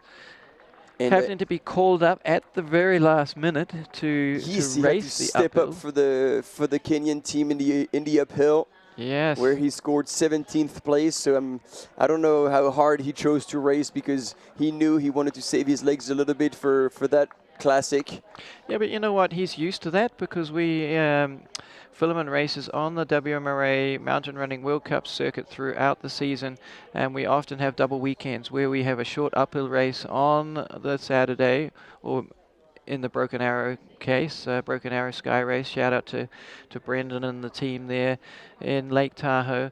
They have the ascent race on the Friday, but normally on the Saturday, and then a longer race on the Sunday. So he knows how to do that. He knows how to race an uphill and then turn around and race an up and downhill race. So, like for him, it'll be kind of easy. It was Thursday to Sunday. Yeah. But I mean, when you show up to a world championship, I mean, again, Nina is going to prove me wrong, but you know, so, like you want to be as fresh as your competition, and some of them might just focus on the classic. And I know he's been dying to have that gold medal, like in Innsbruck. After the first lap, he was in the lead. He had that gold medal around his neck, and eventually lost it. So he's back with a vengeance. Yeah, and this year might be his. This might be his time. Absolutely, yes. And we've heard him. We've heard his comments. He's very direct. He doesn't beat about the bush. And I like that about him. Absolutely, I love it. You know, and he's such a team player as well. He always shouts out the team. With Patrick, especially Patrick, who was 2023 world champion, scored bronze this year, and yeah. It looks like we're going to have the photo with our podium finishes holding that pine sapling. Now, did you said you were going to find out what they're going to do with those pine saplings? Oh, yeah. No, I absolutely did not. I knew I'd put you on the spot there. Oh, yeah. That's why I put you in charge of that. I burned myself on my own. I said it myself. But what a wonderful podium there. Aurea always looking out for people, making sure that lady was all right. Yeah. So here's your podium, folks. Our winner, Nina Engelhardt from Germany, in the middle. With on the left. There we go. Your top three ladies in this classic world championship. Just checking something. With Ruth Kitonga Milwaukee in silver medal position, with Aurea Liachi in third for Switzerland. Beauty. Great to see them having their moment there.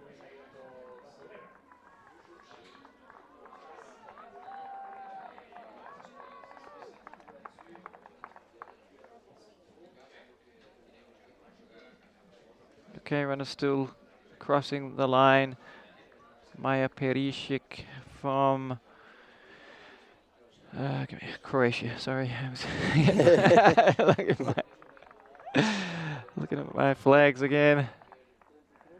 No doubt about this Brazil coming in.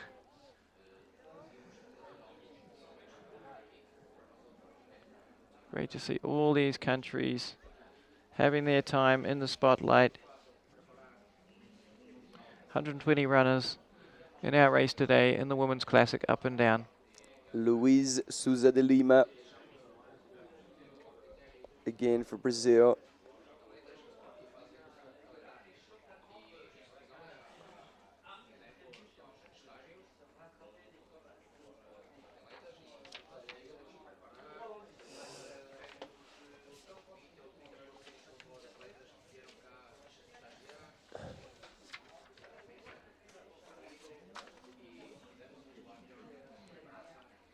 And so, schedule-wise, we're coming up to our final race, just 20 minutes away to the start of the Classic Men's race.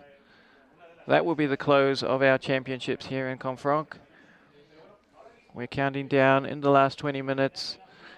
I saw as Nina was coming into the finish line, she had, there you can see a couple of the men warming up, starting their warm-up next to her there.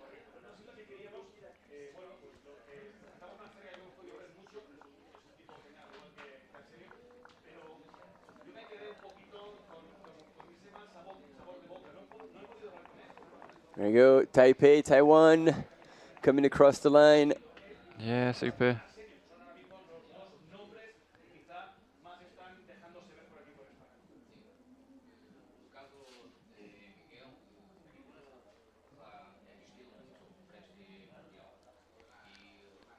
So we talked about Philemon as being our favourite. He has some pretty hot compatriots with him as well, who will be both pushing him on as well as being there for the team's race. I expect Sauli to give him a good run for his money. The speed that he had across the second part of the course at Sierre-Zinal, like, absolutely blew my mind. And so I was trying to picture the race in all the flatter section, all the runnable section. Like, he will be extremely hot on Philemon's hill. So Philemon will have to be taking advantage a little bit more of the more technical section, the shorter, tighter switchbacks where he's excellent. But yeah, absolutely. Yeah, you're right, and you know, probably having a training partner like Patrick, like Michael there, like Richard, really helps to keep your focus going. You know, when you're training with any of these guys can win any race on their day, and having them to train with really pushes all of their levels up for sure.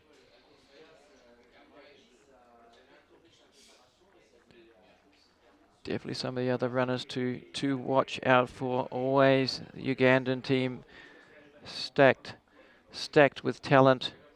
We've got two Chebets in the Ugandan team for the men's race with Abel Chebet and Aziz Chebet, Martin Kiprotich and Isaac Masai. So we will expect a ding-dong battle between Uganda. I mean, like the more you bring up those names, I'm like, damn, this is going to be a very, very fierce fight up at the front. And I already feel for the cam runners as we have another female runner from Venezuela across the line.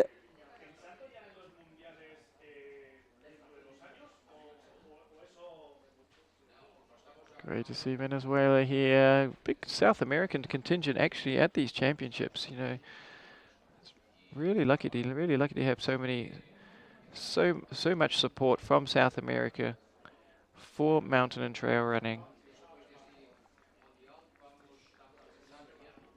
South America also hosting area championships for competitions for mountain running.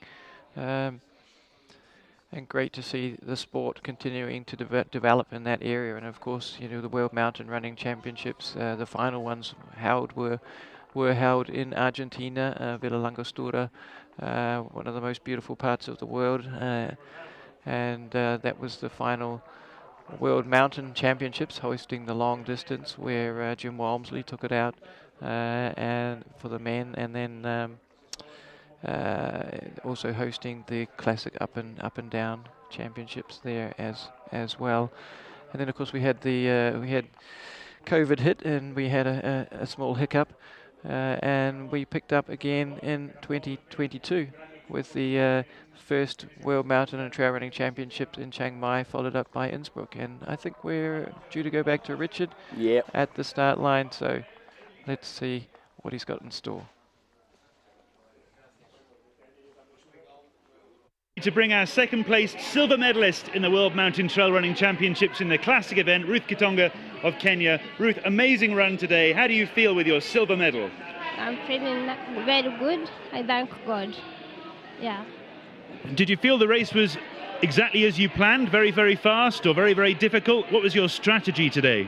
Very, very difficult for me, but I thank God I made it. Yeah. And tell us, how does the running here compare to where you are used to training in Kenya? How does it compare? This for here is very good. I like it. Yeah, I enjoy it. And very good performance for the whole Kenya team today. All of the ladies did so very well in the top 10. Yeah, we train together and we make it. Yeah. Well, fantastic job, Ruth. We're really happy to have you here. Very happy to have the whole Kenya team here. Really great job. A very well-earned second place for Ruth Kitonga from Kenya.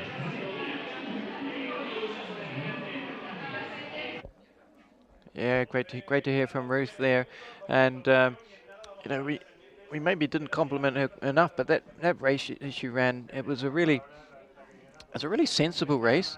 You know, she didn't actually start out crazy pace at the start, and then she was just super solid in second. You know, we saw Nina stretched away, but yeah, Ruth really did a fantastic race. Super impressed, and she would have known there was pressure coming coming behind her as well. So oh yeah, she would have felt that for sure. And here we go, another runner from the Philippines.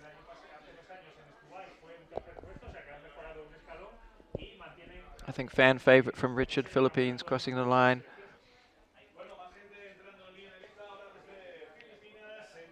Great to see all the continents represented here. Well, apart from one, I guess.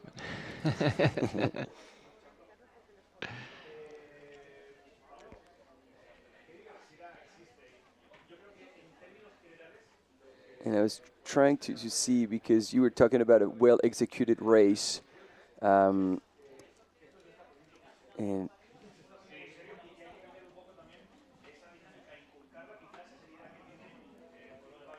oh man, I'm getting absolutely nothing. Yeah, looking at my timing screen, and we did mention her at the start there. Lara Hamilton from Australia. Looks like she did not finish. So oh no. Yeah, hopefully nothing serious happened to her out there on the track, as well as Martina Mwenachik. Well done. Yeah, I've said that before. Yeah. Yeah, I mean, not surprising again. Like, I mean, we would wish everybody to go across the line, but after running 100K 3 weeks ago, it is a tough one.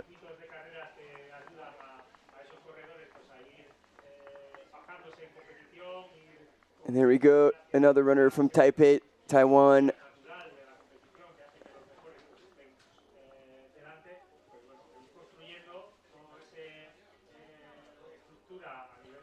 Yeah, everybody's giving it everything out on the track there. Yeah. That red carpet coming again.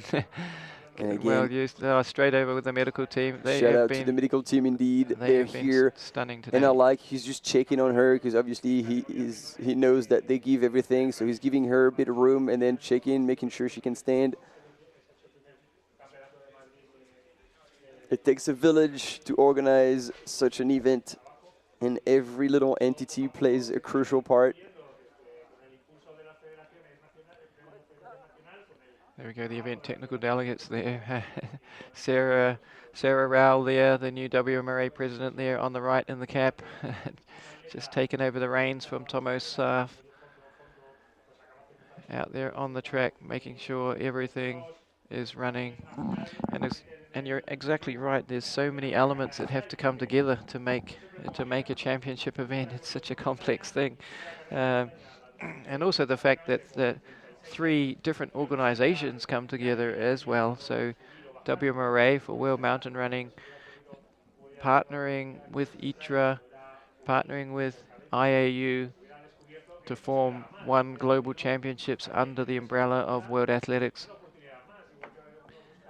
And speaking of World Athletics, I think that's Natasha walking in front of us here.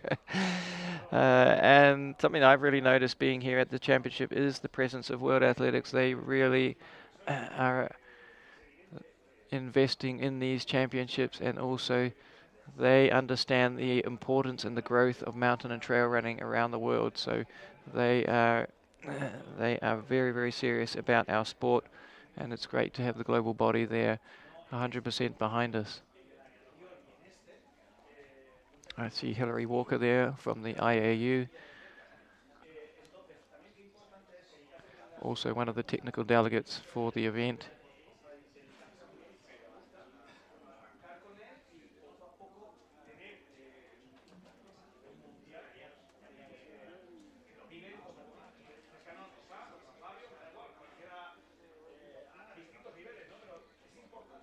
So we will shortly be switching back our attention to the men's race. Just 11 minutes from the start. And you can see they're already lining up.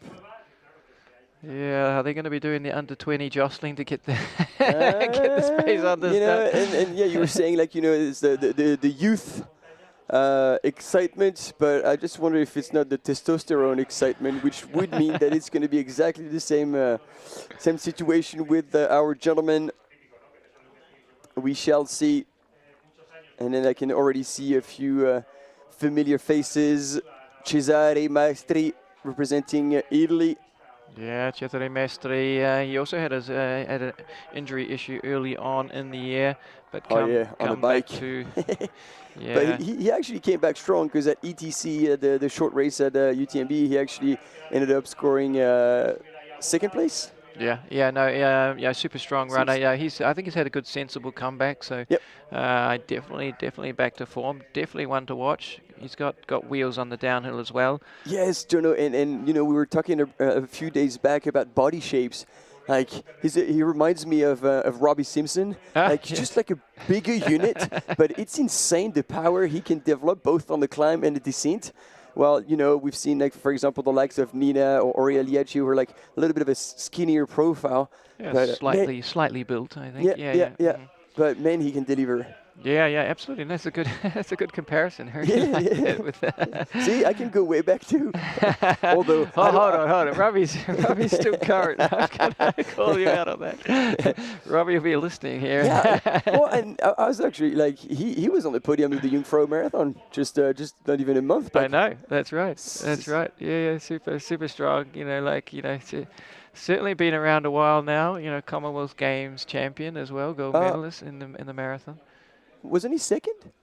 I thought he was. Ooh, I want to check that. You have me fact-checking all the time. Yeah. Well, you fact-check that one, but I'm gonna also shout out Lorenzo Cagnati from the Italian team, somebody who is running well at the moment. Xavier Chevrier. Pretty experienced. Probably had a fairly quiet season, I would say, this year, but definitely super strong. So the Italians will be shooting for medals, also in the team's race as well as individually, probably through Cesare or Lorenzo in the.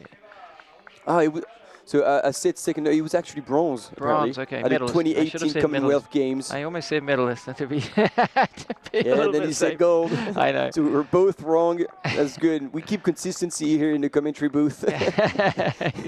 Well, that's where we need the chat, you know. And a name I highlighted who isn't here, we talked about already, Lucas Eole, unfortunately not on the start line. We would have loved to have him here. He would have loved to have been here. Unfortunately not able to be here, wasn't able to be released from his college commitments in the USA. Which is fair enough to a certain extent, you know. This is a full scholarship ride. He's on scholarship, exactly. Yeah. So they're looking after him, paying for everything, so they're expecting him to deliver. So yeah, fair enough. And I'm sure we'll see him in the future, though. Yeah. I mean, there's often some flexibility, and I know. What? And there we go, Richard on the line. Oh no, we got some puking coming across the line. Please make some room for our runner.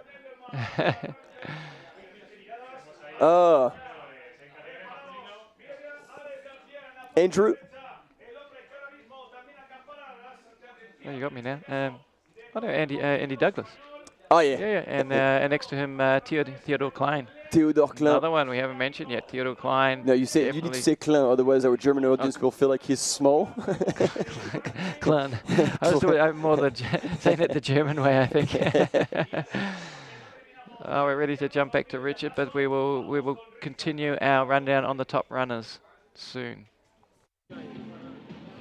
Welcome back to the start line here at the World Mountain Trail Running Championships for one last time. Pour une dernière fois, pour última vez, the last time we'll be standing here. We're all very sad to say goodbye, but there's one last race before we do that.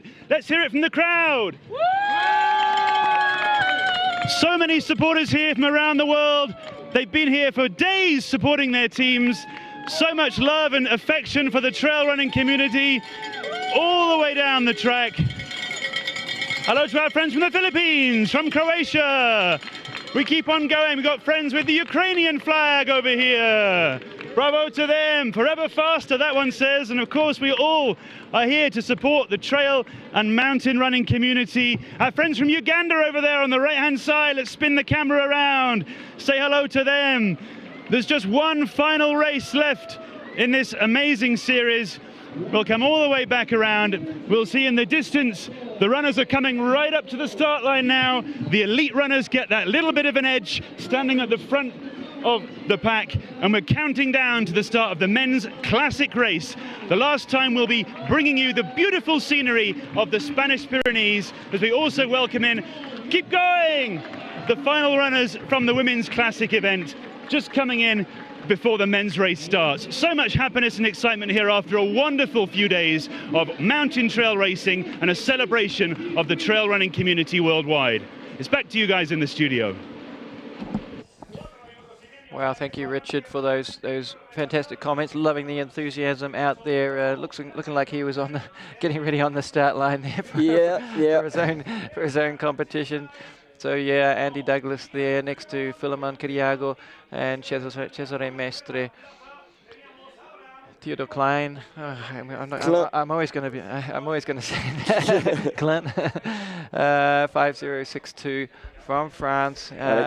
Super solid in mountain running competitions. Alejandro Garcia on the right-hand side. He, when he's in good shape and things align, like he can be extremely strong. And on home soil, that's probably going to add a little bit of boost.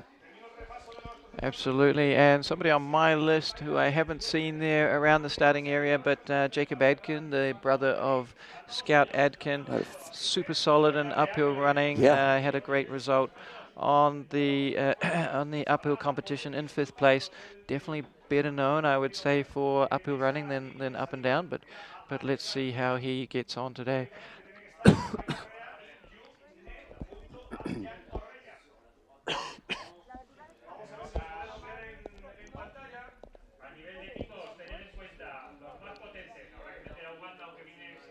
Okay, and we haven't mentioned the USA team yet. USA with Cam Smith there. Yeah, we saw him. Definitely a runner to watch. You know, Taylor Stack as well. Here on your screen, Cesare Maestri.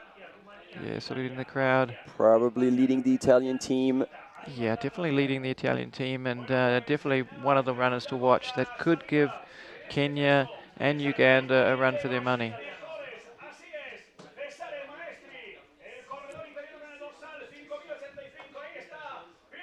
There we go. You can see Filemon Cariago. He's in the zone. He's in hunting mode. He knows that medal is accessible, but he's going to have to work for it against his... We did mention and I don't know what's being said about Andrew Douglas, but he doesn't seem to agree that much. He says, I don't know why I'm here on the front line. But it's good. I love Andy Douglas. He's I mean, he's had some big wins in his career, that's for sure. Well, but, that's got to be his 3rd World Champs, at least. Definitely the twilight of his career, winning the Masters races here 1 year ago, held here in Canfranc as a test event for these championships. There we go. Theodore Klein, Alejandro Garcia, also on the start line now. They bring the runners forward. There we go, they're freeing them. Whoa, look at that. Boom, they're stacking up. 1.5, maybe 2 minutes inside the last 2 minutes before the start of the final race of these championships. So Cam Smith right here on the second line with his light blue visor. I always recognize Cam with that beard. Normally wears a visor, doesn't he? No. He does. He often wears a kind of a cap or a visor. Yeah. I thought you said nobody else wears a visor. I was like, no, I don't think so. No, he normally wears a visor. Yeah, and there's Uganda coming up on the front line as well.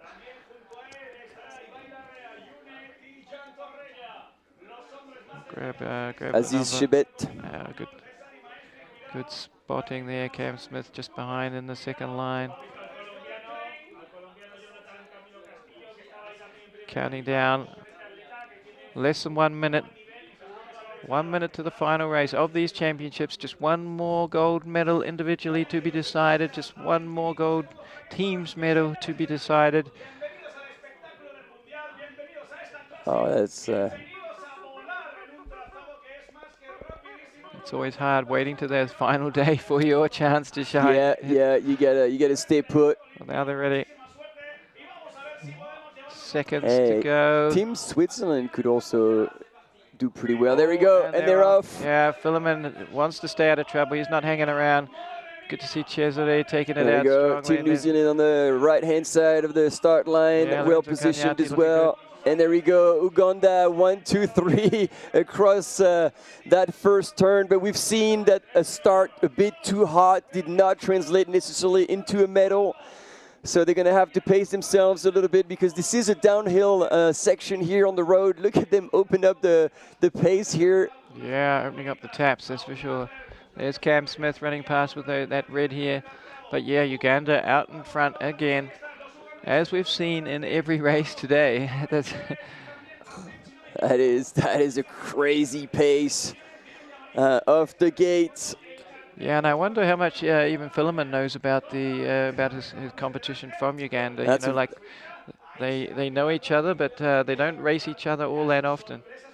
That is true. I think Philemon will now have enough experience to pace himself and not do a start that might cost him too much in the later stages. We've seen that in the ladies' race. Yeah, and again, great to see plenty of space for the runners to sort themselves out over those first kilometres. You know, we haven't seen any issues whatsoever when they move on to that single track where there can be bottlenecks. And there we go. Yes, Philemon. He's had a measured start, and now he moves into position where he wants to be.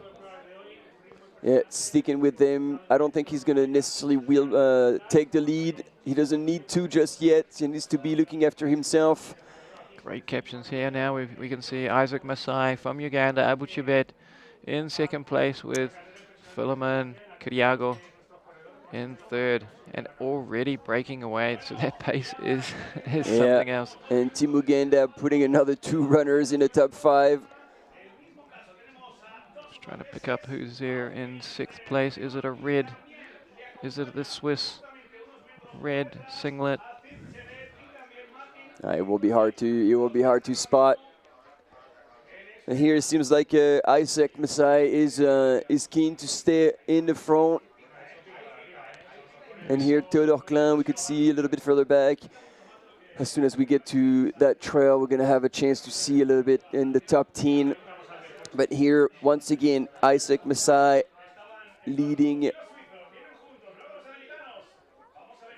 Yeah, Philemon now taking over. This is it. He's making the move. Oh, but that's coming back hot. Uganda playing the team card here. Yeah. That's going to be a lonely fight for Philemon unless Mikel.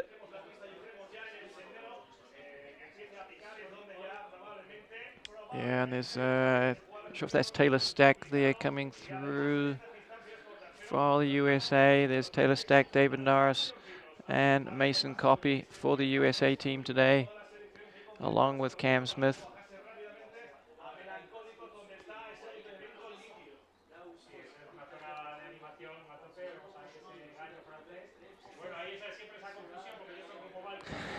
Great comment in the chat. We're fearing that Cam Smith is overheating with his canopy on top. Yeah, it could be the call of the day. And here they move into that narrow section, so you can see, you know, it does tighten up, but having that space there at the start gives them enough of a gap for it to stretch out. Yeah, although they're coming in like 3 or 4 wide into that single track. Yeah, coming in hot. 150 competitors in the men's race today. New Zealand going past.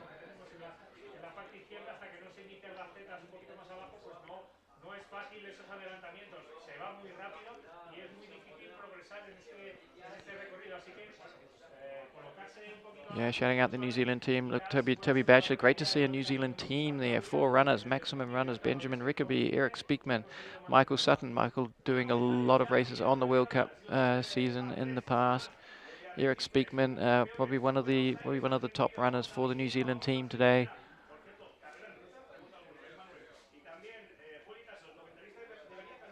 And the support now on the track is going to be insane. We've Oh, seen yeah, around the yeah. finish line, but people just love to be out there in the forest, don't they? You know, you see, there's a lot of people at the finish line, but I think there's way more out there who want to actually see the action unfold out there in the track.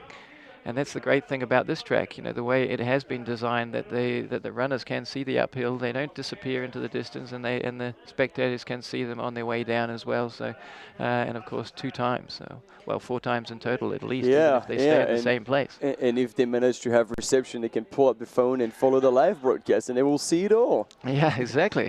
What more could you want? So here we go. We'll see now very shortly if Philemon Kiriago is still managing to hold off a pack of runners from Uganda. Yeah, just 5 minutes and 40 seconds gone in the race. Oh, and he's already here. They are flying up here. Yeah, Philemon, he wants to dictate. You know, he's the favorite. He wants to show what he's got. And he's out there in front. And yet, and as you say, like, he might not have raced all the runners from Uganda, so he can't really tell how far. Oh, that looked like that looked like Michael coming through there. Cesare Mestre coming up through. Hard to see. It's Cam Smith, Heiden, Alex Garcia, Theodore Klein here. Whoa, great start there by Eric. Yeah. The French team is not too bad. They're probably in the top 5 at that point. Yeah, looking strong. Yeah, again, Italy moving up there. Yep. All right, another perspective here with the men's leader after just 6 minutes of racing. Oh, well, I was seeing the shoes, but like, yeah, there you go. So Philemon in the lead, focused as we know him. And wow, actually, Isaac Masai has fallen back. Oh, yeah.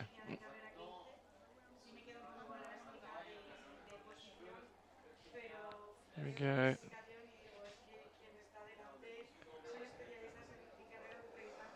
Okay, here we go. Two Ugandans. There's Cesare Mestre coming up through. Yeah, Taylor Stack. And there's one of the Innerhofer brothers from Austria coming up. Tito Klan, maybe a slightly conservative start there for him. And yeah, Team like Italy is actually pretty damn good. Cagnati, I believe that is Eric Speakman going up through there. Oh, look at that. Yeah, no way giving the G'ing up. There's Luca Meli from Italy, just tucked in behind Cam Smith.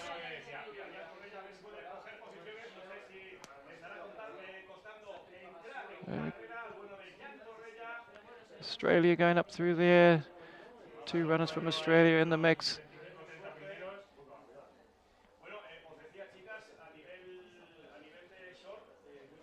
Yeah, look at that! Look at the crowd there. Oh yeah, they're going for it. Building through the day.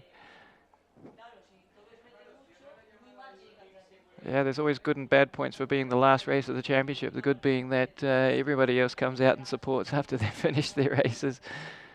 But you spend the whole week trying to keep your legs up and looking after yourself. You can't really celebrate or party too much with the rest of your teammates. For the athletes who have to compete on the last day, it's hell. You know? No, yeah, it's something else that you just have to deal with, you know, and you have to prepare for it. Yeah, absolutely. Who goes that? Toby? Toby Batchelor, yeah, also there for New Zealand.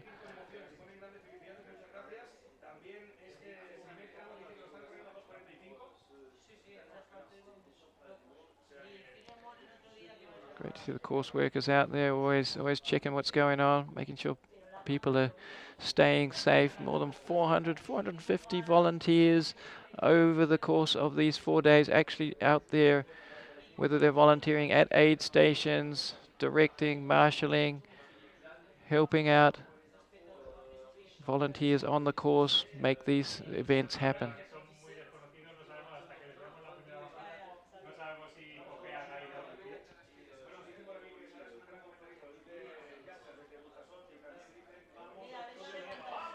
New Zealand fans still present and correct in the chat, shouting out to the New Zealand team. Great to see.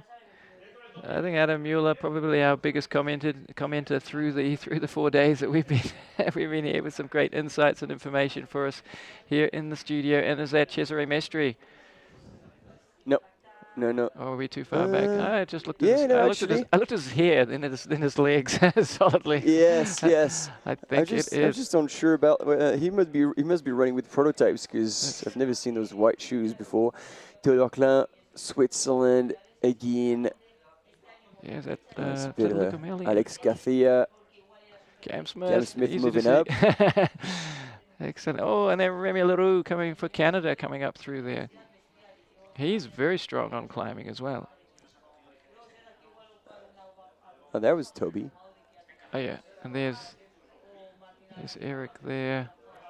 So there's a change in position, I think, for the New Zealand team. Yeah.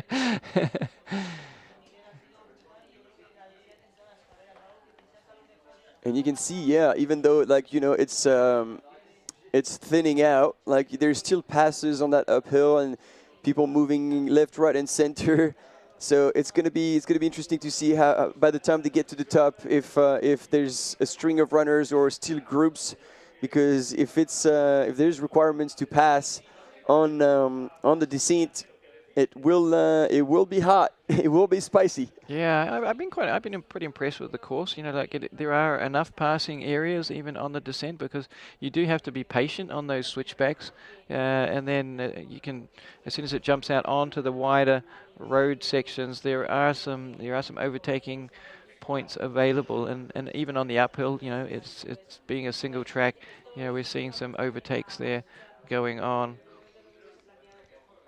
Switching back into the forest again on the climb.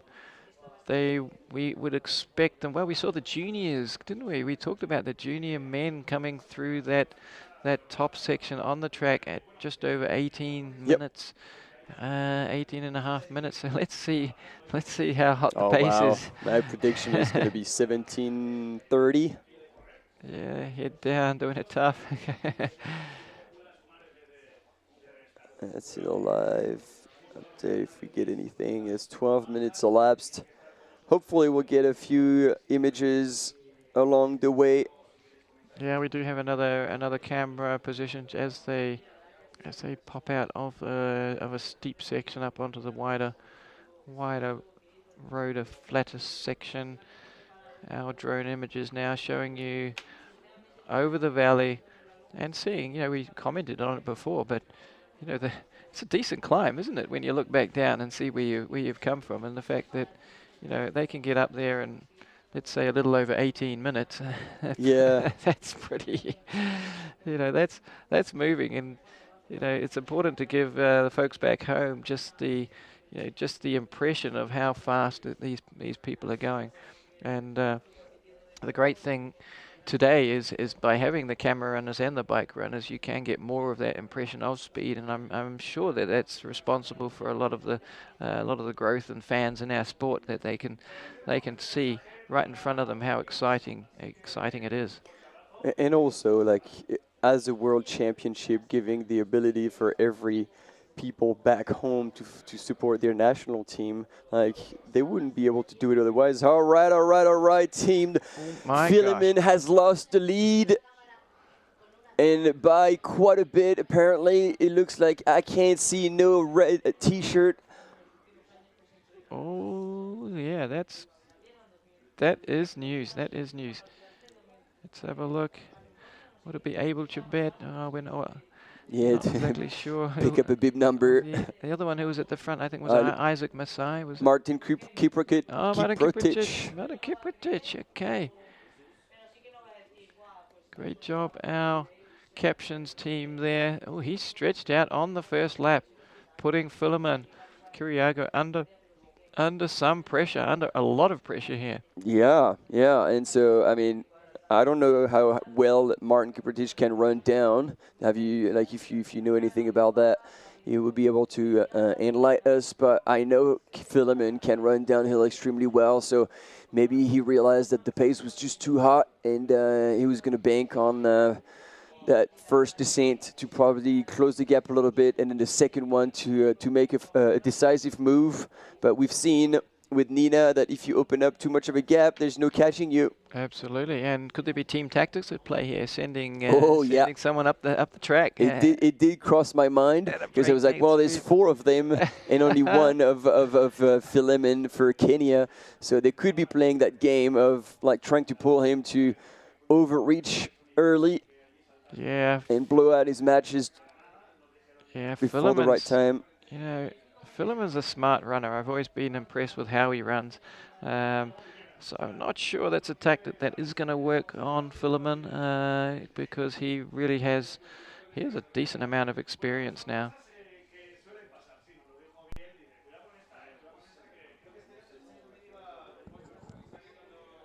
Okay, and panning around. Oh, we're going to drone shot showing you where that high point is on the second bridge or dam up in front of it, built for protecting the town below from avalanche danger. Those barriers were built 150, 200 years ago for protecting this town, and here we have picked up with Philemon in second place.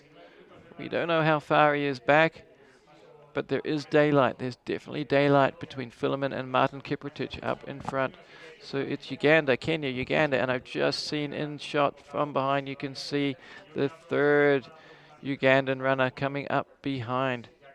But there's massive daylight as well between there's Philemon. A lot of, so either Martin Kiprotich is on an absolute banger of a day. Oh, there he is up there. You just saw him on that switchback. Chances are he may have gone out a bit too hot. Philemon knows himself, and he knows how to pace over that kind of distance, over even longer distances. So I would still not rule him out. Look at that. Looked like he was getting a time check as well from the Italian team. You know, Philemon races in Europe for most of the season. Got a lot of friends in Europe and very, very well respected by everybody on the circuit. Oh, and you can see he's got a visual. Oh, yeah. No, he can see it. It means like he can keep it at bay. Not get too excited. Yeah. When you say it's not super steep, but there are definitely some steep sections in the track. So and look at that. He's got a bit of a gap. Yeah, I would expect him out over the bridge there within the next minute. Not far away. Oh my gosh. Was that him? There was somebody coming onto the bridge. I don't know if it was a runner. Oh, and there we go. Aziz Chebet has actually, so that's this is not Aziz Chebet, of course. That's a Kenyan runner. So the caption slightly wrong. The caption being Uganda, but here is. That's not definitely not Cam Smith. There was a comment in the chat saying bring Cam Smith to the front. So because they had picked him in number 4.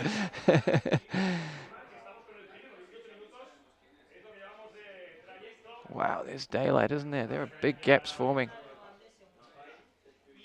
And here we have. Oh, and there we go. We have our leader across there in 18 minutes and 16 seconds. So they were barely 30 seconds faster than the juniors. Oh, the juniors were flying. They were flying. Here we go, Philemon. One lap, of course. There we go. Chasing Martin hard. Kiprotich across the dam in first position, 14 seconds. And do you remember we saw Julia Ehle 14 seconds off the lead when she went through in the junior women's race just a couple of hours before. So Ken look Koros, at that, moving into third place, Ken Koros from Kenya. And is 10 seconds back from Philemon and 24 from Martin Kiprotich. And then, there they are. Aziz Chebet, yes, now back in fourth place. Oh, Switzerland in the top 5.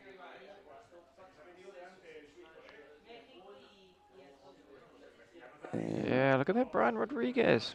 Mason Copy as well, together with Brian Rodriguez. So now let's see in the descent. Downhill skills coming. If Martin Kiprotich can keep Philemon Obongo at bay. I was going to say, let's see if he can keep up with our camera runner.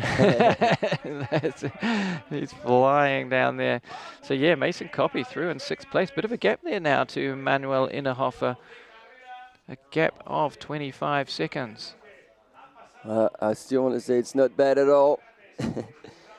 being seventh so Great far. run. That's a great run from Yeah. Matt If you can keep it even in the top 10, that would be really, really good performance. Isaac Masai in 8th, coming across the bridge. Cesare Mestre. Here's the visor of Cam Smith. Absolutely able to bet in 10th place.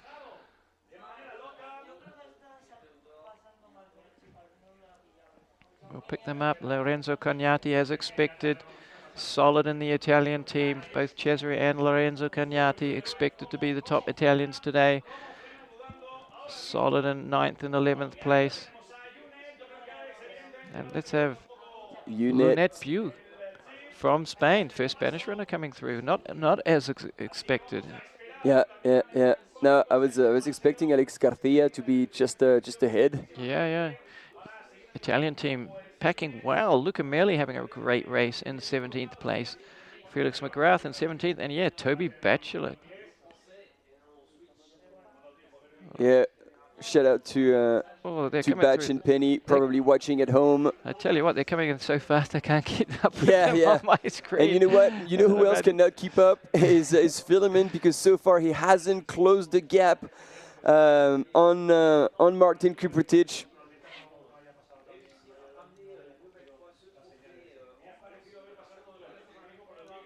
Oh, look at him go. Okay, coming up through there. That one coming down. Oh, that's a beautiful And then stride again, action. Dominic Rowley delivering, showing that he belongs to the world's best after his performance at Sierre-Zinal.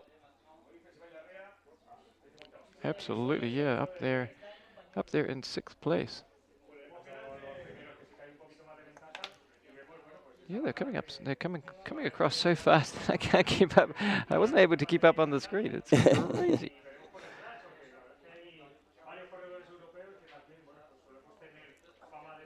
Oh, and that pace is absolutely relentless. Yeah. And see, he didn't fly over that boulder as smoothly as our junior runner. It was Nina Engelhardt that put a foot on top, wasn't it? No, it wasn't Nina. I think it was one of the boys. Anyway, he's doing the business at the moment. Oh, he did that like the water jump, leaping the whole stream there. Yeah. But yeah, Martin Kiprotich. What do you do when you don't want to do technical? You just jump over it. Martin Kiprotich out in front, leading the way, putting pressure on our favorite, Philemon Kiriago. King Koros came through that high point in 3rd position, and the team from Kenya looking strong. Paul Machoka, haven't talked about Paul Machoka. He was leading the World Cup for mountain running up until the World Cup finals, where he was overtaken by Philemon Kiriago. Okay, speaking of Philemon, there he is. And great to see Philemon, such a smooth downhiller. But again, it's almost not going to be technical enough for Philemon to play his cards. Yeah, nice 4-foot striking there, looking really smooth, striding out. And you can see he's swapping. Oh, he took a, yeah, he's swapping. the tree. He's got a wee flasks in his hand with probably a bit of water and gel, and so he's swapping hand to be able to hold on to the trees for each switchback. Yeah, that's multitasking. Yeah, it is indeed. Yeah, and this is, when you get into a 2-lapper like this, then taking on fluids. A bit of an energy boost for the second climb wouldn't hurt. Isn't a bad idea. Yeah, exactly. And again, he's pulling this experience for these longer races, like 30+ kilometers. Yeah, he's used to, winning Sierre-Zinal, one of the biggest established races, or if not the biggest established race in the world, with outside of a world championship, the most competitive field, winning that 31 kilometers. So yeah, he's like you say, he knows, he has experience over these longer mountain running distances.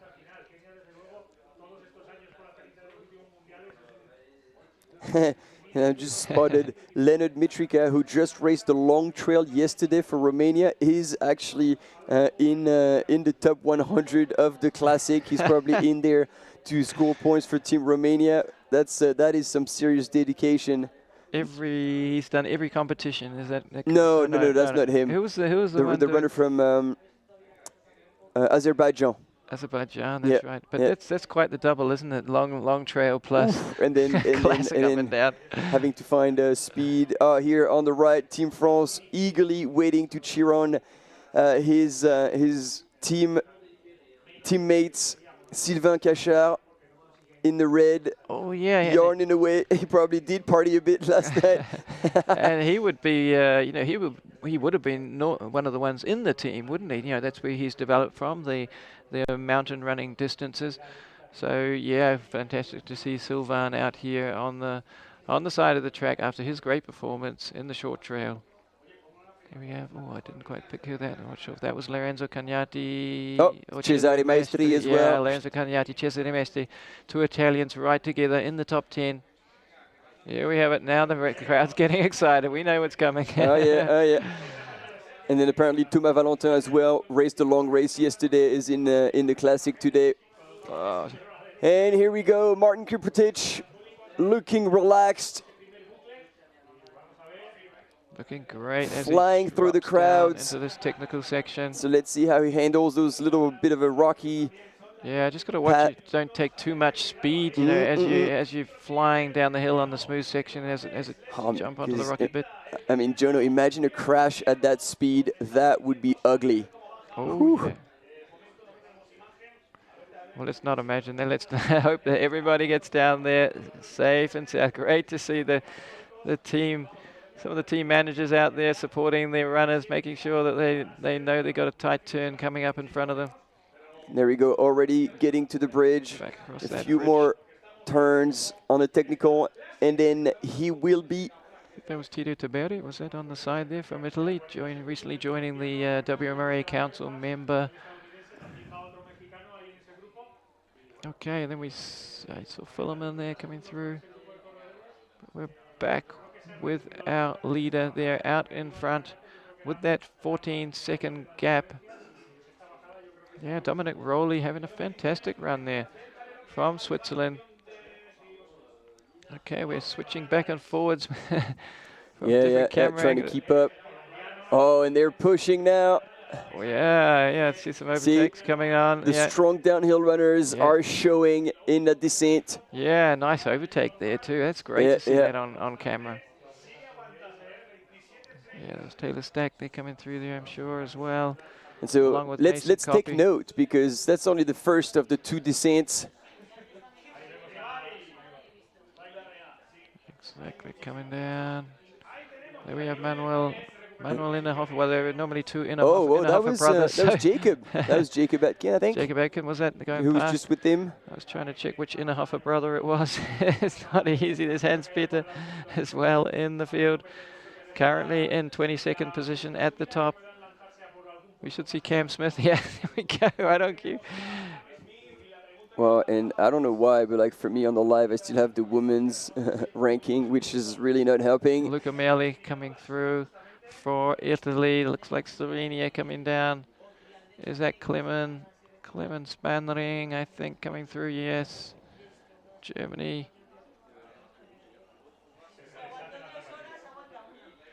And they're still coming in really hot. Here you go, Toby. I was going to say, where's Toby Batchelor? And we see Andy Douglas there coming through. All right, Team France with a massive smile on his face, loving it.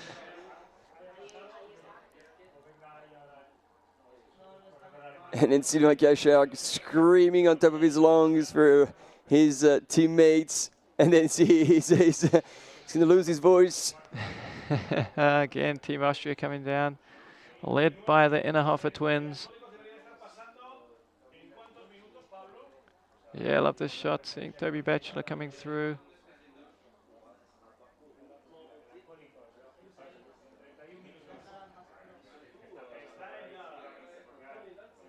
Yeah, it was David Norris just behind Toby Batchelor there from the USA. There's Michael Sutton coming down, hitting the technical section of the downhill.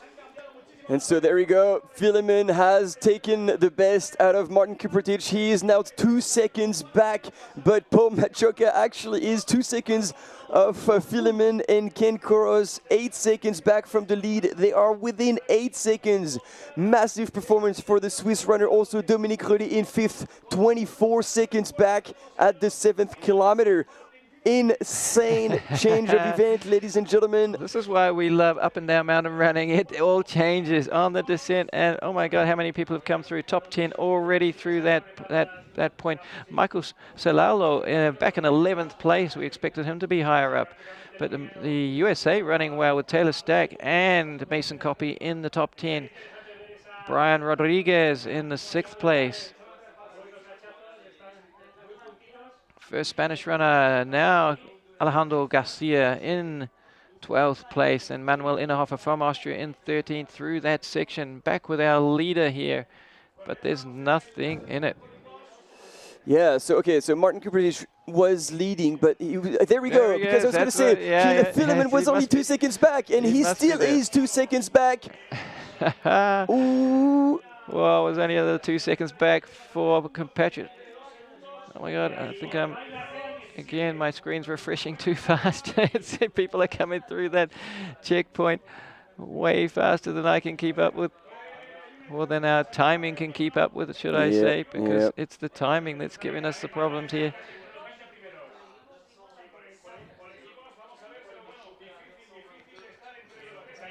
Let's refresh at that 7K point, but we know what's happening out in front. Here we've got 2 cams side by side. Great to see. We've got Philemon Kiriago. Yeah, Paul Machoka. And they're already on the... I thought it was Paul Machoka, and he's having a great descent. Oh, terrific descent. Yeah. He was really able to close. He's and now it's He's closing down on Philemon. 2 Kenyans, 3 Kenyans. You know, it's the first and second of the World Cup battling it out now for the podium of the World Championships. Paul Machoka trying to get on the back of Philemon Kiriago. Yeah, he seems to be closing on Philemon, eh? Oh, I don't expect Paul to be quite as strong on the climbs, but what a descent from Paul Machoka. But Philemon is closing. Philemon is closing on our leader. Yeah, there we go. And if he can just stay with him, he should be all right, because he knows that on the descent, he was able to creep up on him significantly. Philemon now battling it out to possibly pass Martin Kupertic. And isn't that interesting? You know, Uganda out there at the start, dominating that first few kilometers, but now it's Kenya. Shout out to probably the team manager. He might want to help them with race pacing a little more. Yeah, you know, again, you know, still lots to learn, you know, about running multiple lap mountain running courses. Which seems insane, because considering the fitness that these runners have, like, it seems like the easy part to work on the race strategy and the race pacing. But it's so fast, you know, that's insane. And look, also Paul, like, taking the shortest line. Very smart move here. Oh, they're all so close to one another. Oh, there is nothing in it. This is going to come down to the wire. If we weren't on our edge of our seats all through the past 3 days, 4 days now, we'd have no seat left. I saw a little look over the shoulder there from Philemon there, just checking where Paul Machoka was. They've raced each other so often. They know each other so well.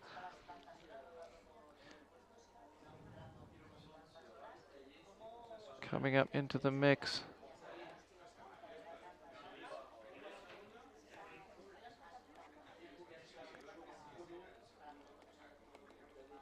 And at the bottom, of course. And look at that. Look at that. He's putting on a surge. Yeah. It is, I think it's Ken Koros. Ken Koros coming through. through. Moving on to Paul Machoka. You were saying Paul Machoka may not have the strongest uphill. Yes, absolutely. You called it right. 2 and 2.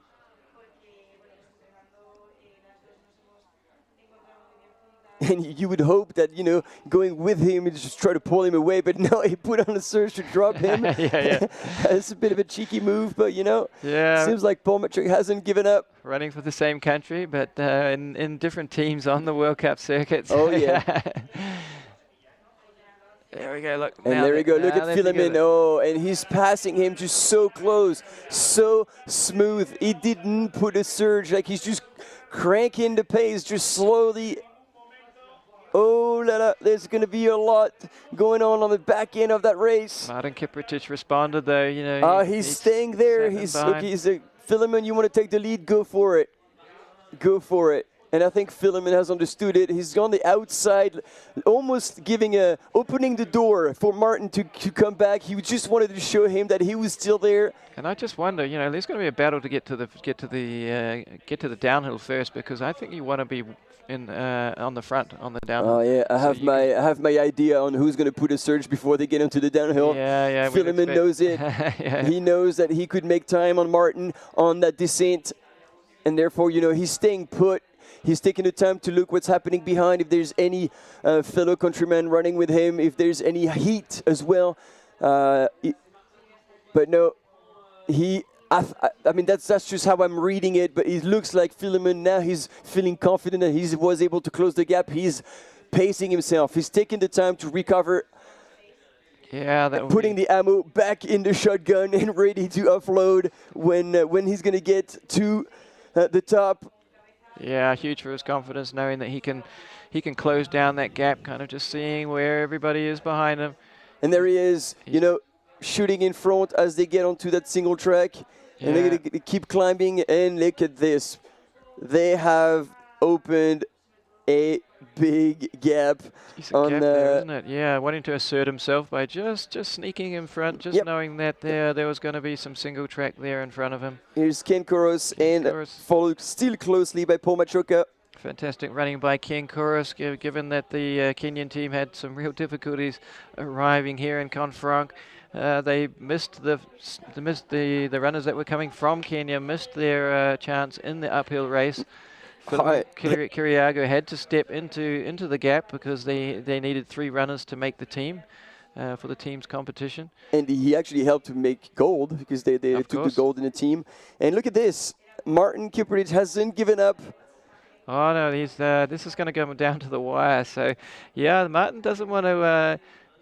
Doesn't want to let the let's say the top dog kind of have dominate him. He's not gonna take any crap. And then it's Jonathan Castillo here, fantastic race in the top 10, battling it out.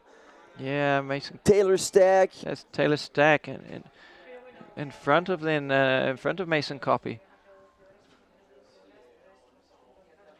Oh, actually, no, it was Mason first. My bad. No, Taylor was just behind, right behind Alex Garcia, and could be it's Isaac Costa. Isaac Costa. And there we go, Manuel Inhofer coming up. Cesare Maestri now coming in, taking it wide. Yeah, okay. He's hurting there. You can see he's hurting. You know, he's slipping back through the field there. Yeah, Zaco Costa getting in front. I mean, he's still in 14th position, knowing how he can run downhill. If he paced himself right, Cesare still has a shot, perhaps, at creeping up a few spots. Here we go. We are with 3rd and 4th. Ken Koros with Paul Machuca. And Paul is responding. Look at this. He's passing again. Yeah. Maybe Ken Koros put on a bit of too much of a surge early on. Absolutely, but look, it's just back and forth, isn't it? Right the way through. This is what we love to see. This is what we want. Absolute tooth and nail competition. Best of friends as soon as they cross the finish line, but until that time, it's war out there. It certainly is.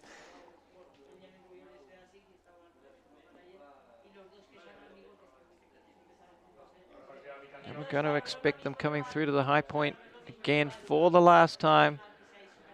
The last time today and the last time on these championships.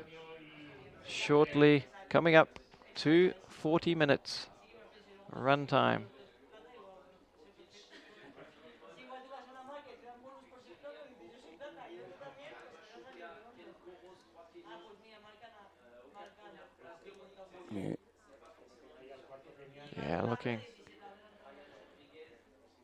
Yeah, looking really good running, but this is again just like in the women's race. This is a time when, you know, and there's an overtake by Ken Chorus.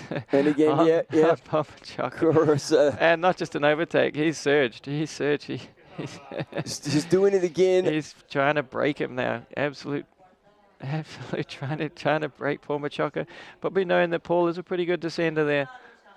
Oh yeah, and every time he puts a surge, it's only a few meters. He doesn't makes a clean cut.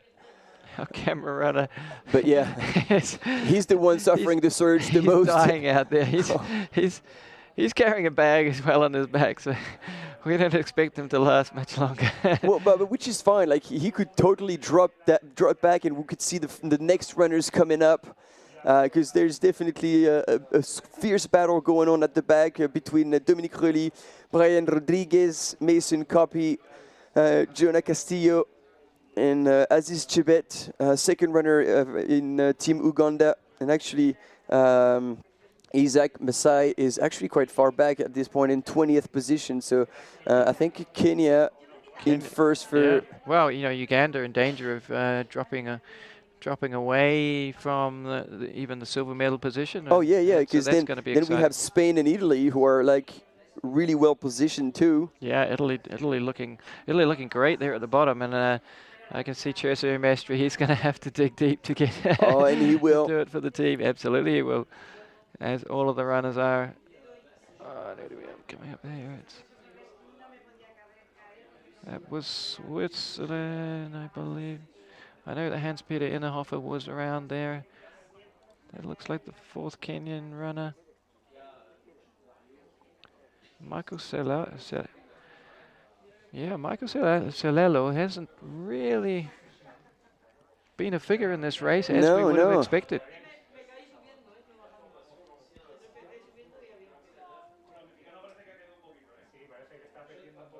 Oh, here we go, Team USA. So they've caught up to one another. Taylor Stagg has made the move on Mason Copy, and these two gentlemen, if they can run together, that's probably going to be very helpful. Oh wow! Isaac Costa is moving up the field. Yeah. Cesare is right behind. We had Alex Garcia right in between. Manuel Innerhofer also right in there. Yeah, Isaac Costa having a great run actually. You know, in front of. Also, Lorenzo Cagnati, also expected to do well for Italy. Jacob Adkin was still in the mix after the descent. He climbs super well, as does Remy Leroux from Canada.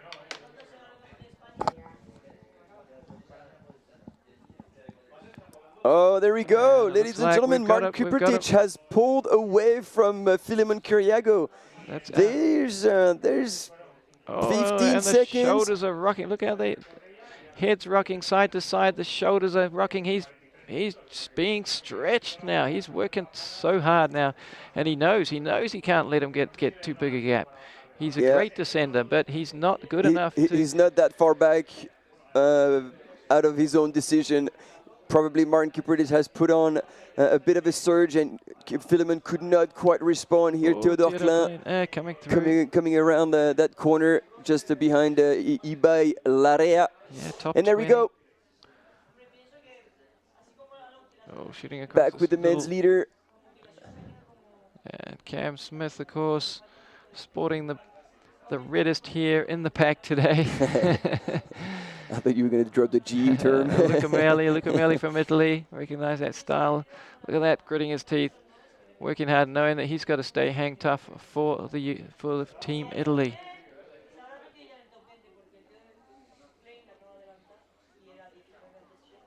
There we go, back here with the men's leader. Martin Kupertic is absolutely crushing it, and he managed to respond to Filimon's attack.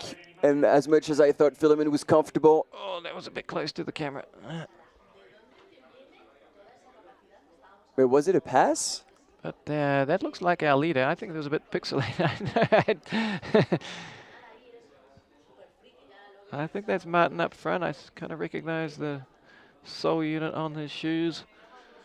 Pretty sure that was Martin. Oh yeah, but like I was more thinking on Philemon right behind. Yeah. Let's. But no, it couldn't have been. I think it might have been a kind of like a jumbled kind of image kind of thing going on. Yeah. Philemon did look pretty safe in second place at the moment, but he won't be wanting second place. He wants the win. We know that.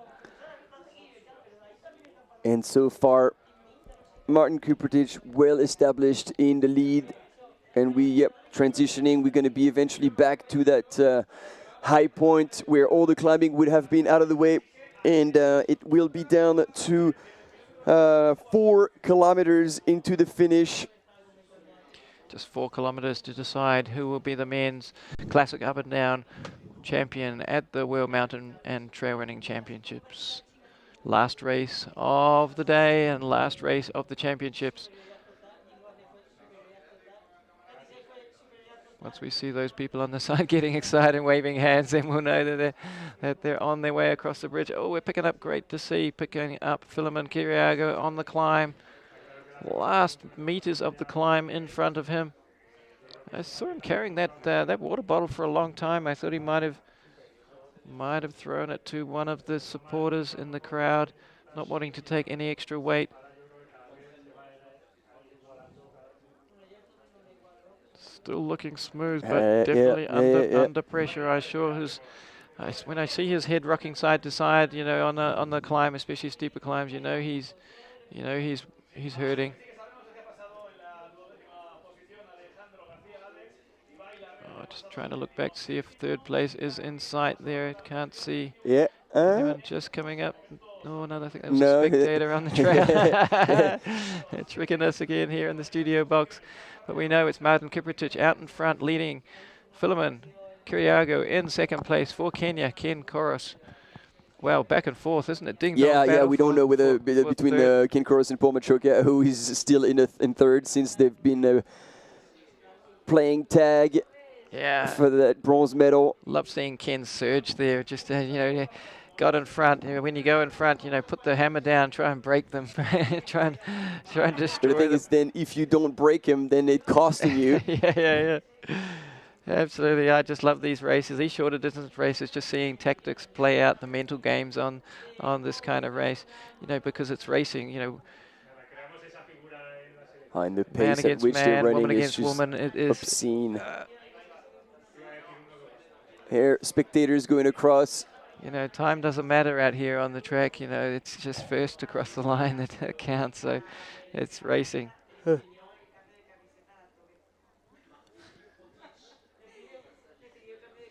Coming up now, 48 minutes just on the clock.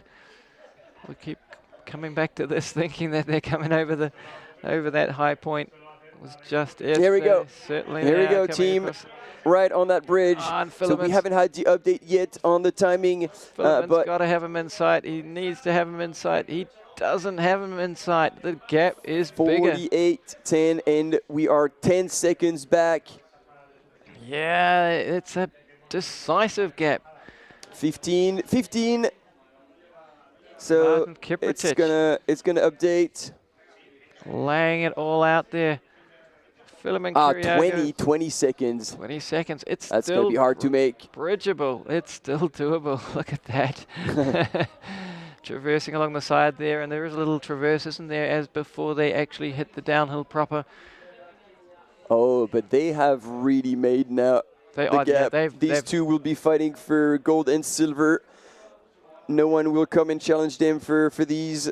Great to see that static cam pick up Philemon coming through that section, and now into the downhill. Martin Kiprotich on his way. Is it on his way to gold? That's the question. Ken Koros in third was 50 seconds back, so 30 seconds back holding his side. Look at that. He's looks like he's got the stitch holding his side. He doesn't look as strong. Never bury Philemon Kyrgiago before a downhill. Philemon's in the game. Oh, we know how he can finish at Siezenau, where it is super steep. I mean, 4 kilometers at Siezenau, 4 kilometers here. There's not a whole lot of runners who can duke it out all the way to the finish downhill against Kylian Jornet. Absolutely. But look at that. He's holding his side. Oh, yeah. Something is very wrong. To me. Oh, it's all going to be Here we go. I changed. believe here, Dominique Rolly. What a race he's having in 5th place for Switzerland. 5th place, yes, fantastic. I'm just waiting to see Philemon suddenly race into shot. Look at that. Oh, and there he is. There he is. There he is. And he's going to make one bite now out of Martin Kiprotich. He's got to think about where he makes the pass. You know. Oh, he's just going to... there we go. It doesn't even think about it. It took one switch back. Martin knew. He knew it was over. He actually let him by there. He actually stepped aside. Oh, from and the trail. Philemon now. And that looks like Philemon away. There's nobody. Nobody's going to catch Philemon now. We know how good a downhill runner he is. Sad to see problems there. But again, the problem occurred because he pushed too hard on the climb, trying to shake out Philemon, and Philemon was the smartest. He chose not to overreach and to let him go. He put it on the line. He risked never seeing him again, but he trusted his ability. Such a smart race for Kenya, Philemon Kyrgiago. Patrick, I'm sure he's watching right now, will be thrilled to see his little protege and training partner absolutely kill it today. Yeah, looking amazing there. Cruising down. And he'll know he's not going to be worried about Martin at this point. The way he passed him, he saw that he really made a decisive move and he wasn't going to be challenged. So now he's going to be all eyes on the trail until he gets to a bigger, wider trail, and he will look over his shoulder to see no one and realize that he made the right decision to push. Yes, he did already look Ving. He absolutely looked back. Yes, yeah, because he wanted to check what was happening behind him. And speaking of what's happening behind, what a great run also by Jonathan Camilo Castillo. At the top in 6th position, Michael Celello, who we expected to be a bit higher up. in 7th place at the moment, and Aziz Chebet 8th, Brian Rodriguez and look 9th. at this. Philemon chose the muddy part. He took risks. I know he can jump like a gazelle. We've seen this in the Golden Trail World Series a few times. Philemon Kyrgiago in the lead, still smooth through the technical. What a demonstration. So good, so happy for him. Jono, he's worked so hard to get to that point. He's won a Siezenau this year, and now he's on his way to taking gold at the World Championship of the Classic. Well, you know, he also not dominated, but he has won. It was a battle right down to the line at the WMRA Mountain Running World Cup. Final race, end of August in Slovenia. But look, calls into question team competition as well with Uganda. Is Martin really in trouble?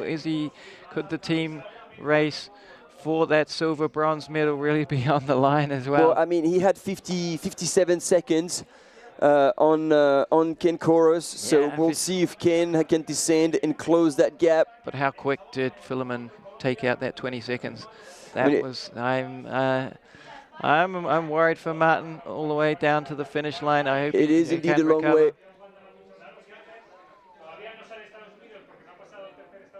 Look at that. He's not looking back now. Oh, no, he's on a mission.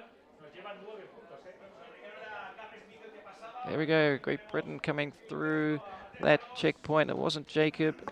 I think it was Felix McGrath. And then we have Luca Mealy coming through. He's having a great run. Oh, and now Cam Runner just gave up. Oh, that was it. That was it. Hats off yet, however, because he's still done an excellent job keeping up with this little demon that we call Philemon Kyrgiago. Definitely a fan's favorite. We absolutely love him, and you know he's going to say it on the finish line interview that he wanted it. And you will see, if you don't know this character, he's got a cheeky smile on his face. Yes, we absolutely love him. So far he's holding on, but Kiprotich still in second place. But it looks like he's now using Now his he's left holding hand his to left possibly push onto the onto his side. You know, like could be the classic stitch on the downhill. I mean, oh, maybe not. No. He's definitely something's up. Definitely not running comfortably. You know, when you're breathing so hard, you have to breathe so hard on the climbs. You know, you hit the downhill. You know, it can upset your diaphragm and have pretty severe pain, called the classic stitch. Still happens even today. And now he's off that single track onto that wider trail, and we're going to pan back and see where our third and fourth place runners are. Will it be Ken Chorus? Has Paul Machoka, the demon downhiller, has he been able to close that gap? But no, we're at the front with Philemon Kiriago bringing it home. Definitely sub 3 minute per K here. Oh yeah, closer to 2.5 minutes per K. I think that's Marcelo Gonçalves, maybe from Team Portugal there, cheering on the side.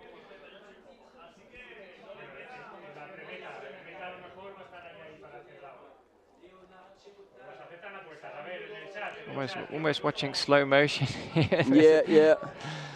Yeah, but beautiful running stride there. You know, foot strike right under the center of gravity. Arms are relaxed, not too high in the arm carriage. All right, what's happening in the chat? We've been missing out a little bit. We know what's happening. Absolutely, it's happening. USA says now in fourth. So yeah, USA making ground in the team's competition. And so there should be a Cam Runner Championships. I mean, I don't know these guys, but the ones who are covering the rest of the races, Golden Trail Series, UTMB, they are all elite athletes and competing themselves when they're not running behind other elite athletes, which is also good because it allows not only to provide best images, but they can think also and be in the mind of the runners to never disrupt them as much as possible. Yeah, these guys are doing a great job. Love this Philemon running faster than the frame rate. Yes, he's running at 25 frame per second. That's why we switched to the static cam. Here we go. Martin still in second place. Martin Kiprotich holding on to silver solid. so far. He looked okay there, actually. Yep. Yeah, they definitely had a decent gap at the top.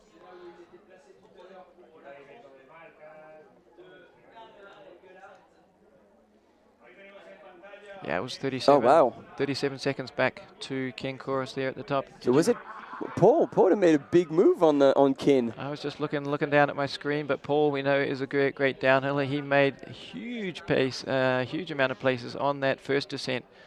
So yeah, expect for him to. Yeah, he just went through there. Insane. There we go. No, we're back to Philemon though here. We've picked up another camera runner. Biker still coming. Biker will wait for the second runner. They know what they're doing. These guys doing a fantastic job coordinating their efforts to give us as much information as well as many images as we can get on this track. And here we have Michael Salelo on the track, descending pretty well now. But just behind Jonah Castillo from Colombia. Fantastic performance there. We didn't see Dominic Rowley, but we think he is still in 5th place. Doing it solid. And there we go. And look at him fly by the crowds. Yeah, this feels good when you get there, knowing that you've got a gap. He's in the last kilometer and he's going now full throttle. Yeah, look at these crowds there on the trail. He's making a statement. He's going to turn hard to the left. He's going to have to put on the brakes. No. I think he's going straight now. Going straight now into the finish. That was into the second. He knows where he's going. Yeah, it's a good thing. Team Italy there supporting all of the runners on and cheering, of course, the Italian team in the mix for the team's competition. As are, of course, Kenya. There's nobody going to beat Kenya today. No, so far they are 1, 3, 4. while Martin Kiprotich is still holding on to second place. And yeah, it seems like the trouble he had Look at that is long gone. look over the shoulder from Philemon there. Oh, long yeah, look yeah, over the yeah. shoulder. It's just, he knows he can now take the foot off the gas if he wants to. Yeah, and he's put some serious time, but yeah, he's looking so much better now. Martin Kiprotich. Yeah, and see Philemon sticking to the cones again. He wants to have a clean win. We'll see if he does a Nina Engelhardt and switch across to the other side. But the camera bike's going to stay between him. Yeah, just making sure to keep him on track. There he goes into that final finish. Not quite. Directed over there. That's all good for me. Good. This is what he's been dreaming of for so long, hasn't he? So long he hasn't got this victory. Missed it a couple of years ago. But that's the thing. He is a hard worker, and he puts down the effort day after day after day. With the team run together on trail. Absolutely. Hadn't planned on the race on Thursday, but stepped in for the team. And training a whole lot in Austria now in Europe, which makes a difference. You know, they don't have to struggle so much with the visas, as well as, you know, the kind of terrain they experience around here. And there we go. We're going to have a timing indication, but nothing is needed. He is the absolute winner today. Philemon Kiriago-Obungo. Just on the 1 hour mark. Clipping over the 1 hour mark. Imagine that. Like it's 14.3 kilometers with 775 meters of climb and descent. And he's going to be just squeezing around the 103. Oh, there we go. That's what we wanted to see. Paul Machoka closing down second place. No. I called it. I thought Martin was in trouble. He had recovered, but no. Paul Machoka now, although he's looking back as well. Does he have what it takes to launch the charge on Martin Kiprotich and score one more point for Kenya? We are in for a hell of a fight because that is a long station, as we said. It is about a K long. And now he has Martin as a bullseye. Meanwhile, ladies and gentlemen, this is going to be the final stretch for Philemon Kiriago. Yeah, he's on his way home now. He's turned the corner. He's coming around the other side of our studio. And he's put such a world between him and the rest of the pack. Yeah, what a smart race as well. You know, I hope there's a Kenyan flag available. Oh, no, Martin's going to be able to hold on Paul Machoka. Yeah, we're just looking on the other side. On the other side, indeed, yes. Checking on all angles. And here he is with a smile on his face. There's a well-deserved win. He's taking today the gold. Here is your final world champion, ladies and gentlemen. Philemon Kiriago from Kenya takes out the win. He's like, look at me, I am coming. Indeed, this is what I've been training for the past 2 years. There we go, and now the fatigue kicks in. Now, now the pain. He's had to work hard. He has not had this race easy at all, as we never have at Here we go, Uganda flag being handed over. He's got enough of a gap there. And admittedly, a great race from Martin Kiprotich. He just wasn't the strongest today, but he's done it well. Managed to turn things around when we thought he was really troubled. He's finishing definitely strong and scoring silver for Uganda. Yeah, fine silver medal from Martin Kiprotich, Uganda there on the podium. And this is so typical. Here's Philemon in bad guy. Oh, yeah. He's giving it to the crowds. I was telling you, he is a fan favorite. Coming across the line now, Paul Machoka. Paul Machoka. Scoring a beautiful bronze medal. They couldn't be more different. The man who smiles and the man who oh, yeah. If you get a smile out of Paul Machoka, then you are a fan of Paul Machoka. Philemon is celebrating already with the flag. Oh, look at this. Oh, no, where is Ken Chorus? Has he been overtaken by Dominic Rowley? What a performance here. Oh, we've got plenty Switzerland of people will be. No, Ken Chorus over the line in 4th position. We've got Dominic Rowley coming down the finish straight now. fifth place. I've still got Dominic Rowley across the line in fourth, but don't grade me on that. There he is, Dominic Rowley. There he is, and yes, it is right, Dominic Rowley. What a finish, fourth place. In front of Ken Chorus. What a run for Switzerland. And that is the unmistakable form of Michael Salello. Sayoli, he has come across the line. Oh, he finished strong. He finished very closed strong with his teammates. Really well. Sixth place. There we go. Mexico and Colombia side by side. Mexico was actually able to overtake. Yeah, Brian Rodriguez, what a fantastic run. Two South Americans. Alex Garcia has got all the cameras on him. Team Spain definitely has a bit of a visibility advantage. Exactly, but it was Jonathan Camilo Castillo.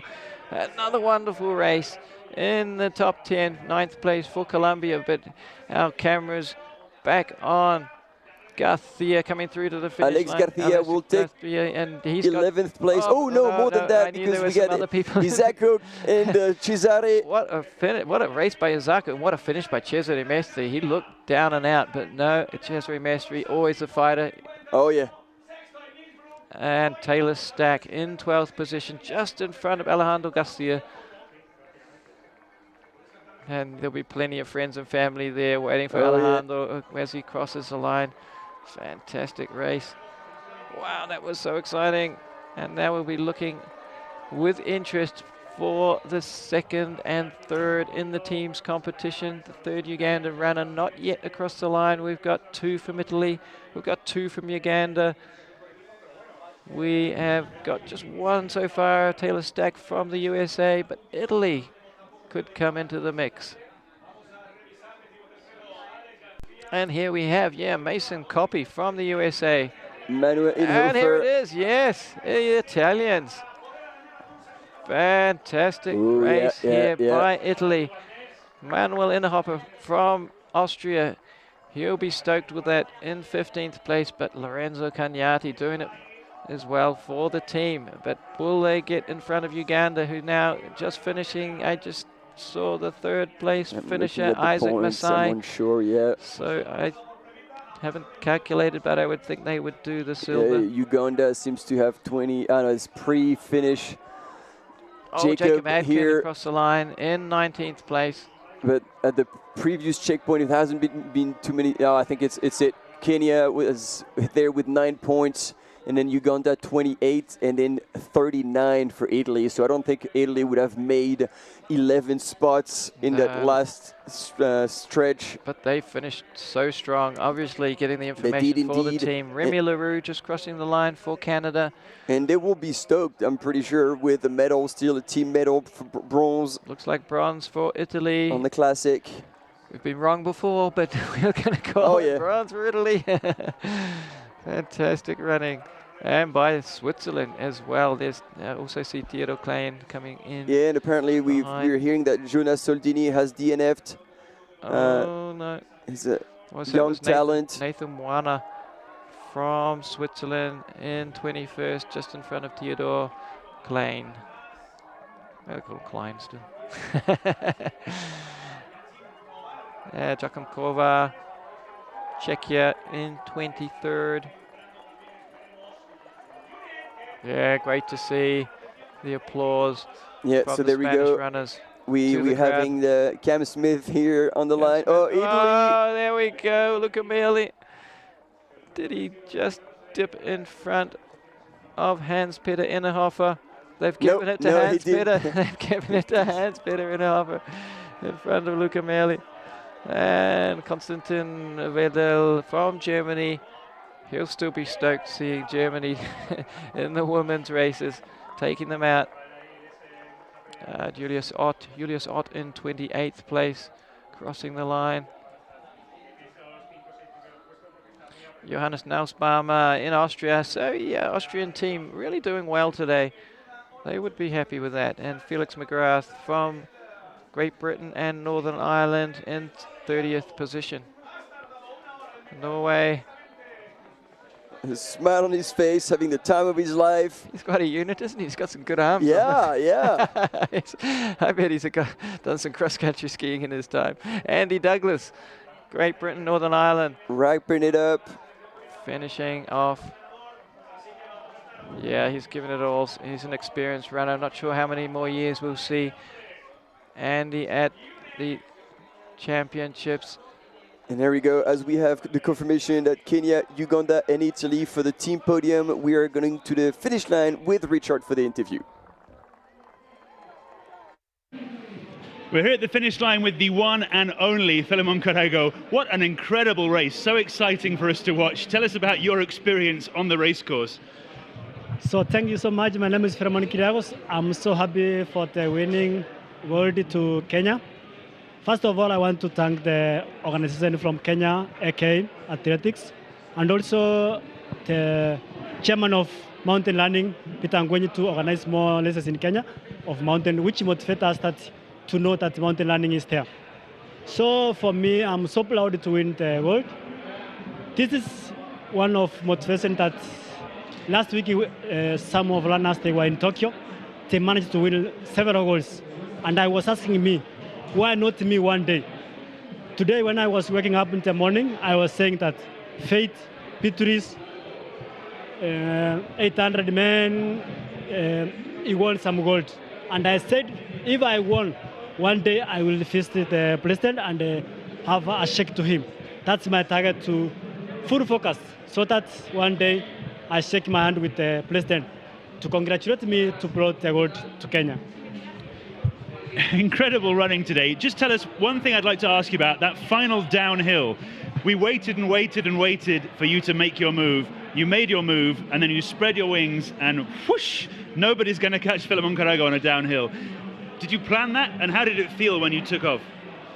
For me, for the start, I was knowing that if I feel well, I was ready to run the podium. But downhill for the first loop, I feel that if I use my plane well, I might win this race. The uphill, I was maintaining the best, and I said downhill, because it's the last part, I was likely to attack 110%. And I managed it so that I overtake the Karego from Uganda. I said, a chance comes once. That's why I said today, it's a gold for me. I cannot know tomorrow. Yeah. Philemon, you've won so many things already. You're now a world champion at the World Mountain Running Trail Championships. Congratulations. We're all so happy for you. Thank you so much. It's back to you guys in the studio. We'll get the next two podium runners just in a moment. Come on, Richard, give him the microphone. Oh, well, he didn't have a shot. That's how Philemon rolls. Like, he's just like, all right, hand it over to me. I got this. Don't worry about it. Yeah, Philemon gives the best interviews, doesn't he? I love it, and I just so love how he thanks, his support. He thanked the federation for bringing the team here. He thanks his team, and I just love how the first thing he says when he takes the microphone off Richard. It's great to see, and yeah, you can see that meant a lot to him today. Talking about the World Track and Field Championships, which have just wrapped up in Tokyo, and that. Why can't he do the same thing? He woke up this morning, and it's great. It's just great to hear the motivation of these these runners, and just getting the recognition that like trail and mountain running are now true disciplines. And absolutely. Okay, we're back with Richard.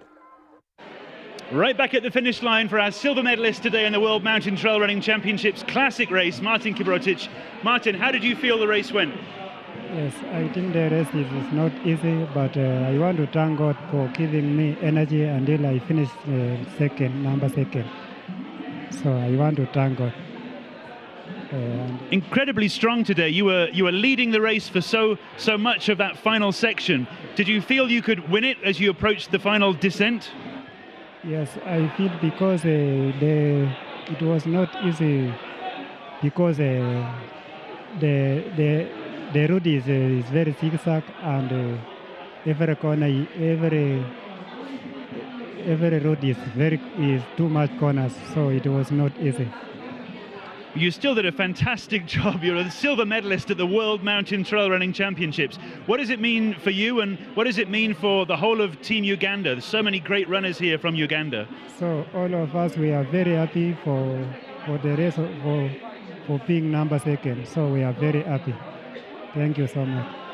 Congratulations, Martin, a very worthy silver medalist here at the classic race here in the Spanish Pyrenees. Yeah, great to hear from Martin there. You know, and his thoughts about the race. Really interesting how for him it was super difficult, those switchbacks, those zigzag corners. But that's the thing, like from what we see about like runners training in Kenya and Uganda, there's usually big wide dirt roads, and so again for Philemon to be training a lot of the year in Austria, so these are the Alps, these are the single tracks, this is what he's now familiar with, and it shows that he was really comfortable and that developed his downhill skills to you know, today become the world champion. Yeah, and you know, he thanked his team as well for the second position, looking like Uganda taking that silver medal, 27 points in front of Italy on 37, with United States back in fourth position. So yeah, we did have USA in that bronze medal position for the first half of the race, and then Italy had such a strong second finish lap. indeed. Yeah, yeah, but always Kenya out front there, and with Uganda, yeah, Uganda's solid in the end in second place. Venezuela celebrating on the line. Yeah. I like to give a bit of jeopardy just to keep And there we go. Across the line, Leonard Mitrika, yes, who ran the ultra yesterday, so it's a pretty solid back-to-back. Yeah, that is not an easy double, so respect for Leonard Mitrika from Romania. Not sure if he was the... Okay, looks like we're ready to head back to Richard for the third place interview.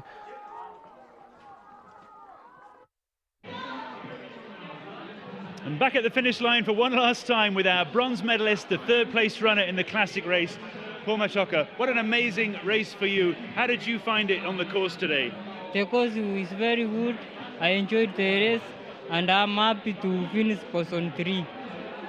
My first time to run World Championship, but I'm running.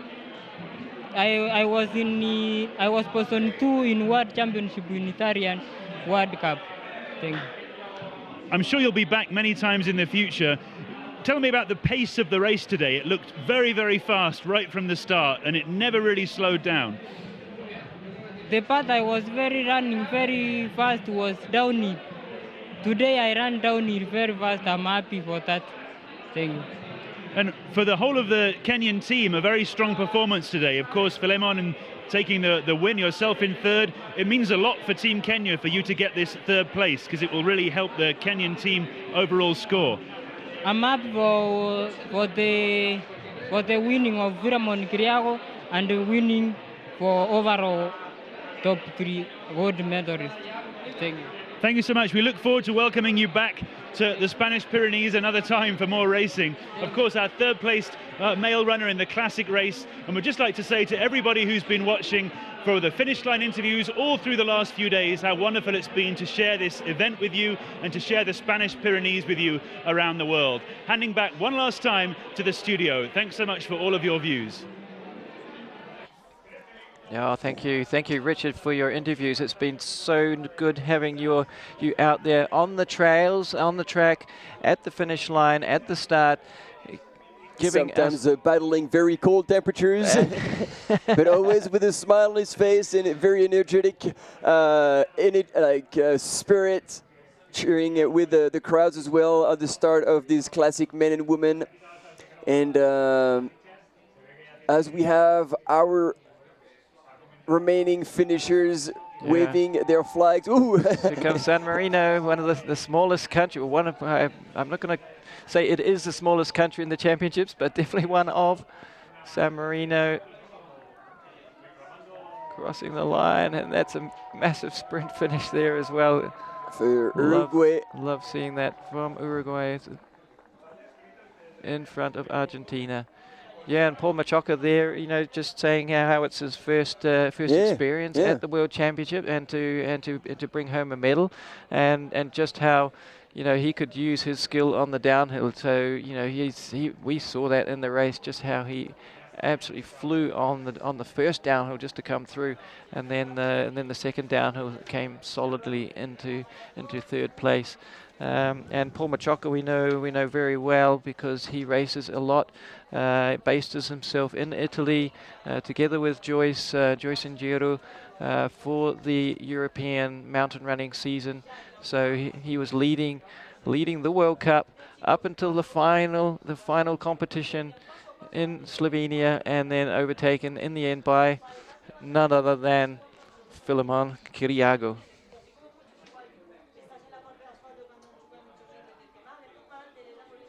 Yeah, great to see the satisfaction and joy crossing the line.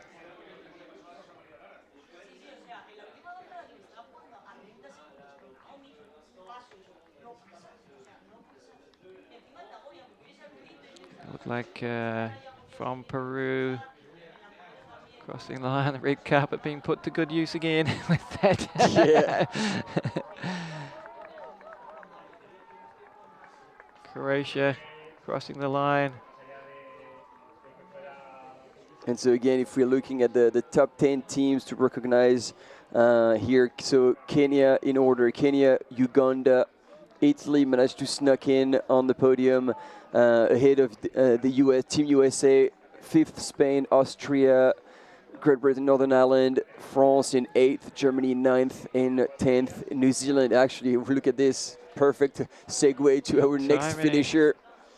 Coming through, yeah, the points haven't been calculated yet, but you know, New Zealand and Australia battling it out there. So yeah, Benjamin looks like he's taken a fall. Picked up a bit of dirt on his shoulder.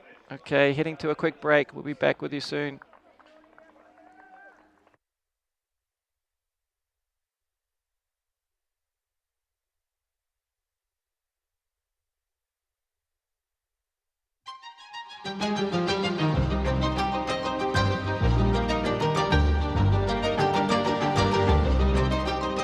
El Mundial de Canfranc es una gran oportunidad para que los sitios pequeños puedan organizar grandes eventos deportivos internacionales como este.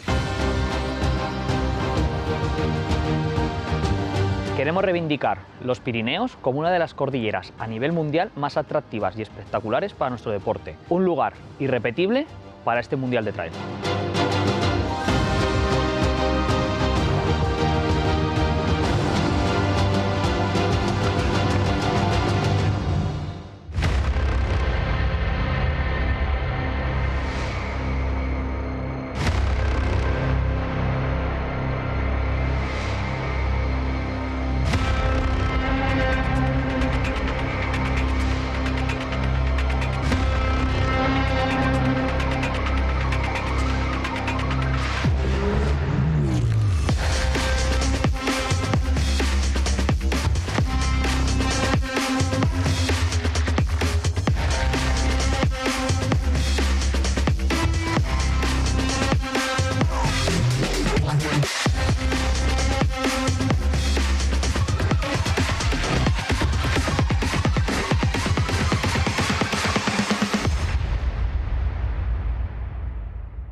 Gracias. Nada. No, por esto no. Por las demás cosas, porque sé que os ha costado mucho hacer la reforma para adaptar el baño. Y sé que os habéis gastado mucho dinero para que yo esté a gusto. Y sé que tú has dicho que no a un trabajo que te ofrecían fuera y que te hacía mucha ilusión. Gracias a ti, mamá. Gracias a ti. Hay razones que mueven más que el dinero, las personas. Por eso en Ibercaja reinvertimos el 100% de nuestros beneficios en la sociedad. Ibercaja, nos mueves tú. Wow, welcome back. Nice to be back with you again. And we're not far away from wrapping up the whole show here, Martin. And look at that, picking up the baby on the line for a celebration. Oh, no, we've already been... bit of a disconnect here. They've already booted us out. No, we're back. No, we've got a bit of a recap to do with you before we part ways. Obviously, thank you, all of you, for being with us today and the past 4 days. There's been a whole lot going on, and we're going to basically bring up, again, celebrate the names of all the winners across the 4 days. And so in the uphill on the Thursday, where we kicked off this World Mountain and Trail Running Championships, in the uphill, Rémi Bonnet made a massive comeback. Dominant, yeah. No question about this. It was a bit more of a fight in the women's race, but eventually Nina Engelhard took her first gold medal, because we'll be bringing up her name a little later. So that was for the uphill. Then the short trail, we had, I mean, every day we had amazing performances, but like, let's start with the women. Sweden provided us with Tove Alexandersson. This name now is in everybody's mind. In the women, she murdered the course and scored the highest ITRA score ever at 870 for the women. And in the men's, maybe I hand it over to you, Jono. Yeah, well, for Frederick Tranchard, we've got to wrap it up soon. They're giving us a 30-second call. So, but Jim Walmsley taking out the long trail with Katie Scheider for the women's. Absolutely beautiful competitions coming. And of course today, Nina Engelhard, Philemon Kiriago taking out the men's and women's. And look, just to wrap things up from my side, it's been a pleasure to be here, and a pleasure to have your company too, Martin. So for me, thank you for joining us. Fantastic time. We'll see you soon. Stay safe.